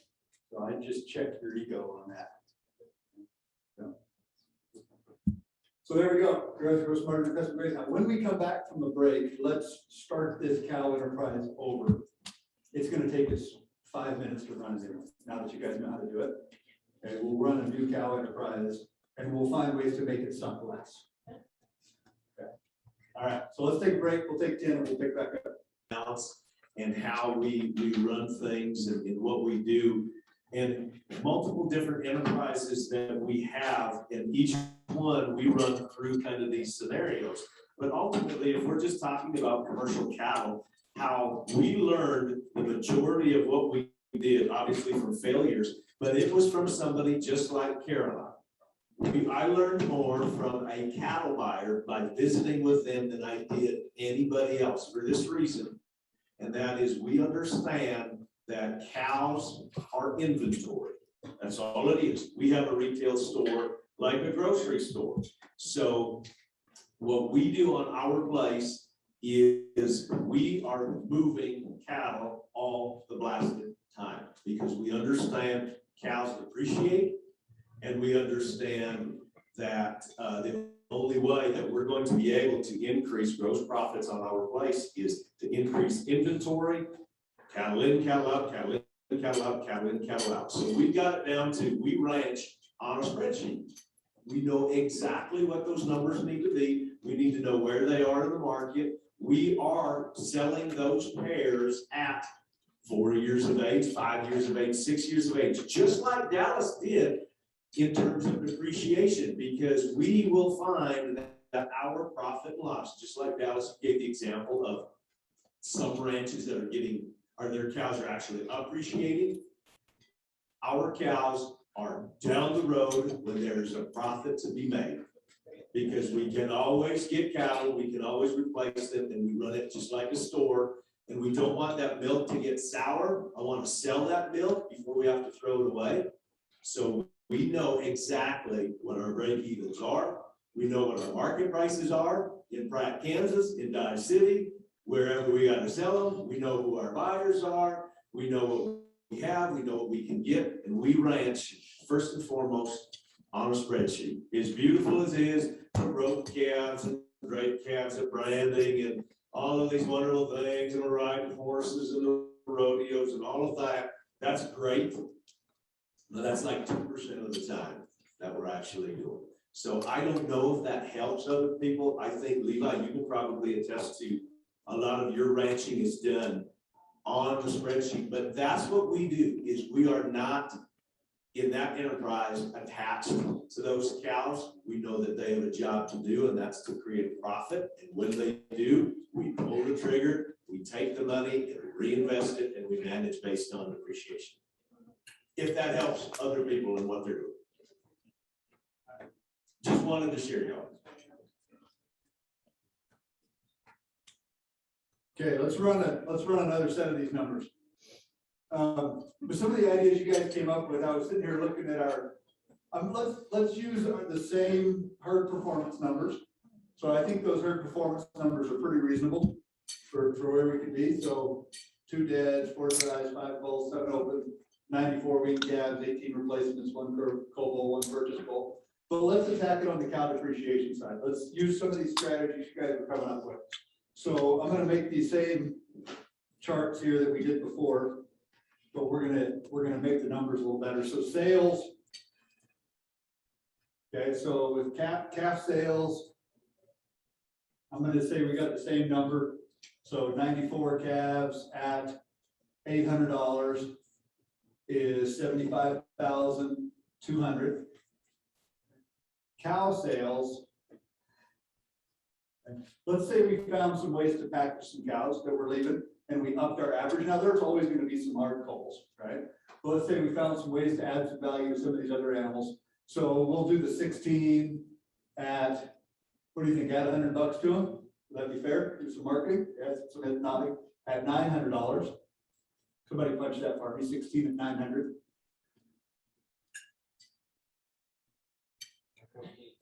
$14,400. Okay, bull, probably not gonna be much we can do with him. 1 at 1,500. So our $1,500 bull. So our new total of sales, can I read it to you? 75,200 plus 14,400 plus 1,500. 91,100. Okay, we haven't moved the needle on that one a whole lot. So let's go to purchases.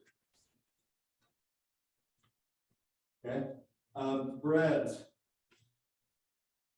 Let's do something some of you guys were suggesting. You have to buy bread heifers. We didn't call them bread heifers, did we? What do you want to buy? I've got the cow to Let's buy someone else's lay breads. So if a middle-aged bred cow is running $1,500, what's that lay bred cow going to be? 1,200. I like it. 18 of them at, well, then we'll go 1,150. Person who knows. 20,700. 20,700. Okay, now I might offend somebody here. Bulls. You know what? My neighbor raises cattle in a similar environment. He pushes his a little harder than I do. I'm just going to go, you know what? Why don't you leave a half dozen of those bull calves intact? And I want them out of cows that are 8 years old. And I want animals that you've never had to touch in your life. Never had to pull a calf out, I've never do anything. And I'll pay you a steer price plus $100 for those calves. Okay. So let's do my bull purchase at, sorry. What do I got to pay for that bull? $1,000? Okay, $1,000 on the bull. Okay. My total purchases are $21,700. 700. Sales minus purchases, my new gross product is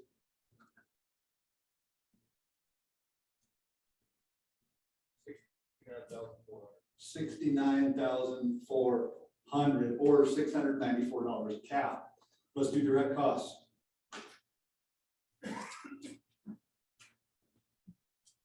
Okay, our direct cost, the first direct cost is what? Interest, okay? Is our herd the same value? No. Okay, what, should we drop it by 10%? 20%? Okay, let's figure it out. So, and we used a $1,300 cow, but if we used an $1,100 cow, 1,100, and our bull's only worth the same, so 1,100 times 104.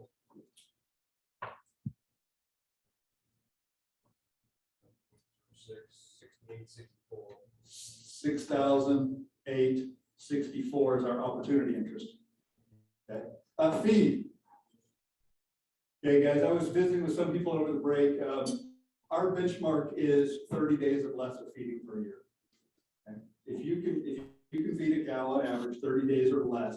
Oh, and by the way, I was pointing out we had an error on our feed cost on this one. We'd said a month and a half, and for some reason I used like 1.5 tons. Okay, so I had overcharged the feed, but then we left off salt and mineral. So this is not atypical for a typical cow margin, right? Again, our benchmark for feeding costs is about 30 days or less of hay feeding per cow, which equates to about half a ton of hay per cow. Okay? So now if you tell me there's no way I can get by in my country with, I have to feed for 3 months out of the year.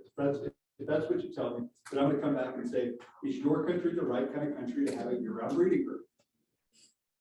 And that's the logical question to ask. If you've got snow up to your waist for 6 months out of the year, is your country the right country to support a year-round breeding group? Would nature have animals running there year-round? Probably not.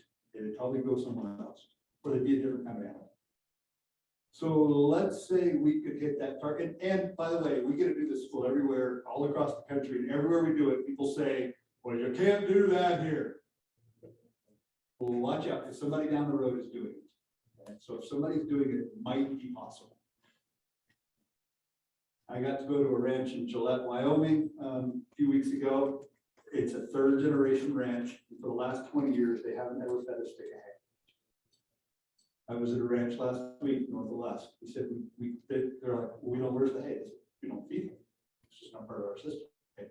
I realize that's not mountains of Montana. Okay. But it can be done. Somebody's doing it. Let's figure out a way that we can get this feed cost down to a reasonable number. Half a ton of hay per cow per year, $220 or $250 is $125 a cow of hay cost. Okay, pretty damn high. I would be a little uncomfortable with that, but it's the high hay here. Throw in some other feed costs. If we can get our feed down to $150 a cow total feed cost, I'm interested. And I think we're talking now. At least it's going to be workable. I'd much rather see it closer to $50 a cow per year total feed cost or less. Okay. But with these feed prices, 150, I'll work with that. 150 times 104, 15,600. Okay. Let's use the same health and marketing costs. 2,080. Health, marketing, and trucking. 2,080. 26,624. Okay, gross product minus direct costs gives us a gross margin 42,776, or a gross margin per cow of $428.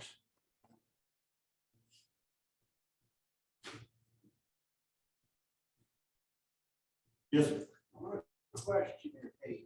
All right, I like it. This gentleman here said that you charge yourself market price for hay. Okay, you go for that. And in your enterprising deal, that's what the price is for the feed. But then over in your hay enterprise column, if your cost of production is say $80 a ton, which it can be that low. You've got between what we're talking about, you got over $100 a ton difference in your hay price. So the hay deal is going to be different than your feed deal. And then when you set like a cumulative spreadsheet, you go over to the right-hand side and balance all those out. Isn't the hay gonna change value? Let me see if I can reword that in my own words, to make sure I understand what you're saying. If I'm charging myself, if I'm charging my cows market price for hay, then I'm paying my hay business the market price for hay. So I might show a loss on my cows, but a really high profit on my hay. So am I really gaining anything if all I'm doing is taking money out of my left pocket and sticking it in my right? Is that what you're That's getting at? kind of what I'm saying, yeah. It's a fair question to ask, but what you're going to do as we look at that is there's going to be some annual variation as these prices move, right? So in this year, when we're $250 a hay, it's going to make the hay business look good. It's going to make the cows look bad. Okay. As you run this out with projections, if you were going to make a decision of should I stop running cows, should I sell all my cows and just make hay, right? In years like this, it's going to indicate you should do that, right? Because you're going to be charging those cows a lot for hay. So what you have to do is you have to, again, think of that windshield and make those projections and say, all right, I'm making a longer term strategy play. Do I think hay is going to stay at $250 a ton? And if the answer is, well, I think it might stay at around 150, then I might run that analysis with that information and say on a 5-year rolling, what should I do? Is that a fair answer to that? Yeah. Okay. So don't let 1 year make you leap from I will one thing. accept the answer. You'll accept it, all right? Appreciate that. You made it easy on me today, Mac. I was looking forward to some fun today. It ain't over yet. All right, $428 per cow. We can do something with that. Okay. Now, if I said, I'm gonna send you my cows for the year, you're gonna give them grass and care, and I'm gonna give you $428, it's worth considering. Okay. It's worth considering. So a $400 cow margin, now we're starting to do something. You see where the leverage points are in this gross margin analysis? So if gross product stinks, we start looking inside there and say, why is that low? In this example, it's because cow depreciation was too high. Okay, we had a lot of them leaving. We were salvaging them for salvage prices, and we were buying them back for high bread prices. And so we addressed that. When we looked at our direct cost side of the business, our hay prices were out of whack. And so we looked at that and we said, strategically, can we change this business? Now, I made some assumptions in here that if you're doing this for your business, you're going to have to spend more time thinking through. I just said, well, let's just cut the hay to 30 days of hay, right? If you were going to do that in your business, it would probably mean some other changes had come along. Right? Maybe we're going to move calving season, which might mean we have lighter calves to sell. And you have to play that through in the analysis. So don't just let my changes lead you to say, well, that's what I need to do, right? Is what Dallas did. That's not what I'm saying. And everything we teach at Ranching for Profit, we talk about principles. Now we'll use practices to illustrate those principles. But I want you to be really careful that you don't hear us recommending practices. I don't know when you should calve. I don't know what kind of cows you should have. I don't even know if you should have cows. I don't know if you should put up hay. Okay? I don't know any of that stuff. But I do know how to help you determine where are you creating value and where costs occurring. Right? How can you do an economic analysis to figure this out? I do know how to teach you to do that.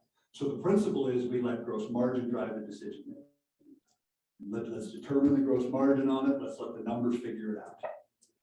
Let's do it based on projections in the forward with the best information we have on hand. Those are the principles we talk about. And then we let you figure out the practices that match your values, that match why you ranch.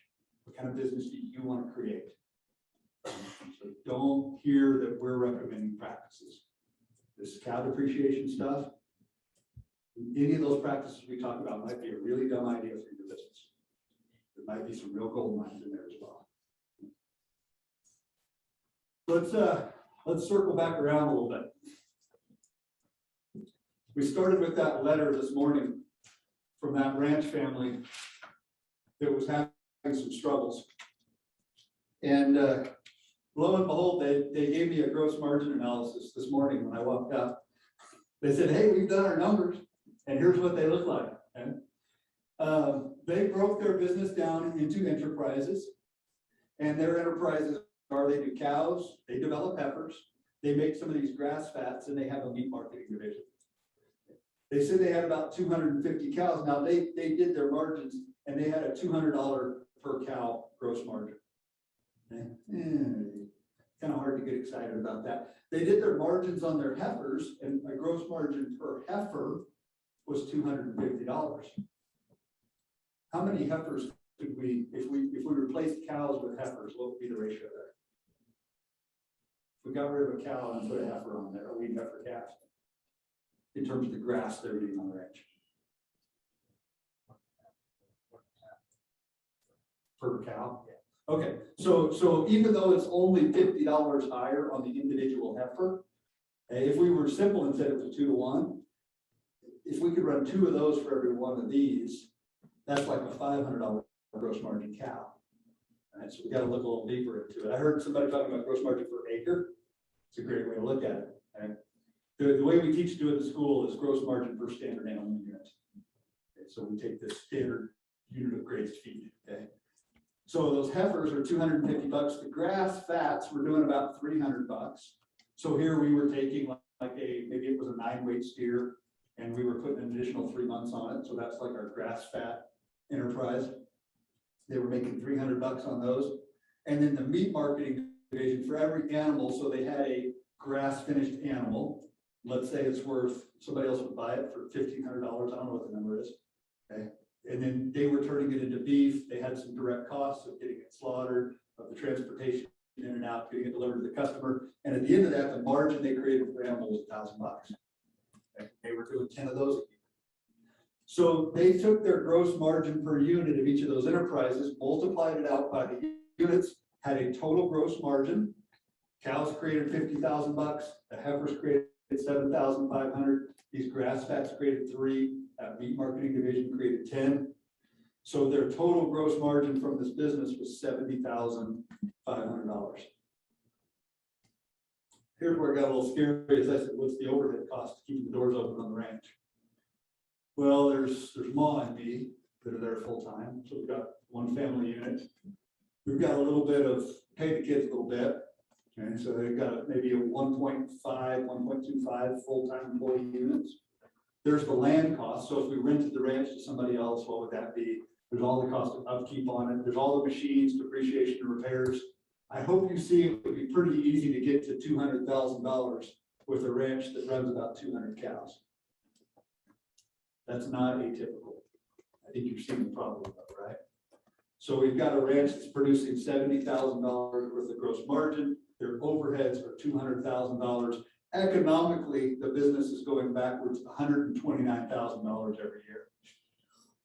Now, is that a cash loss? No, it's not a cash loss. Because they probably own the ranch. So that ranch lease payment that we're charging them in the net overheads, they're not actually making that. So that piece is not in there. We're probably charging them opportunity interest on those classes of animals. So maybe there's another $10,000, $20,000 of cost in it. It's not a cash cost, but it's an economic loss. Meaning we're leaving that much value on the table, right? If I did nothing, I would make quite a bit more than by doing something. So that's pretty typical ranching right there. And so when you say economically we're going backwards, this is kind of the reason why it looks like that. So maybe these guys want to fix this. And those questions that they asked earlier in the day in that letter of how can we make this attractive to the next generation? How can we find some values here? Where is the dead wood in this business? Where should we start? What's blood? What do you see as bloody? Okay, cows are pretty unattractive. Does this overhead ring anything for you? Okay, there's probably some room in there. Okay. Now, we don't want to cut it to the point where it's no fun anymore. Okay, so you want to ask the owners, what do you want this place to be like? Right? What do you want it to exist? Sometimes they'll tell you there's no room, right? It's all, we're right up here and then there's nowhere to cut. That makes it pretty challenging. When we actually get down to looking at those numbers, there's often some fat in there. And there's been some reasons why maybe they've gotten some advice of, oh, hey, you're gonna have a big income tax bill, so let's put these pieces of machinery on the ranch, right? And you look at it and say, when's the last time that thing was? Well, 3 years ago, right? Things like that. So maybe there's some room. Let's say with some aggressiveness here, we were able to turn that to 175, take out $25,000 a year overhead. That's probably pretty, you'd probably find that in there. Gross margin per unit on the cows, we just found a way to turn those into $400 or something. Okay, let's do that. So let's take those gross margins, let's turn that to what we have, 420 is on this page, wasn't it? What were we at, approximately 425? 425. Okay, now, I don't know if you could do that or not, but let's say we can for this business. Those heifers, that's working pretty good, $250 a heifer. Maybe there's even a little ways to tweak that. If we can find that much savings on the cows, I bet there's some savings buried in those heifers. Let's turn those into about a $300 gross margin heifer. Okay.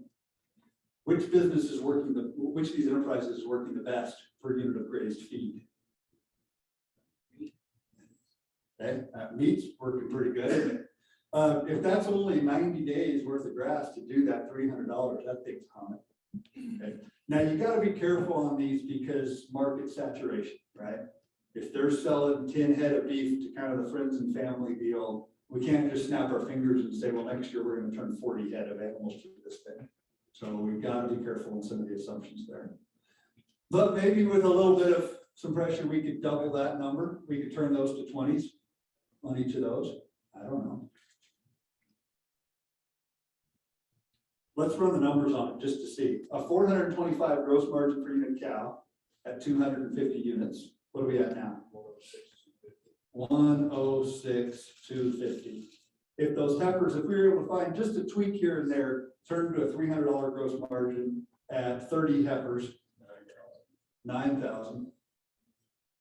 And our grass fats, instead of doing 10 a year, we did 20 a year, 6,000. And then our meat is 20,000. Okay, so you ready? 26,000 plus 9,000 plus 106,000.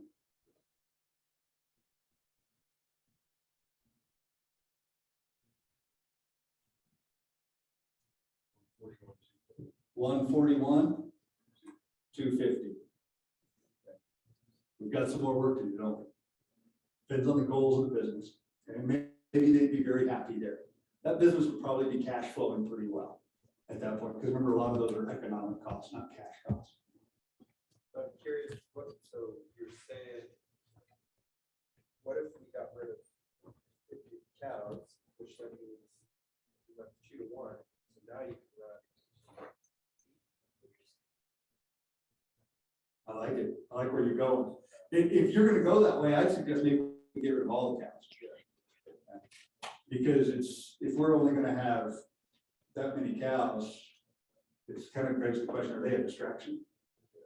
Okay. What if we did 400 heifers, 600 heifers a year? Okay. Now we could really turn some crank. Our risk exposure would go up, right? So we'd have to consider that. The point of this isn't, I mean, you saw me just pull these numbers out of the air, right? The point of it is I hope you guys are understanding the power of the tools we've been giving you. When you start diving this thing down in and start looking for those opportunities, okay, it's easy to say, oh, it can't be done. The healthier question is, how could it be done? What would it take to make this happen? Along those lines, I want to give you a tool. This tool is called the 6 Thinking Hats. A guy named Edward de Bono wrote this book, and he said, you heard somebody say, put on your thinking hat.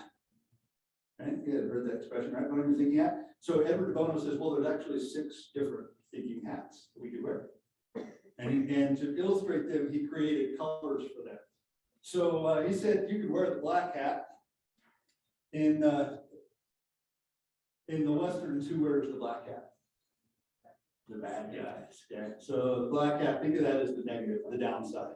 The person wearing the black hat is always gonna say why it won't work, okay? And what will the downside be if we did this? People would wonder about you, but you could wear a yellow hat. Remember Curious George, the man with the yellow hat, is what I always think of. And the yellow hat is the upside, the sunny side, the positives, okay? If it worked well, what might come of it? And when you're wearing the yellow hat, that's what you're asking. The white hat is Joe Friday from Dragnet. What did Joe Friday say? Just the facts, ma'am, okay? The white hat, if you want things in white, you want them black and white. You want the facts. Okay, the white hat is the hardest hat to wear, because we always want to put our spin on things. But the white hat is what are the facts? The green hat, green is the color of growth or creativity. And the red hat is the hat of emotion, color of Valentine's Day. The last hat is the facilitated hat. We call it wearing the blue hat. This is the person that's running the process. This is the person asking the questions, timekeeper. So in executive link, we often say, who's going to be the blue hat for this meeting? And that means who's going to be the person facilitating. Okay. So there's the 6 thinking hats. Now let me walk through with you the order in which you wear these hats to vet an idea, to really consider something fairly deeply. Okay. We call it the due diligence process, and we use this a lot. First thing you're going to do is somebody's going to be the blue hat. So it's often the person at the flip chart or the person with the timekeeper. Okay, so they're going to say, hey, that's me, right? So the blue hat's kind of sitting to the side. First thing we're going to do is we're going to say, what are the facts? And we're going to come to an agreement on what the facts are. When we just looked at this ranch here and did the gross margin of that, that was a white hat exercise. What are the facts? The facts are we had 200 cows. The facts are the gross margin for the cows, 250 cows. The gross margin for the cow is $200. Those are the facts. Okay. So somebody's going to start pulling those things out. What do we know? Now, once we have the facts out, we say, what are some ideas? I want you guys to put your green hat on. Let's come up with some ideas to address the situation that we see. So people will start throwing things out, and you can just make a list of them. Don't let anybody discount any of them while you're bringing them out. Okay, because what if somebody starts putting the black hat on? What's it going to do to the number of ideas? Okay, so the way you do this is that there's a flip chart page for each of these things. Okay? So the first one you do is you draw the white hat, right? And you might even write up here facts. And we're going to start listing those things off. And then we're going to draw that green hat. Okay? And we're going to say, okay, guys, it's time to green hat this. We need some creative ideas to address this. And you start pulling them out of people. Now, if somebody starts vetting the idea, because it's tempting, we all want to vet the idea, right? Well, you hate that, I really like that. No, it's not time for that yet. We need more ideas. Let's get them out. Okay? So we're going to make a page or 2 of these green hat ideas. Okay? Boom, boom, boom, boom, boom. We're going down through them. Okay. By the way, do you think these kind of things are important for doing an exercise like this? If we're sitting here at our ranch, we're having a ranch meeting, and this is the dynamic of the ranch meeting, it's different than if that's the dynamic of the ranch meeting. I hope you guys see that. Okay? Especially if you're talking about something sensitive, it's going to be a difficult subject. The best thing to do is to put it up there and then turn your chairs and face that. Because if we're talking about it here, what's the body language? My idea versus Tigger's idea versus Beck's idea, right? It's us versus each other. If we put it up here and then we turn our chairs and say, what are we going to do about that? Now it's us versus that. Okay? So really simple things that really change the dynamic. Okay? And by the way, when you're bringing these things up, whoa, you ever had somebody at a family meeting keep saying the same thing over and over again? Or does that just happen in my family? All right. Okay, why do they do that? Why do they keep saying the same thing over and over again? Okay, well, there's a deeper level to it, because they don't feel like they've been what? Heard. Okay.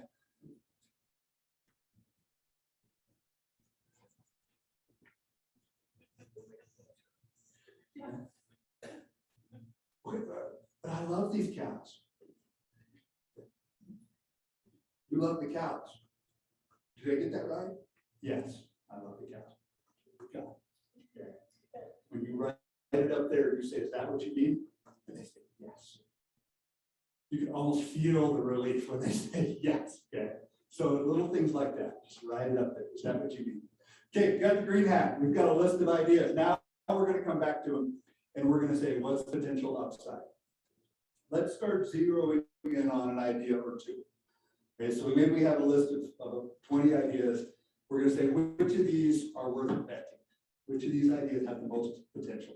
Let's circle 2 or 3 of them. And we come to it with this question, with the yellow hat on. If this worked well, what might happen? Everything worked well. If this idea was a home run, what might be the results? So now we start thinking through it. Okay, so we're going to draw that yellow hat out. We're going to start listing those things. If it worked well, how good might it go? Somebody in the midst of that is going to say, yeah, but okay, black hat's coming next. Just hold it. Okay. Right now we're on the yellow hat. So that's the way you can respond to it. Okay. We're getting there next. Just hold that thought. Okay. Because right now we're on the yellow. Why do we start with the yellow before we do the black?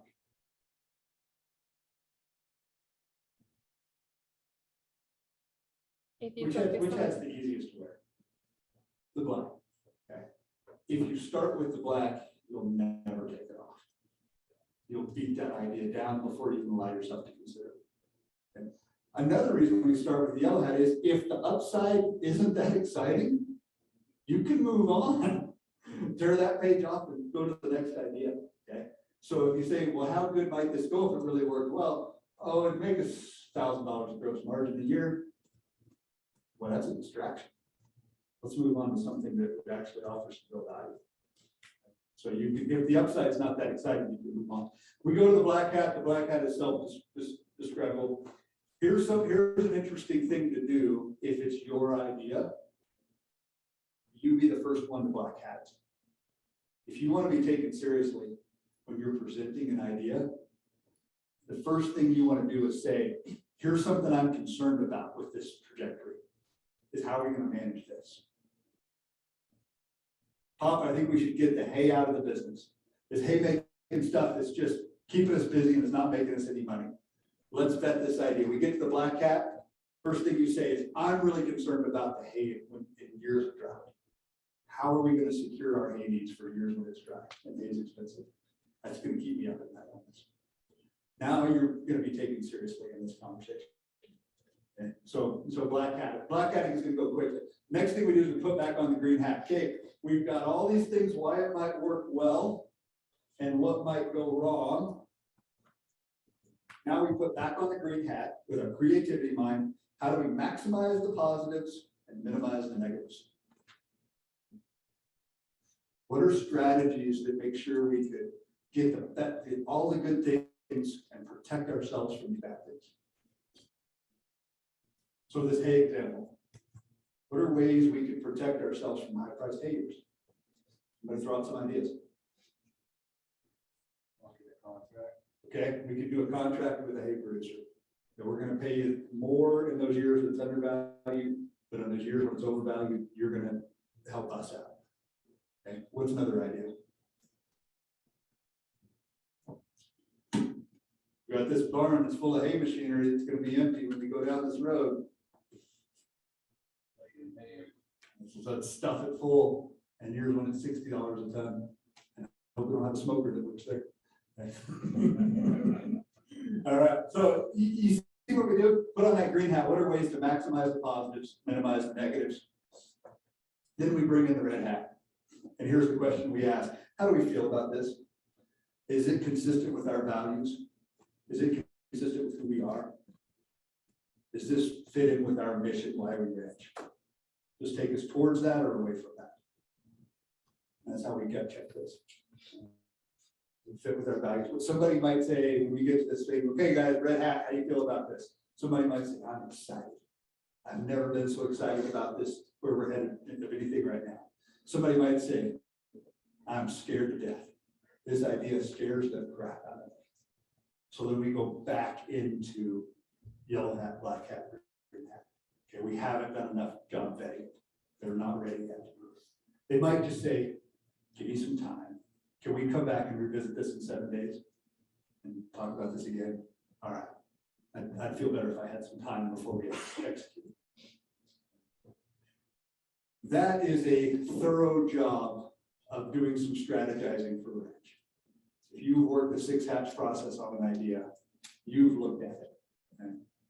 It's a heck of a lot better than saying, well, here's my idea, what do you think? Questions on the 6 hats?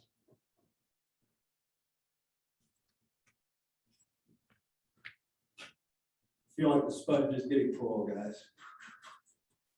I always want to like make sure you're getting your value here, give you a lot, but at some point the sponge gets full. Let me wrap up this section with one other illustration. I bet some of you have heard this before. It's one of my favorites to use. Some of you guys like sports. What kind of sports are you into? Football? Okay, let's do football. Did you play football? Well, that's the only sport we have in Nebraska. It's the only sport. Husker football. Husker football. Did you play as a high schooler? No. Oh, you rodeo, okay. Anybody here play football? You did? All right, all right. What year was it? High school, college? All right, cool, nice. All right, nice. I used to do hockey and some of those things. I was not very good. I was definitely an amateur athlete. Okay. When you're an amateur athlete, maybe you're playing as an adult. My daughter's going to play on a adult softball league here this next weekend. And their team has to pay their dues in this tournament. When I was an amateur hockey player, I played on some adult men's leagues and we had to write our check for our dues. So amateurs do what? Pay to. All right. Is that how you spell amateur? Amateur. Okay, close enough, right? All right, it counts. So we got amateurs, we got professionals. Amateurs pay to play. Professionals?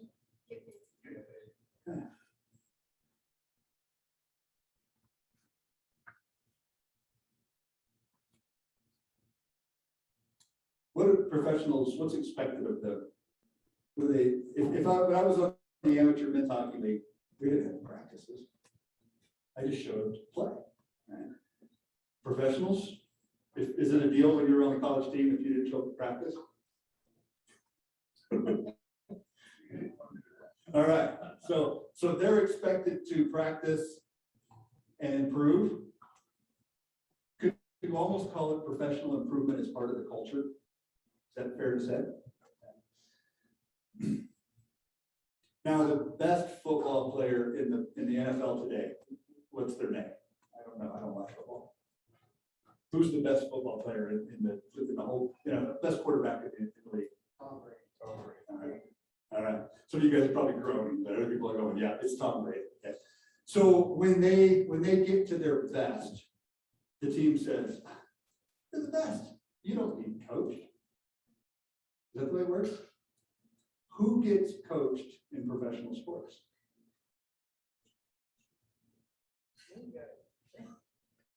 Who does just a few of them get coached?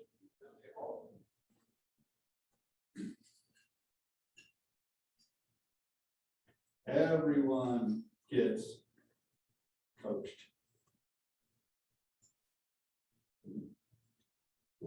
What's the focus in sports? What do you want to do?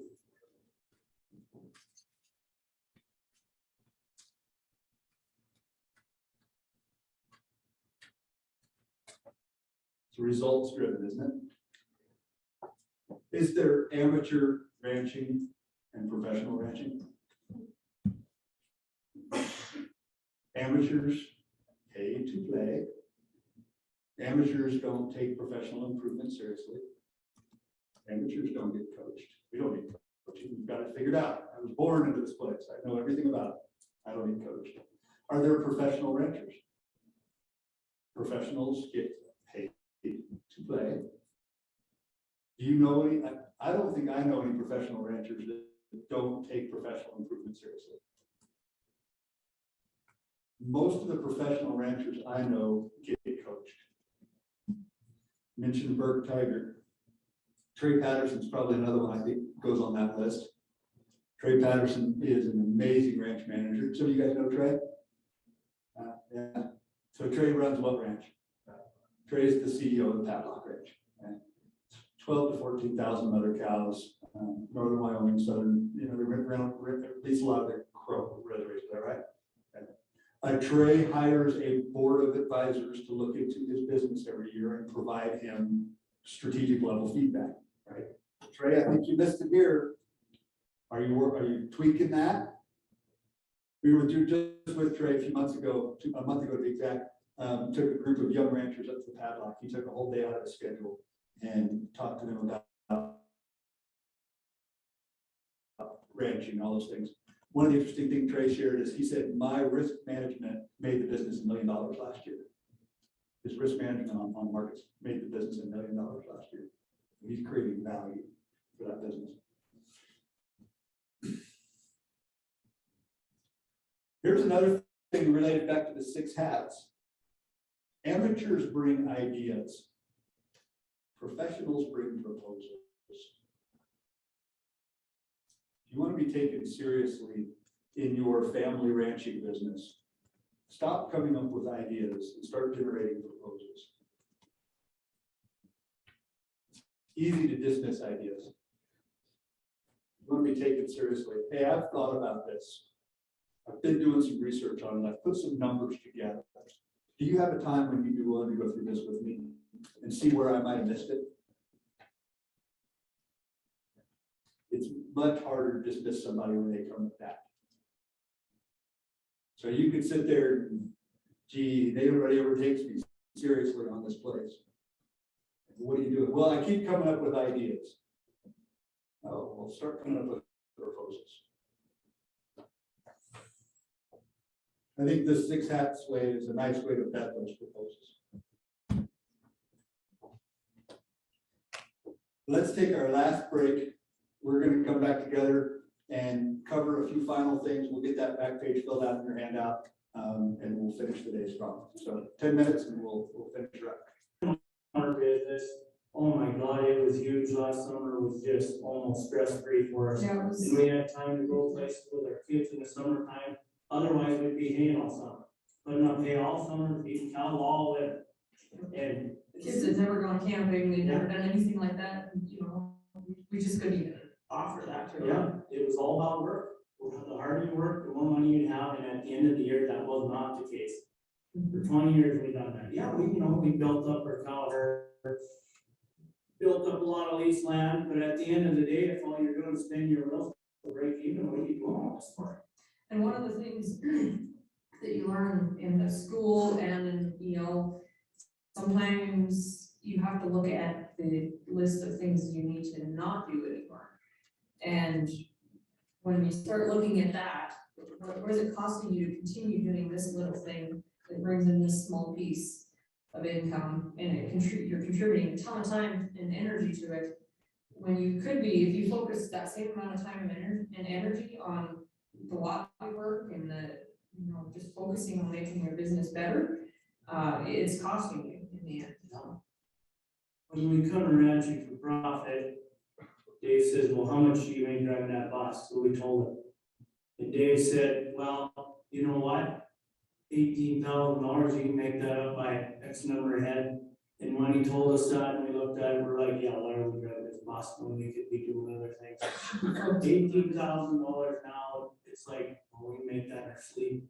Seriously, to make up for the bus route and not have to be stuck to that school bus. I'm not opposed to hard work. I like hard work. But why don't we do the hard work on the business where you don't have to work as hard? On things that make a bigger difference. Make you more money. I mean, we're all, this is about making More money money and more time. I mean, and spending time with your kids. I mean, the harder we work, the less time we could spend with our kids going to basketball games. And I missed their basketball games, didn't miss the church, because I did not have time to go to them events. My work was more important, because I had to get it done to feed the cows. I mean, that's just the way it was. You might be able to tell, he's a little bit fun, I guess. He's a kid. That was, probably 3 years ago, I think that was shot. And so there's been a lot of changes since then. You know, boy, they dove into soil health really deep and doing some cool stuff. Yeah. What did Trish say? A to-do list is important, but what else do you need to think about? The don't do list. Maybe that should be let's throw that to your teams. What's something that you should stop doing? If the 80-20 rule is true, that 20% of your time is producing 80% of your results, then that means 80% of your time is producing 20% of your results. What's something in that 80% block that if you stop doing would free up significant time, and then you could use that time on higher value things? Have that conversation, see what you come up with. Challenge each other on that. All right, let's hear some things. What kind of things might you consider stop doing? Haying? Yeah. Might be. What's going to be the answer to that? What would you look at economically?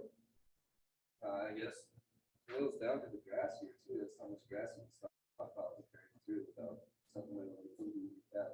Yeah. Is quitting making hay and quit feeding hay, are they the same thing? They're two different considerations, right? Should we be making hay is one question. Should we be feeding hay is a separate question. Yeah, which one were you talking about specifically? I was thinking more or less The making hay. Yeah. Cool. We talked about stopping feeding or reducing the amount of time we have to feed it. Such a big expense. Good. It's good. Okay, so, I'm gonna talk a little bit about something we do in our marketing company that's kind of similar to this and encourage you guys. So the first is a brain dump. I don't know how many of you have ever brain dumped, but you can actually only think of 11 things at one time. So we do this in our company and it's crazy. Sometimes it will be 5 or 6 pages of things. You just start writing. Anything and everything that's in your mind, you just write down on paper. Carry it with you. If you think of something, write it down. You'll be amazed at how free your brain gets when you get those little things out. And it might be the little things like pay the utility bill. Get it down on paper and get it out of your mind. We brain dump once a week. And like I said, it will be pages of content, just writing down. The other thing that we do is we look at all the tasks that we do. So when you're writing this to do and not to do list, give yourself a score. Is this a task you like to do? Is this a task that's neutral, or is this a task you don't like to do? And just keep checking in, because there's no reason why you should be doing all tasks that you absolutely hate. They're going to be miserable, right? You need to have some tasks that you actually enjoy.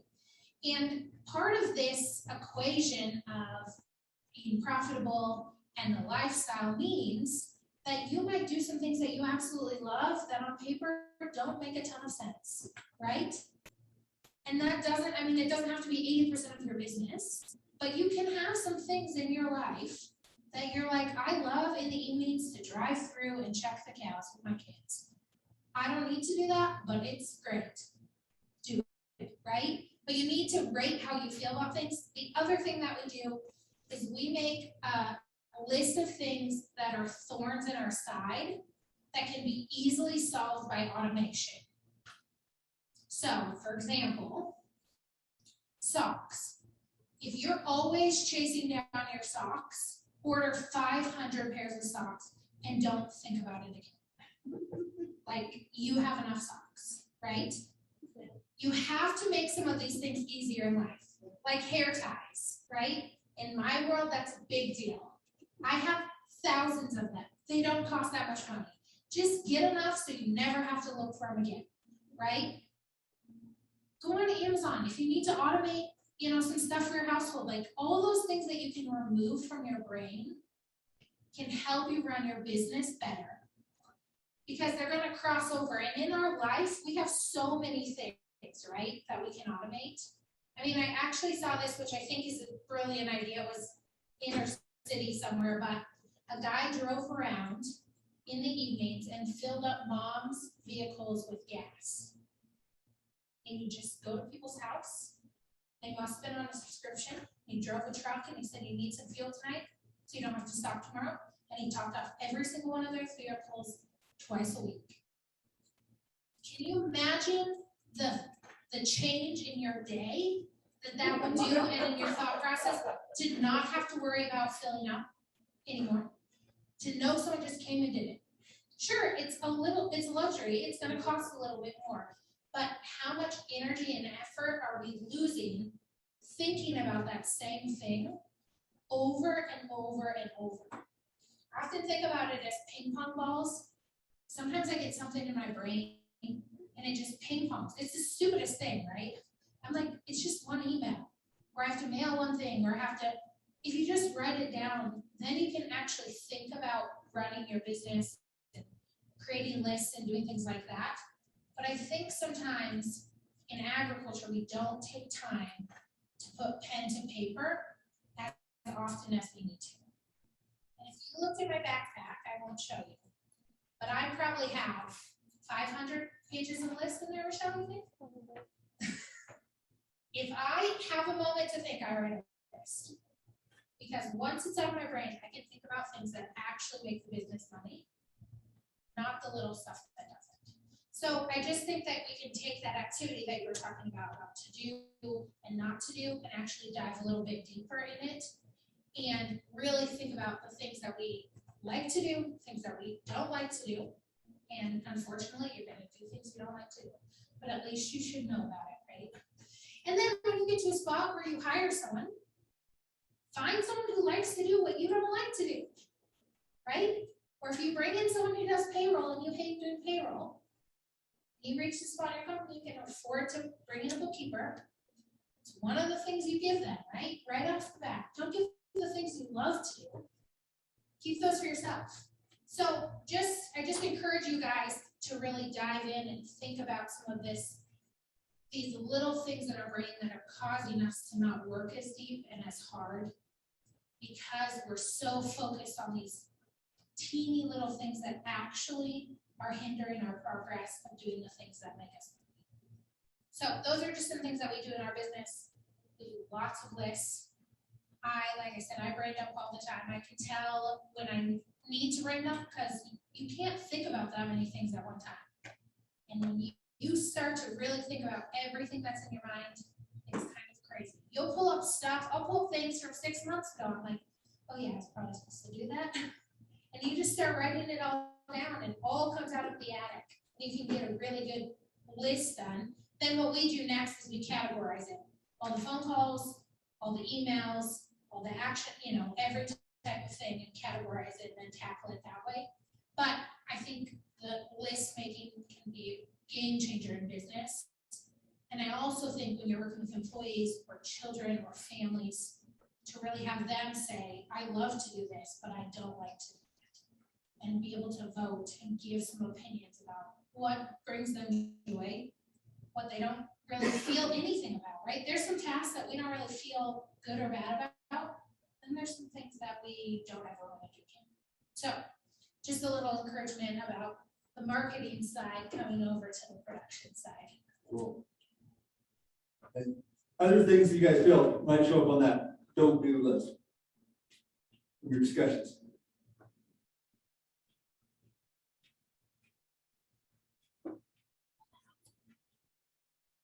When we talk about doing this business management stuff, we've been going over today, a lot of people say, when am I going to find the time to do that? Right?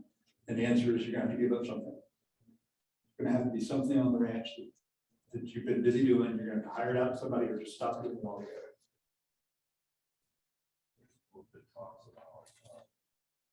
Really format, find building science. Well, there's actually no components. They have a whole bunch of stuff, but, but we'll, kind of that's going, talking about, back, all that kind of stuff. And that, I read that book, I ended up, I have only shirts now. I believe in your shirt. Like, it's just, it's a waste of my time to sit in front of them. So they can open me up to other things. That book was really, what you can cut out.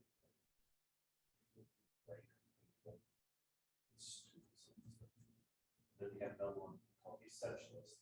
It's not as extreme. But it just opens your mind up to think about that stuff. Essentialism, is that? Essentialism, yeah. Essentialism. Yeah, it's essentialism, but the middle. It's trivial, yeah. If you read them, Yeah, yeah, the vital few, yeah, I can't remember. the So book. bring I the have it in vital my few office. from the trivial name. Yes, thank you. I love it. Yeah, I have it in my office. they're both really good books. I'm not by no means, but I'm just saying, they really help me to open my mind to think about stuff.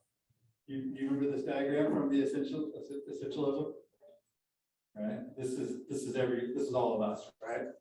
We're trying to do all these things that, when Carolyn said 6 things in her head, all the men in the room went, really?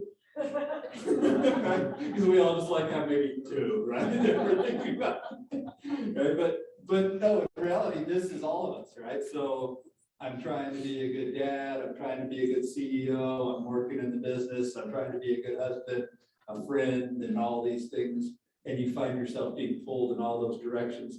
If you took all the length of all those arrows, that's the amount of time you have, right? We all have the same amount of time.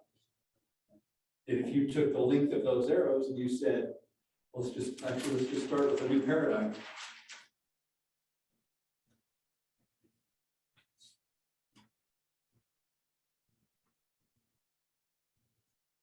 It's the book, isn't it? The Disciplined Pursuit of Less. That's what it is, yeah. That was one of our EL study books that we do. Every year at Executive Link, we pick at least one book and we send it to everybody in the program. We all read it and we get together and discuss how we can apply this for business. That's one of them. So the Minimalist is the other one. Yeah, Minimalist was the first one I read. That one really kickstarted me, and then they sent it. It's like, Oh, wonderful stuff. Okay, so what are you going to stop doing? One of the things we often hear in this discussion is tagging calves.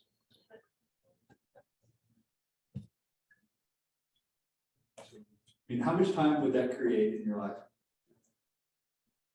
Just stop doing it. But that's one of the things I like. Okay. But for, I mean, if you're, 300, 500 calories, whatever you're doing, tagging calves, if you just stop doing it, how much time would that create? For many people, it might be 2 weeks, 3 weeks, 4 weeks of time. But you're saying this simply because they don't like you for going out and doing it. Yeah. Not answer what you're gonna use to replace the reason why you're doing it, but you're just looking at the action. itself. The action of doing it. Yeah, if you're gonna create some time, Yeah. by Let's stop say doing you some should things. Yeah. figure out. Yeah. Figure gives everyone a hug. Yeah, so I mean, but the list could go on and on of things like that, right? Things we think we need to do the ranch right. And when you really challenge it, well, why are we doing it all? All right, let's hit that back page. We're gonna transition, this is a bit of a transition from economics to finance. But I think there's some important lessons in here that I don't want to leave you guys without.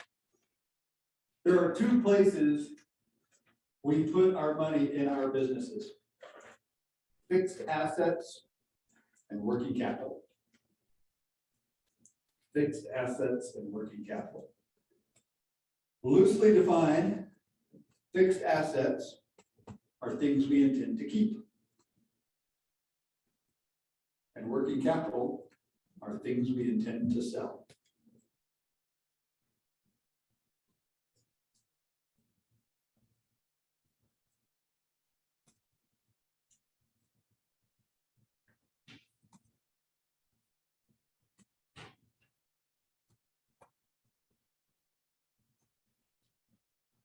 Let's do a test.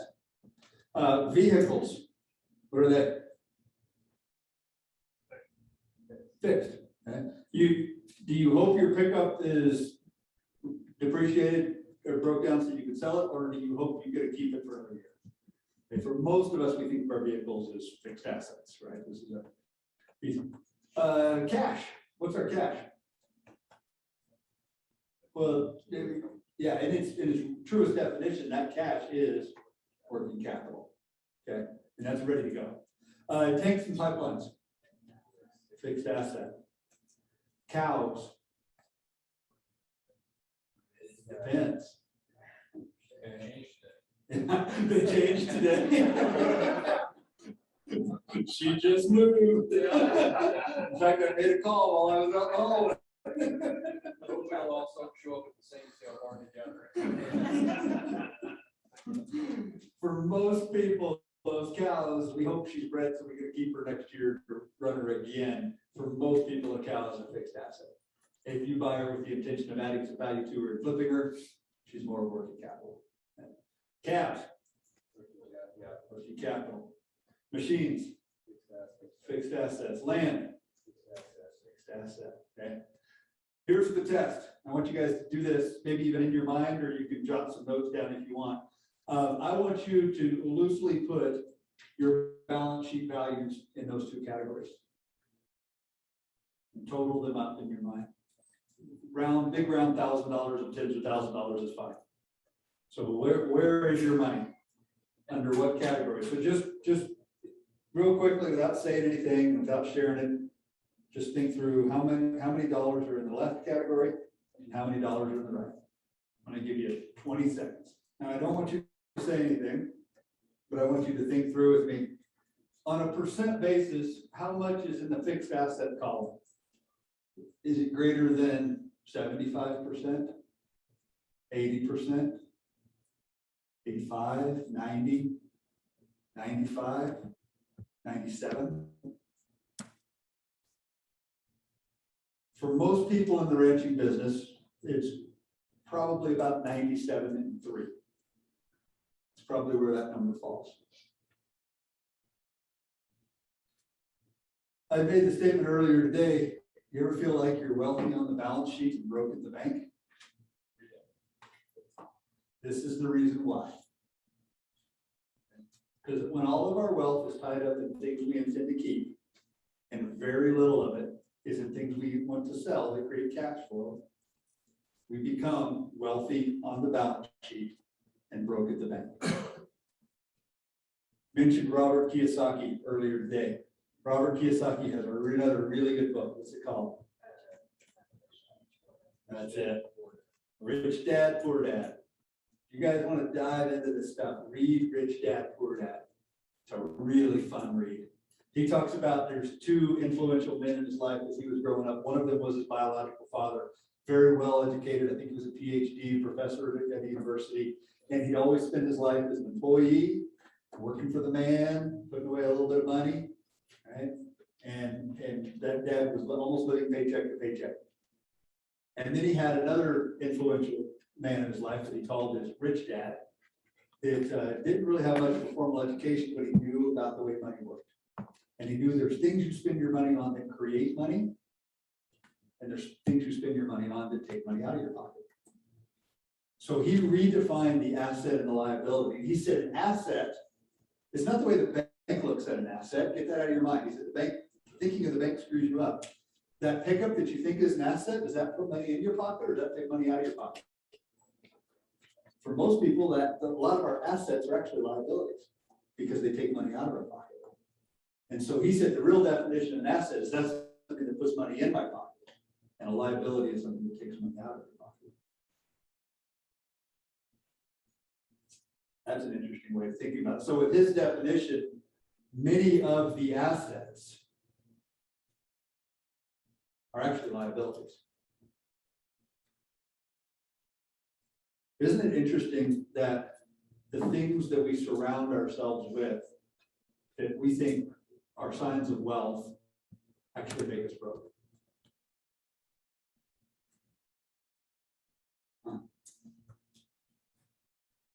So if you want to address that, if you're tired of feeling broke at the bank, then what you need to do is you need to redistribute some assets. And you need to move some things out of the fixed asset column and reinvest them into things that are going to create cash flow. And certainly the last thing you want to do is to compound the problem.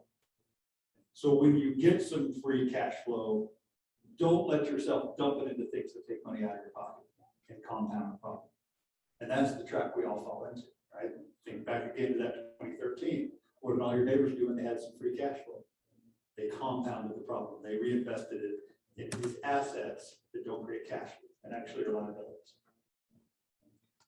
So we need to figure out ways of turning these fixed assets into things that actually are good at creating cash flow. Now, some of these strategies we're going to go down are going to go against your values. Okay, so again, don't look at any of these as recommendations. Just use them as things to get the juices flowing.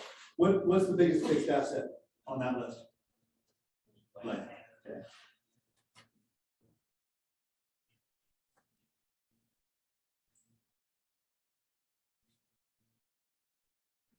There's a three-dimensional view of your ranch. Okay? There's an acre of your ranch. What are all the values that land produces? What are things? Okay, we got grass. So there's grass growing on it. What other kind of values does it produce? Hunting rights. I should have one of you guys do this. There's an elk. You didn't know. Okay. What else is on it? Grazing, mineral rights, somebody said. Okay, so we could. Yeah. Okay. All right, so we've got those, that's oil, that's a whole belly full of oil there, right? Just June stored up, and there it is, okay? All right, what else are kind of values on it? So we've got things on top of it, things underneath of it. What else? What's it? Water, okay, so there could be water running across it. Okay. There we go, water running across it, what else? Wind blowing over it. And so,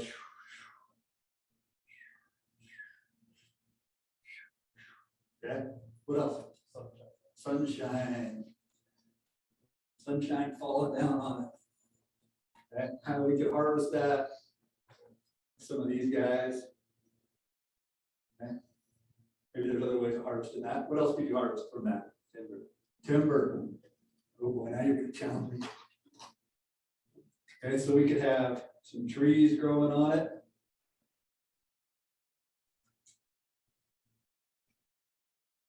Okay, so we could harvest those suckers or not harvest them.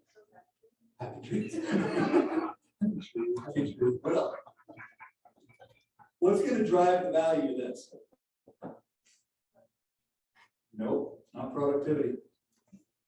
Why does land here sell for more than Baker? Okay. That's Purple Mountain Magazine. There we go. Okay, so that's going to drive the value. Are there ways to harvest that? Are there ways to not harvest it and get paid to not harvest it? Okay, so we could have the, there we go, we got the cabin with the smokestack. Okay, there we go. Or you could turn that into some cash. Okay. That's a busy acre.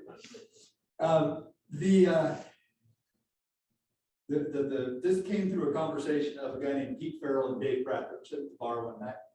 And Pete said, Dave, you're a hypocrite. He said, I'm doing everything you guys talk about in ranching for profit, and I'm not making you competitive return on my asset. And Dave said, well, what are you harvesting? He said, the grass. He said, well, what other values does the land produce? And they took out a bar napkin and they drew an image like this. And they sat there and talked about all the different things that Pete's ranch was producing. And Pete said, I'm going to harvest something from every layer of value on this ranch. So there's the layer of value that's right against the ground and that first meter. And then there's a layer of value above that. There's a layer of value at that next meter below, and then maybe the next meter below that. And Pete said, I'm gonna make it my goal to harvest something of value from every of those zones of value. Pete ended up doing this. And he said, it was probably the most painful decision I ever made. And he said, I didn't do it right. Man, if I could go back in time and redo that, I'd do it a whole lot different. And so he actually then made an enterprise about going and helping other landowners develop their land rights and market those with the mistakes that he made. It paid for the ranch, pretty clear. But he said it was a terrible decision the way he did it. So we need to think of those things more than just, if all we're thinking about is the forage on the ranch, or thinking of them too. If you own a land investment and you want to produce a competitive return on that investment, you're probably going to have to look at things more than just harvesting the forage of that ranch. So the way to have that conversation is to, first of all, think through something like this, get some energy in the room, right? Get some free flow ideas, and then convert those to some kind of an itemized list. And then as an ownership team, I want you guys to look at that list and say, what are the things on this list that go against our core values? The things that really make us feel sick to our stomach as we think about doing them. And then go and cross those things off on that list. And then with what's remaining, say, which of these have the opportunity to create significant value? We don't want to be chasing after distractions, but let's look at that and say, which of these have the opportunity to create significant value? And then you can say, okay, what does it take to develop those? Let's six hats each of those ideas. You do this one, you do that one, you do this one, you do that one. Okay. That's the way to have a good conversation about that. And there are ways to get this thing cranking. But we don't want to violate your core values. So in your blanks here, approximately what % of the value of my business is in fixed assets? That's for you to fill out. Having the majority of your money in fixed assets is a problem because they're not producing cash flow. And number two could be they take inputs to keep them going. Okay, so many of these fixed assets require annual contributions and repair bills to keep them going. So they actually end up sucking up the cash flow that your business is producing.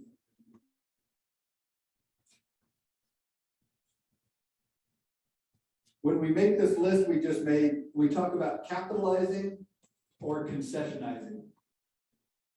Capitalizing or concessionizing. Now these are kind of made up words. Capitalizing means to divest yourself of it, okay, to sell it. Selling the conservation easement is a good example of capitalizing. I'm taking that value of the property and I'm turning it into cash. I've divested myself of it. Okay, another way, like with this cabin here, you can capitalize that piece of ground that's not very productive, but that sits up against that timbered corner on your back thing, right? So I've sold off a development right on those 2 acres. Maybe it produces significant value of the ranch, but I've divested myself of it. To concessionize it is to develop a concession around that value. Hunting is probably a good example of that. Maybe you've got a hunting concession on your property. Somebody's paying you an annual payment for that. Maybe it's an outfitter paying you, or maybe you're running it yourself. So I concessionize that. So which of those things might you capitalize and which might you concessionize? So capitalize means to sell the asset. One way I could capitalize an asset on my ranch would be to, that's for you to fill in. Okay. Concessionize means to create cash flow from the asset. So one way I can concessionize on my ranch would be to, you can come up with an idea there.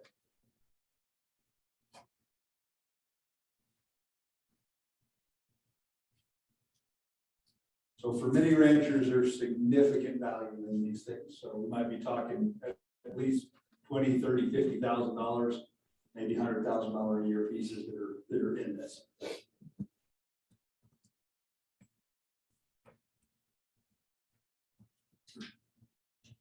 All right, I've got through the material that I wanted to cover with you guys today, and we have a half an hour left. So here's what I want you to do. Have a conversation at your team. What is something else you were hoping we would talk about today? Or something that we've covered that you want to dive into deeper? So have that conversation. Let's get each table to come up with at least one or two things. We'll look for commonalities and we'll see where to spend our last half hour together. Okay, so see what you come up with. Seriously, are there things that that you guys want to touch on that we haven't got to? Maybe talk about grazing. Grazing. Come to school.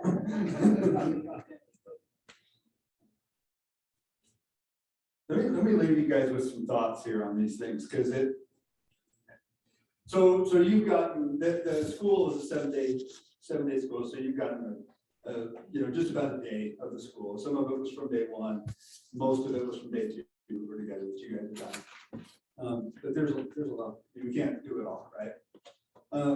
Here's the interesting thing, when you think about what's going to mean success or failure of your business, and how much joy you get out of your business. You could be the best grazer in the world. You have the best grass, you could have no weeds, you could have the healthiest soil, and your business would fail. Nobody would want to be part of it. Maybe. You could have the best production pieces, right? That piece of the pot, you could have it figured out. You could have the best cows in the world that are getting great prices. The production side of the business is running like a champ. Your business could fail. And same on the money side. The ranch could be cranking out the money. The business could, and it might not be something anybody wants to be a part of. Of that pot, when you guys look at that pot that we started with, there's really only one piece of that pot that matters at the end of the day. And that's the people. You want to really create a business that creates excitement, is fulfilling in your life, creates opportunities for others. That's the piece of the business to get right. Most people didn't go into ranching because they're good with people. So it's a spot where we all really struggle. Oh, is it cool? Get it right. And you never really get it right. But learning of it and diving into it. How do I build a business that taps into the passions of the people around me? It makes them bring not only their hands to the job, but their heart and their head. If people would really like to come work here, even if I didn't pay them very much, but I want to pay them because we're creating so much value. It was just awesome. The pieces of that it comes down to are mission and vision. Why do you ranch? Purpose beyond profit. What's the vision? And you close your eyes and say, in the perfect world 5 years from now, here's what I want this place to look like. This is the way the land looks, this is the way the animals are, this is the cash flow, this is the way decisions are being made. When I walk across that piece of property, this is the way it feels under my feet. When I dig down in a handful of soil, this is the way it smells, this is the life I see there. That's exciting stuff. That's what's going to get people excited to want to be a part about what you're doing. To bring that energy and enthusiasm. And then how do you give them autonomy? Let them get good at what they're doing, support them in their passions. Everywhere we go, we hear people say, I can't find anybody to come to work for me. Should be pointing right back to those things, right? How do we build a business that creates autonomy, those people buy into the purpose of it, lets them get good at what they're doing? When we look at family and business and that interesting interconnect, now that's where it becomes a real art, isn't it? So when you're related to the people with whom you work, and when those relationships are the most important relationships in your life to get right, put those pieces together. Well, the business principles apply. It's about making sure people are clear on the results that they're expected to produce. Here's the results you're expected to produce. This is the way we've done it in the past. Here's some resources to help you be successful. Here's the way we're going to measure your production of those results. Here's when we're going to check them. Go do something cool, right? Give them support. And it works with family too. With family, it's even more important, right, to get those things like the position agreements, right? What is the position in the business? What are the results you're expected to do? And get those in writing so everybody's crystal clear. And so when it comes back and there's that tough conversation, I thought this is what we agreed on. Now help me understand what we're going to do different. Instead of, well, gee, son, the succession of the businesses, oh man, talk about something that's an interesting nut right there. In Executive Link, probably 60% of our conversations revolve around succession. That's where where most of that fret lies. Right? So those are the conversations that we have in that space. So let me just encourage you guys to dive in deep on those things. If you don't come to us, look for other ways to get that. There's some outstanding books to help you develop yourself around that. One of my favorites is a book called Crucial Conversations. So get that one and listen to it 6 times over. Yeah, so there's some really great things around that. There's a gentleman in our EO group, and he talks about the power of something like this, as a set of earbuds or earphones, or the thing plugged into your car. And he just says, we've got all this amazing time and we're out checking on the event that we can be using to engage and to digest and to build ourselves up. Right? So how are we using that time? That really is a critical resource for you. Here's if you guys want more, here's the ways to stay connected with us. We send out Profit Tips, which is a newsletter that comes out twice a month. It's free to sign up for. You put your email in our email thing on our website and it lands in your inbox. We don't often write about production stuff. And so we normally write about the kind of things we've been talking about today, the economic stuff, the people side. We'll do some grazing things just to throw in there. But Profit Tips is that newsletter. You get your email. We've got a thing called RFP First Steps. If you sign up for that, it's 10 mini lessons that drop in your email a week apart.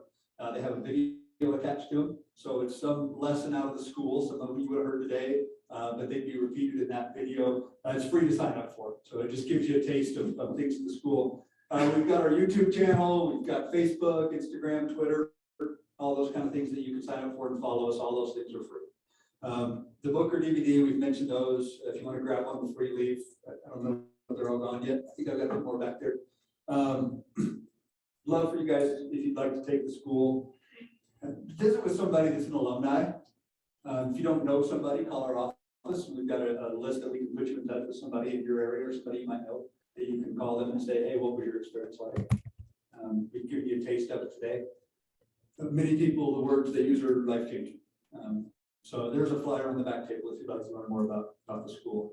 It's really a passion of mine. And a lot of credit goes to Stan and Dave, the guys that came before me, they put that together. They did an amazing job. And then we have our Executive Link program. That's really where the rubber meets the road about taking it and really doing that transformation process. It's not an event. It's a process. So you need support through that to make it happen.